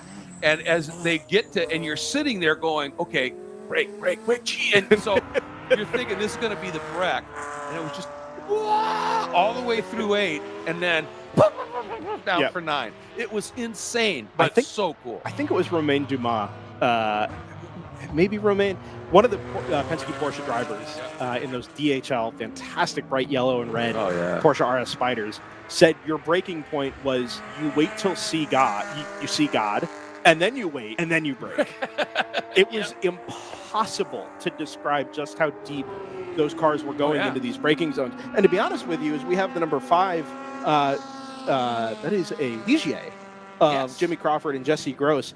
Those cars are built to do similar things. Now, they're way underpowered compared to the Porsches. Yeah. And the approach speed to some of these corners is not anywhere near what they were in the LMP2 days. But those cars are underpowered, make a ton of downforce, and they weigh virtually nothing. Right? So you see these things do battle in the Italian Sport Prototype Series. You see them do battle in various series here in the United States. And in the right hands, you are waiting till you see God. Oh, yeah. And then braking. Oh, absolutely. It is really, really cool to watch those types of cars behind the wheel, or with a professional behind the wheel. Yeah. And, the whole thing about driving a car that's downforce based is you've got to have confidence in physics. You've got to have confidence in the black art of aerodynamics that I should be braking at 4. Yeah. But because of this, and I call it false grip, that's being generated by downforce. I get a lot of people saying, what do you mean false grip? It's like, because it's not natural. You're manufacturing air to do something. Yeah. You're using, I should say, manipulating air. But, to be willing to just believe in it and go in that deep. And you think back to the era where Formula One cars were, when they were ground effects with the skirts, and they finally outlawed the skirts because a guy would come into a turn on one lap and be able to go through it at $140, and the next lap he'd come into it in the previous corner, he didn't know it, but he broke a chunk of his skirt off. And he'd get to that corner at 140 that without downforce like that, you could go through at 90. Yeah. And it'd be huge. So, by the way, I was going to point out to people, this beautiful tower here, that's not where we are. That's the Jordan Worth Memorial Tower. I know. That's what that is. But it sure looks pretty, though. It's almost like when you transition into downforce cars, Greg, like somebody's changing the parameters of your racing simulation or your racing game. You're working with a fundamentally different set of physics that layers on top of the set you're working with in a non-downforce car. Yeah, absolutely. Right? You're having to factor in not just how much more grip you have, but how much more grip you have in literally every scenario. Whether the car is in a straight line, you're braking in a straight line, whether you're turning, whether the car is yawed, because that changes how much downforce the car is making. If you have some slip in the car, if you're doing 90 or 120 or 150, vastly different amounts of downforce being generated. It's squares. So the faster you get, you're making more of more, right? I mean, it is really, and as we look at Formula FARA, right? You mentioned it earlier today. It's the initial introduction to downforce racing. It's pretty minuscule downforce. Comparatively. But to wrap your head around that, coming from karts, which are all mechanical grip all the time. Exactly. It really does take a toe in the water experience. The unfortunate side of the way racing and racing cars have developed over the years means that lower tier formulas, Formula 3, let's say Formula 4, FIA Formula 4, are making more downforce than they used to without making more power, because you don't want them to go too fast, right? You don't want people with limited racing experience jumping in a car, a Formula 3 car, and going, just under Formula 2 speeds or just under Indy Light speeds. You need to have that progression. Exactly. It means, unfortunately, that you're having to really trust downforce rather than trust power. And you're having to finesse cars with the downforce and the increase in grip rather than manhandle these cars. It makes it really challenging to get into that type of racing. Yeah. Because the barrier of understanding what downforce is and how it changes the way you drive a race car, is that line is basically vertical now. That learning curve is vertical. It's unbelievable. It really, really is, and that's a great way to put it. And the other part of it is, you know, as you make those gains in speed, that level of downforce and everything, when you're running with cars that are similar speeds and downforce, the momentum you learned in these Formula FARA cars, how to carry speed, how to roll speed, it still applies. You know, people think about, okay, I got a car with 900 horsepower. I don't have to worry about momentum now, right? Well, if the guy that you're racing in a 900 horsepower car has great momentum, you're going to lose. So it all applies. Look at the top of Trans Am racing now, right? The guys that are fast in Trans Am now are the guys that have always been fast in, or the girls. Amy Ruman is one of those. The fastest in Trans Am then are still fast in Trans Am. And it's not because they've just learned how to wrestle 900 horsepower better than anybody else. It's because they've seen those cars through a progression where you had to be smooth, you had to be smart, you had to be conservative, and conserve momentum. Right? Drive the car in a way that was reflective of what the car offered you. Just because it offers 900 horsepower does not mean that using all of it all the time is the way to go fast. They understand that there are other better, faster ways to drive that type of car. Well, and for anybody here who's but I want to drive something with power and everything. Everybody does. Everybody does. But the thing is, if you spend some time in a low horsepower car where you've got to conserve momentum, it pays dividends. And perfect example of this was one year, Dorsey Schrader, many, many years ago, he was running Formula B back in SC, so that dates when he was doing that, right? And he went to the, he ran a season when, if you remember, it was Spec Renault. Oh, yeah. First came out. Gen 1. And Dorsey, they did a Pro Spec Renault championship, and Renault pumped in some money. And Dorsey said, if you finish top 3 in every race, you could make $100,000. Oh, wow. And, it was big. Yeah. It was big. I'll say. And he did that, won the championship. And he said the money was nice. He said, but the off season, he did the Gong Show. Yeah. And won a ride, right? Showed up in Trans Am from Spec Renault. Yeah. The next year, now he admitted he'd driven Formula B and some fast stuff, right? But he showed up the next year in Trans Am, won the championship as a rookie. And I asked him about that later, and I said, how'd you do that? And he said, it's all Spec Renault. Yeah. I learned how to carry momentum. And he said, a lot of these guys out there, they're point and squirt guys. Yeah. And I could roll through the corner. I wouldn't brake as much going in. I'd flow a little more speed, pick the throttle up a little sooner, all of that. And he just put it to work and won the championship.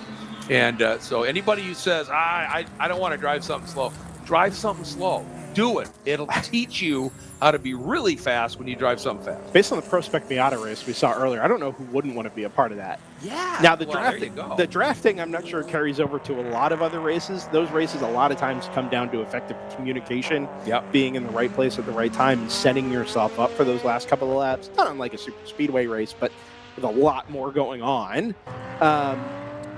That is an equally valid way into motorsports, right? Where, okay, maybe those specific skills, that specific skill set. Wow, was that close? Down to 6. Into 6, 3 abreast, and that is not going to work well for the guy on the outside. And it didn't. Yeah. It really narrows up there on the exit of turn 6. So you've got good paved runoff now, all the way out to the tire wall, driver's left. The problem is the pavement just kind of ends before you get to the access road, and then you get grass. Exactly. So you kind of get suckered into the idea that, oh yeah, I've got plenty of room, I'll just run out a little bit wide, no problem. And then all of a sudden you're 2 wheels, 4 wheels off in the dirt. Jumping over that access road too, by the way, which is not very smooth. No. It's a rough old ride out there. And endurance racing, that's not really good for the car. Yeah. But one last thing, talking about downforce and everything. I was at Sebring the first year the LMP2 cars showed up. And a young man named Marco Andretti, the pride of Nazareth, Pennsylvania, my friend, shows up. It's not true. And I stood there and watched him be the first car to come down that front straight, go through turn 1, Not a lift, not a brake, not anything. And the exit is bumpy there, and it was violent. But the downforce at that speed, you could see physics and nature arguing, right? Because you could see the rebound in the car, and then the downforce from the wings, and the body design just slam it back down. And he went through and did it, and a little later on, when word got that he did it again, word got through the paddock, and I talked to Adrian Fernandez, who was running his car, and a couple others, and I said, "What do you think of that?" And they all said, "Expletive." Yeah. Because now I got to do that. And, there's a certain amount that's like the first guy to lick the toad to get the high. Exactly. That first guy to go flat through one, that's somebody who's willing to push the envelope. There's a certain amount of stupidity that has to come with that, right? Like you almost have to detach yourself from your seat, detach your mind and your inputs from what you're feeling in the car, because there's no part of driving that car that's going to tell you that trying to do that is a good idea. Exactly. The data might, and you, because you're a racing driver, might tell yourself you can, but no part of you innately is going to say this is a good idea. Yeah, exactly. Right, and every instinct is going to tell you, stop! Exactly. Now, 2007 era Marco Andretti might have been like the guy to go try and do something like that. And that Acura, that ARX-01, might have been the car to go tell you can go do this. Yep. The flip side of that coin is it's probably not faster. You're having to scrub a bunch of speed out of the front tires to be able to actually do it. Yep. And even if you do drop a wheel on the other side, your exit speed is going to be so much slower because you're just scrub on the front tires. So I don't recommend that. But as you say, if you can tell yourself that the car is going to hold when you try to do it, then you have got a better understanding of the physics, the model of physics that holds that car to the track better than most. And there's actually a lot to be said for that. Yeah, there is. I'm just looking for the battles here, and Michael Fonte and Guy Cosmo, I don't know if they've done the driver change yet, but the battle between the 26 in GT2B and the 31 of Hal Gould, super close. Just went to 5 seconds, and it was just a tick over 4. So it looks like that car up front now might be showing a little bit better speed. That's one of the closest battles on the track right now. If we're looking for drama here, Greg, we've got it in GT1B. Sofia Baszler and Paulo Lima in the yellow, white, and black Porsche Cup car, number 132, stationary in the pit lane. Again, this will be the second stop for that car. Nothing appears to be particularly urgent, and it means that Gary Lewis in that Ferrari number 53, that is a Ferrari, correct? Yes. Number 53, headed down into turn 2 now, has jumped into the GT1B class lead. Unfortunately, they're at the cost of that number 132, who we had hoped we might see a battle with the Ginetta in the number 46. Just unfortunately didn't materialize. Yeah, it hasn't as of yet. That's but the other part of this is in looking at those points. As I said, the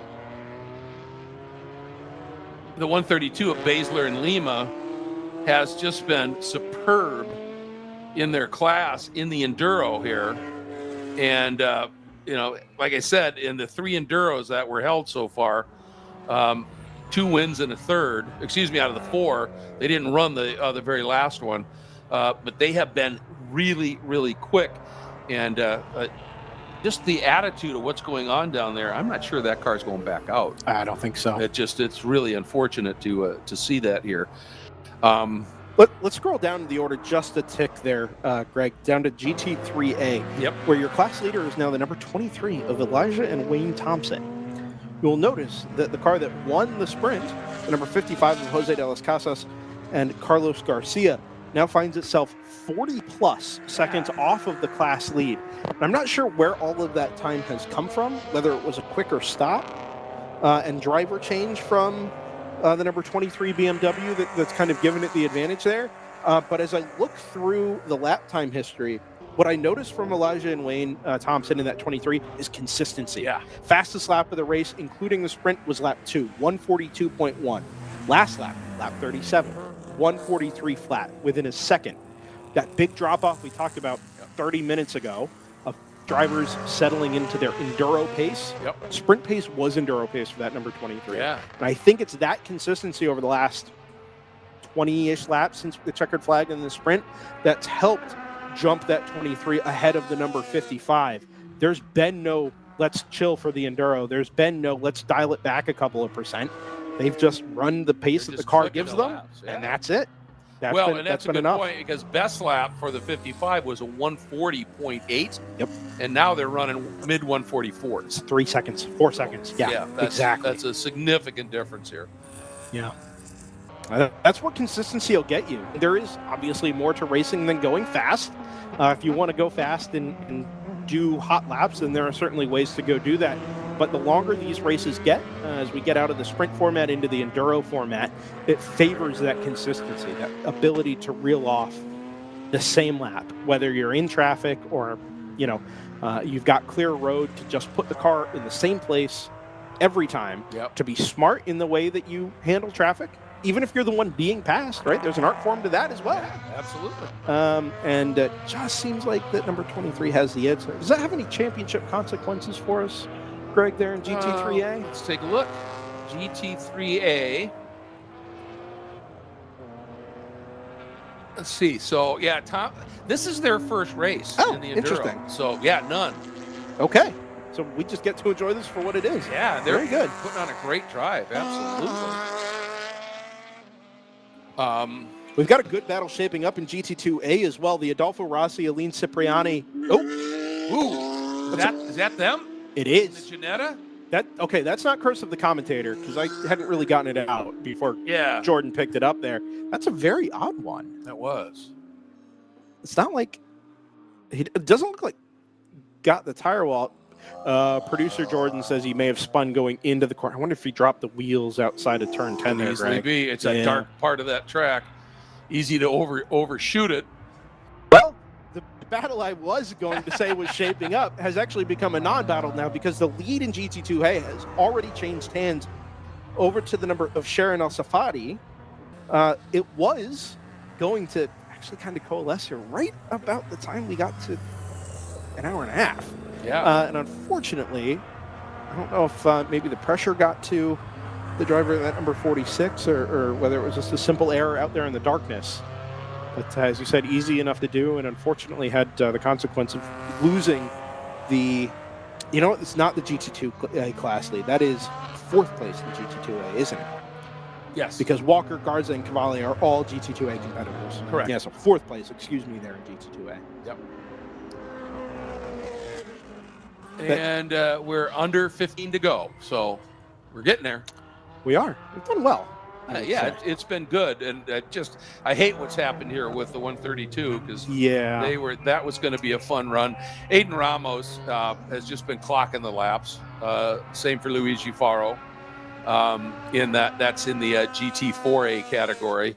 I'm looking at, and now I think we're seeing Guy Cosmo behind the wheel of the number 26 in GT2B, because now the split in the laps is 3 to 4 seconds a lap. Yeah.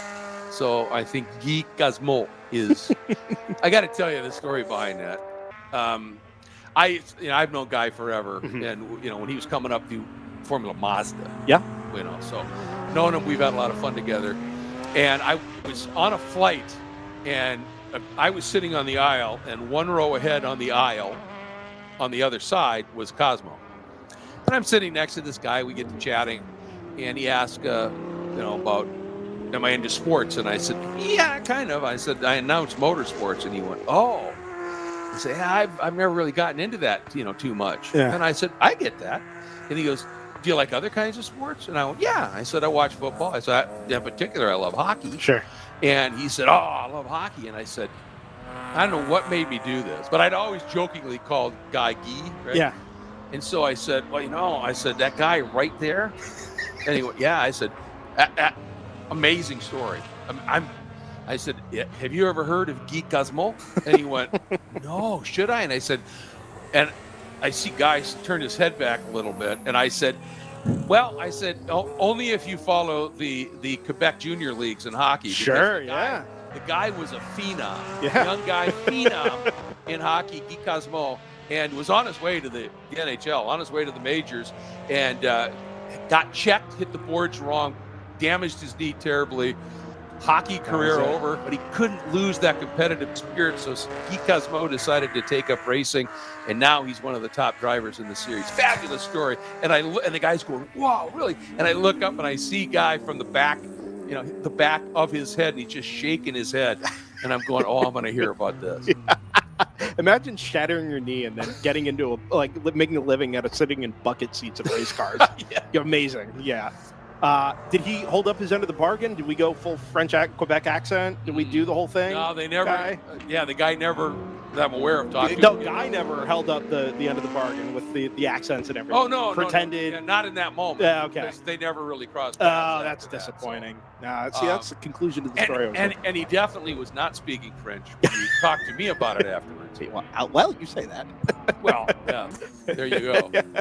Not French we could discuss.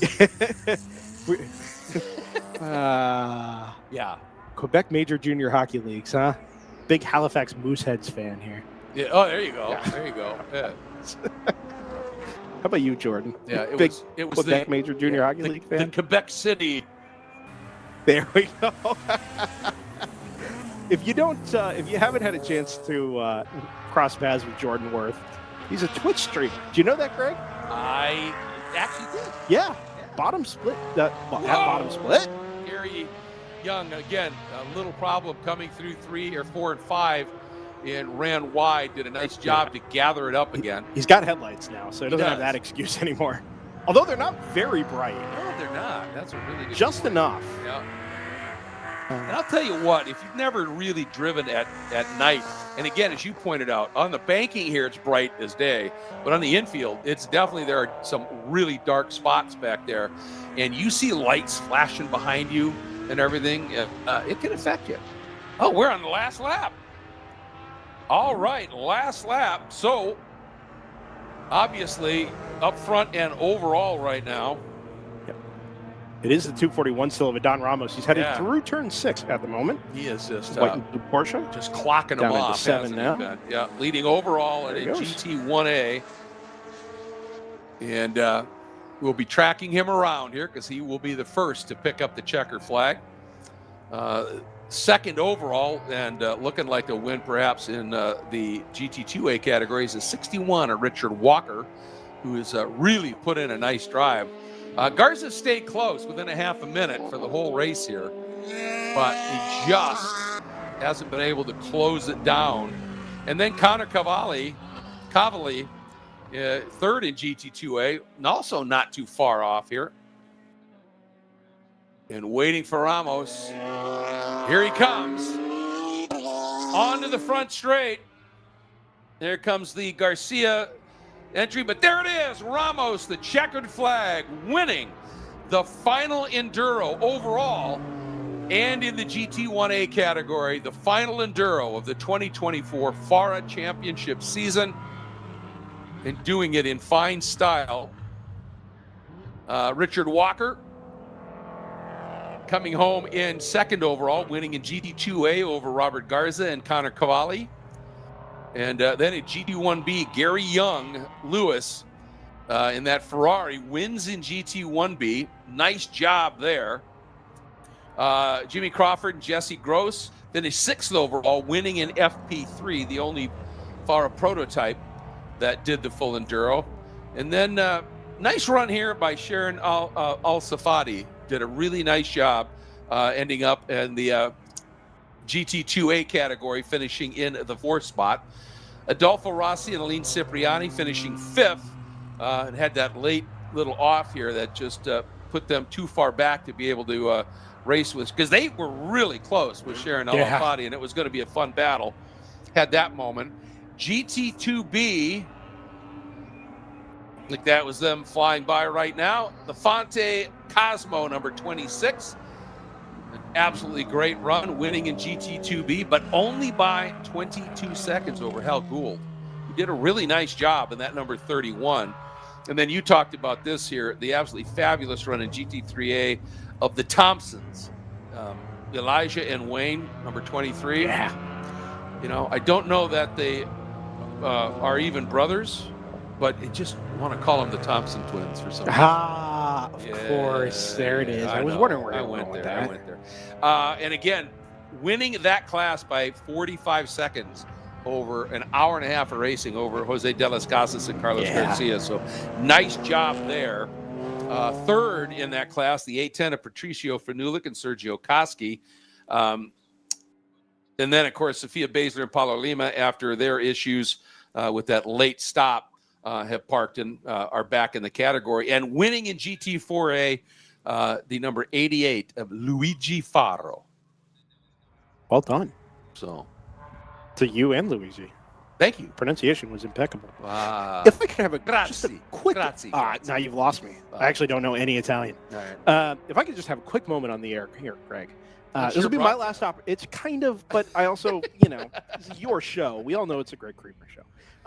As much of my childhood was on the networks of like Speed Vision and Speed. Anyway, I would like to just offer a quick thank you to David Chouati, Jose de las Casas Burris, who brought us on board with DriversEye Live last September to do a FARA event as a one-off down here at Homestead. We've been fortunate enough to do about live stream about two-thirds of the FARA Championship season this year, wrapping up at the Race of Champions here. I'm looking forward immensely to 2025. The calendar looks fantastic. It does. We're still working out details for next year as well. But we come back to Homestead in February, again in March, Sebring in April, Autobahn, Road Atlanta, NOLA, Homestead. It's fantastic. Then you throw in the Academy and SLS events. I think we're building something special here. Mm-hmm. When you look at the racing we saw today at the front of Pro Spec Miata, when you look at the young guns coming up through Formula FARA and the Winter Series that they're a part of now, the Academy, happening as we speak, and of course the prototype and GT ranks, which we've got 40 plus of here in the sprint races this weekend, there is a real vibe that's building down in the paddock that we're getting out of having fans. Yeah. Whether they're family members or they're just somebody out for a day in the Miami area. It's a great way to spend some time, watch some racing, see cool cars, and enjoy motorsports for what it is. And you don't get that in every organization, but I think the team at FARA have figured out a recipe here to make that a reality for people that might not have had that chance otherwise. Well, I think, what has always struck me about this is they're serving a niche that is greatly underserved. And call it what you will, semi-pro, right? Yep. AAA leagues, whatever. Sure. It's that step between just club racing and IMSA IndyCar level pro. Or the ladder. Or the ladder. ladder. Yeah. And the thing is, to bring your family to an IMSA or IndyCar event, family of four, it's probably going to cost, and I'm not talking lodging here, it's going to cost you probably $500 in tickets, right? And then parking. Yep. Here, a family of four can attend this race for 2 days for $10 a person. Yep. Right?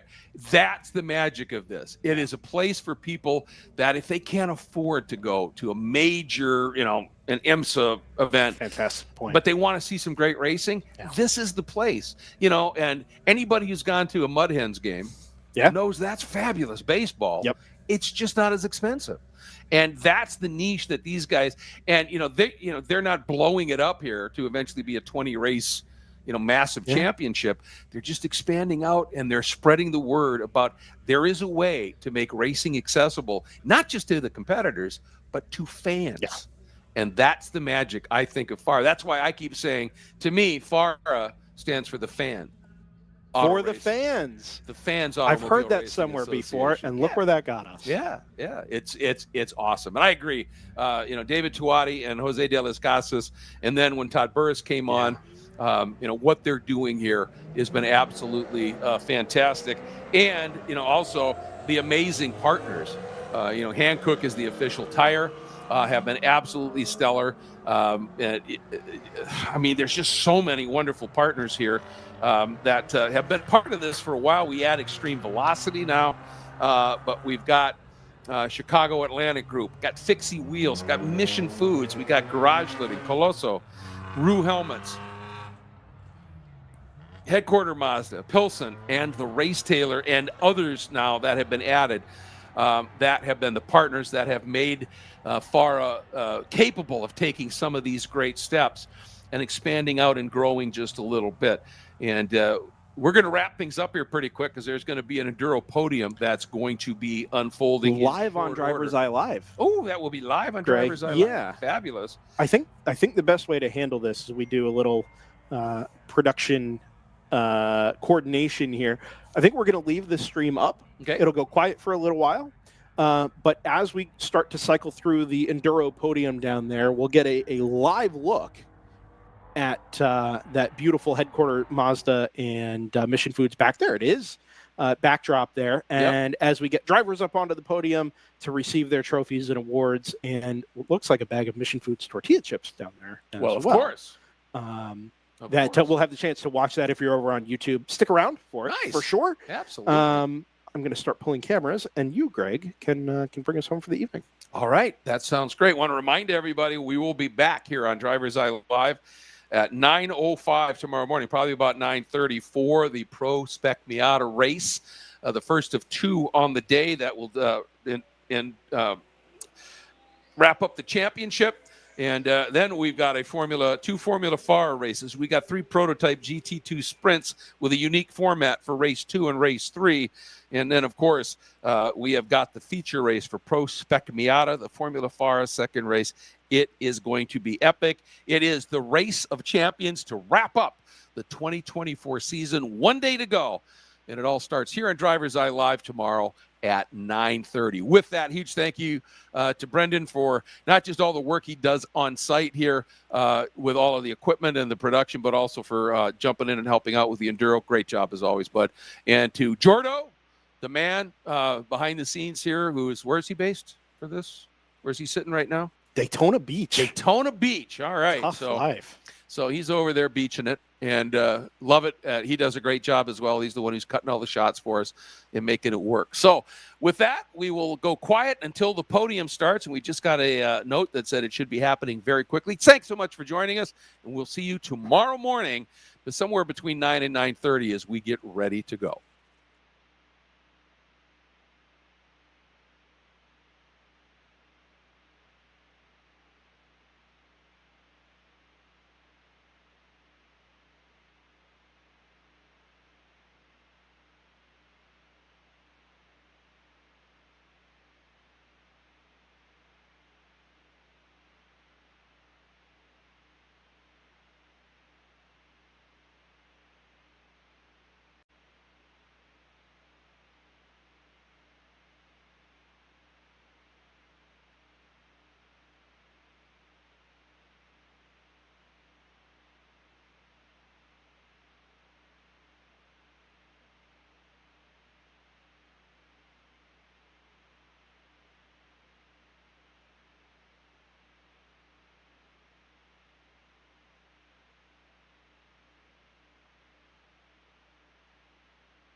Alright, what everybody is here for, the trophies!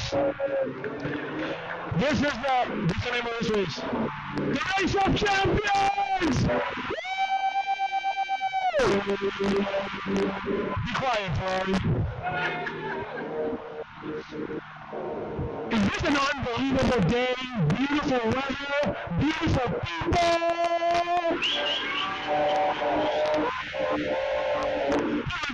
Let's dance, come on. This is South Florida, people. Leave those butts, hit those butts. Oh. I'm back. I'm ready to give away some trophies. I'm ready for the trophies.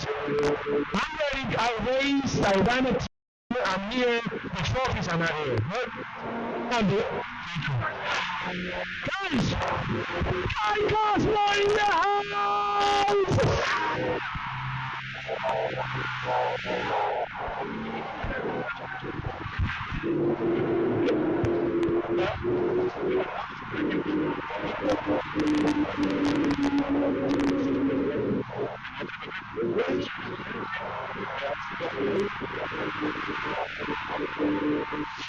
Guys, before we get to the trophies, Austin Franklin with our remote into the crowd to interview some unsuspecting personnel. By the way, one of our major sponsors, Mission Foods. These chips are the beeswax. Woo! Get some!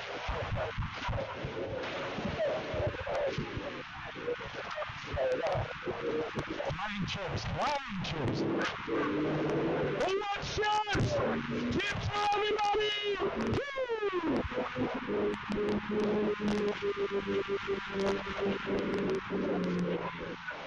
Hey!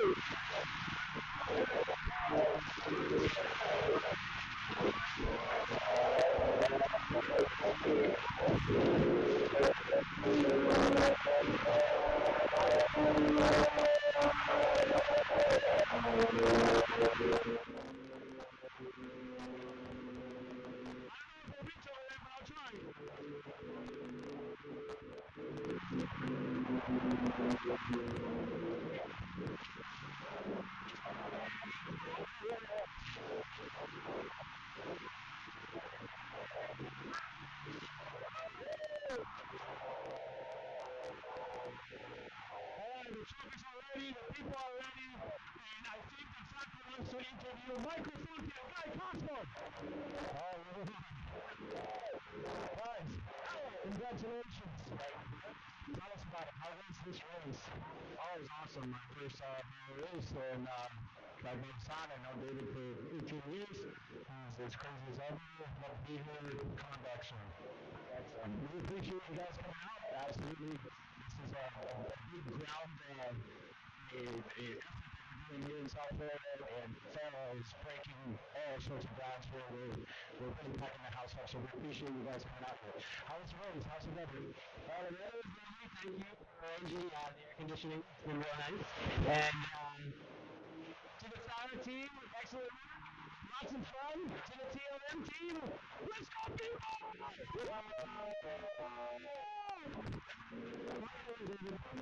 Let's give away some trophies. Starting in GP4, Luigi FARA!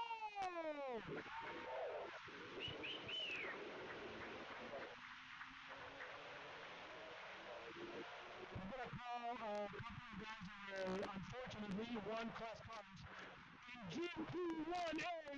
Alan Ramos and Mauricio Roque!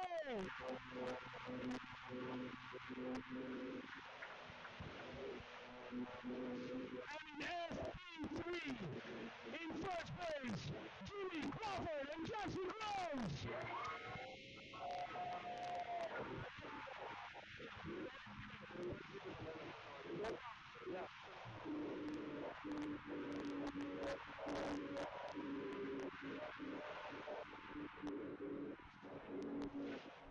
By the way, we need salsa. That's for later. The chips are free. The salsa are $5.99.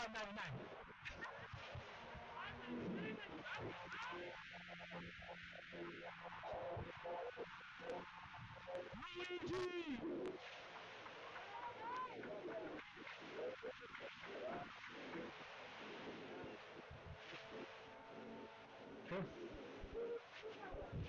Jimmy and Jesse?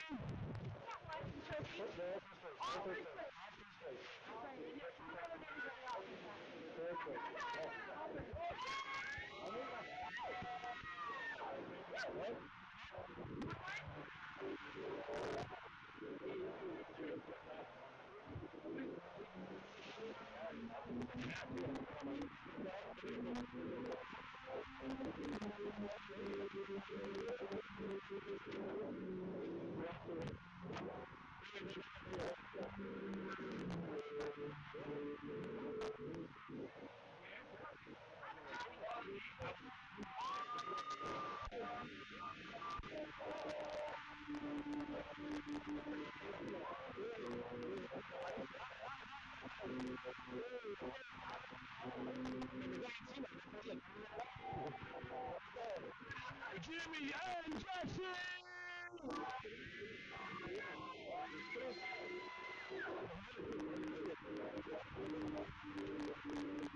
First place in GT1A, Mauricio Roque and Alan Ramos. Now, I had an unbelievable race with Mauricio for the first 30 minutes.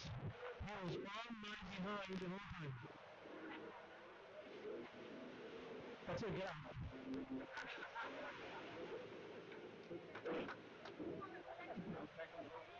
Yeah, so that's it. That's why I told them not to record. Guys, we need to read my brain. Alright, in GT2A, our biggest class, in third place, car number 27, Connor Kamara. In second place, car number 67, Robert Gonzalez. It's Robert here.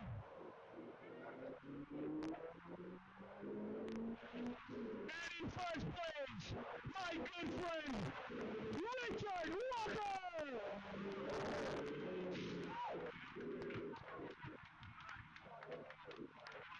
Yes, go. He put it. Yeah,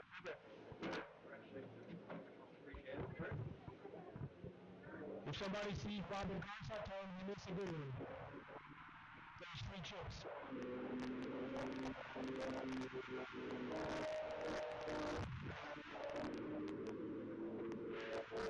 Your GT2A podium.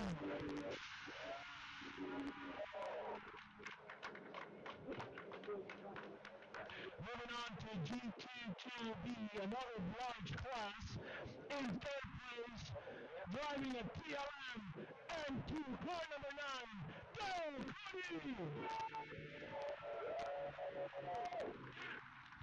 In second place, driving a TLM BMW M2, Cal Boom. And in first place, yes, you guessed it right, driving a PLM BMW M3, Michael Funder and Guy Cosmo! A PLM sweep. What?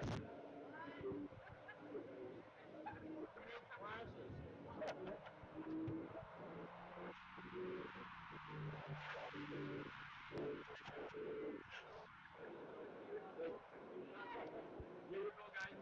Making a progress for each.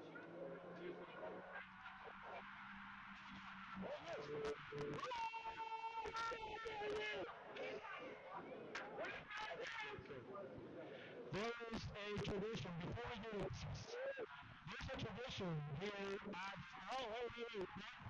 Okay, fine. Your GT2B podium. Who's got it, man? There's a tradition going back 17, 18 years. The first time you get on the podium at a FARA race, you gotta dance. Chomp the bomb, chicka bomb, chicka bomb, bomb, chicka bomb, chicka bomb, chicka bomb, bomb, bomb, bomb, bomb, chicka bomb. Good thing they drive better than we dance. That's it, guys. Now take it out. We're done.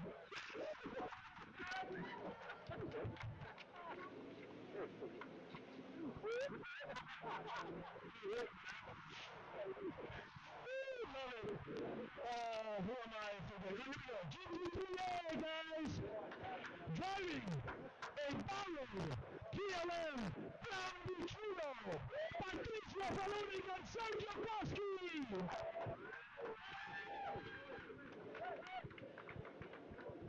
This car has been running in FARA since FARA started in 2008. It used to be called Papichulo, and then it was called Plan B, and people started calling it those things, so like 10 years ago we decided to call it Plan Bichulo. I've been collected 7, but I might exaggerate things sometimes. In second place, driving car number 55. That's all the craziest. And Carlos Garcia!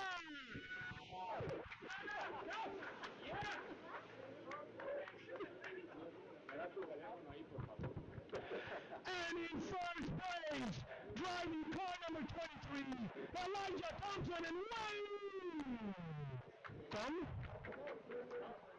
Thompson, sorry, they cut it off. The 24 move. Wayne Thompson! Is that's like more colorful than me. I don't think I can take them. I'm a little jealous of that orange.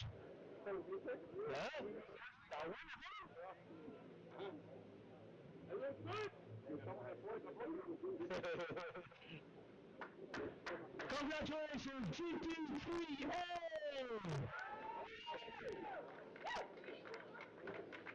Ready, set. No, that was.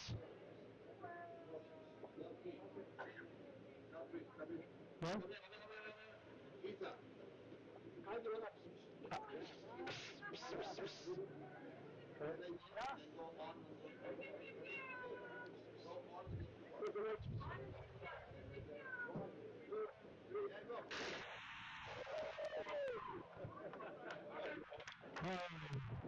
Talk about some bad functions.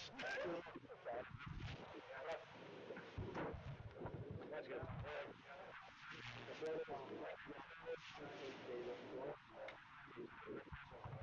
All right, am I forgetting anybody? I am? Yes? No? GT3, GT1A, GT1B. Oh, GT1B!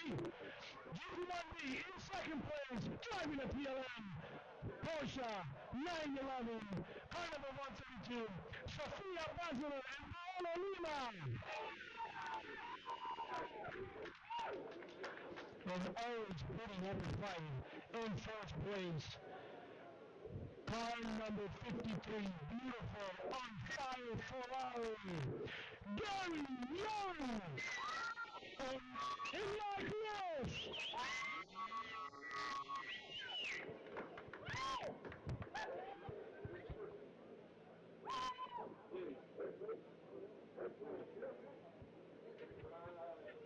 Whatever.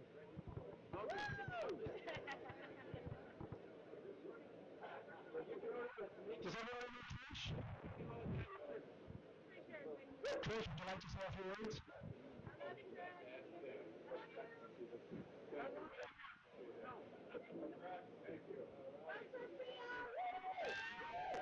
Mac and Dan, Sophia and Paolo.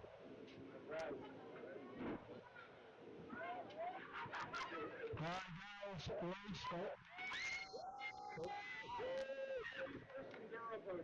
What? Gary's first Enduro Podium. Gary's gonna have to give us a little dance. A little first. There you go. Raise your trophies.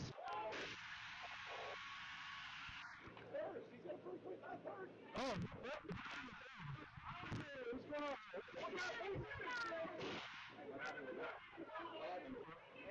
Good. Yep. Alright, let's do that again. Let's do that again. Use my smaller.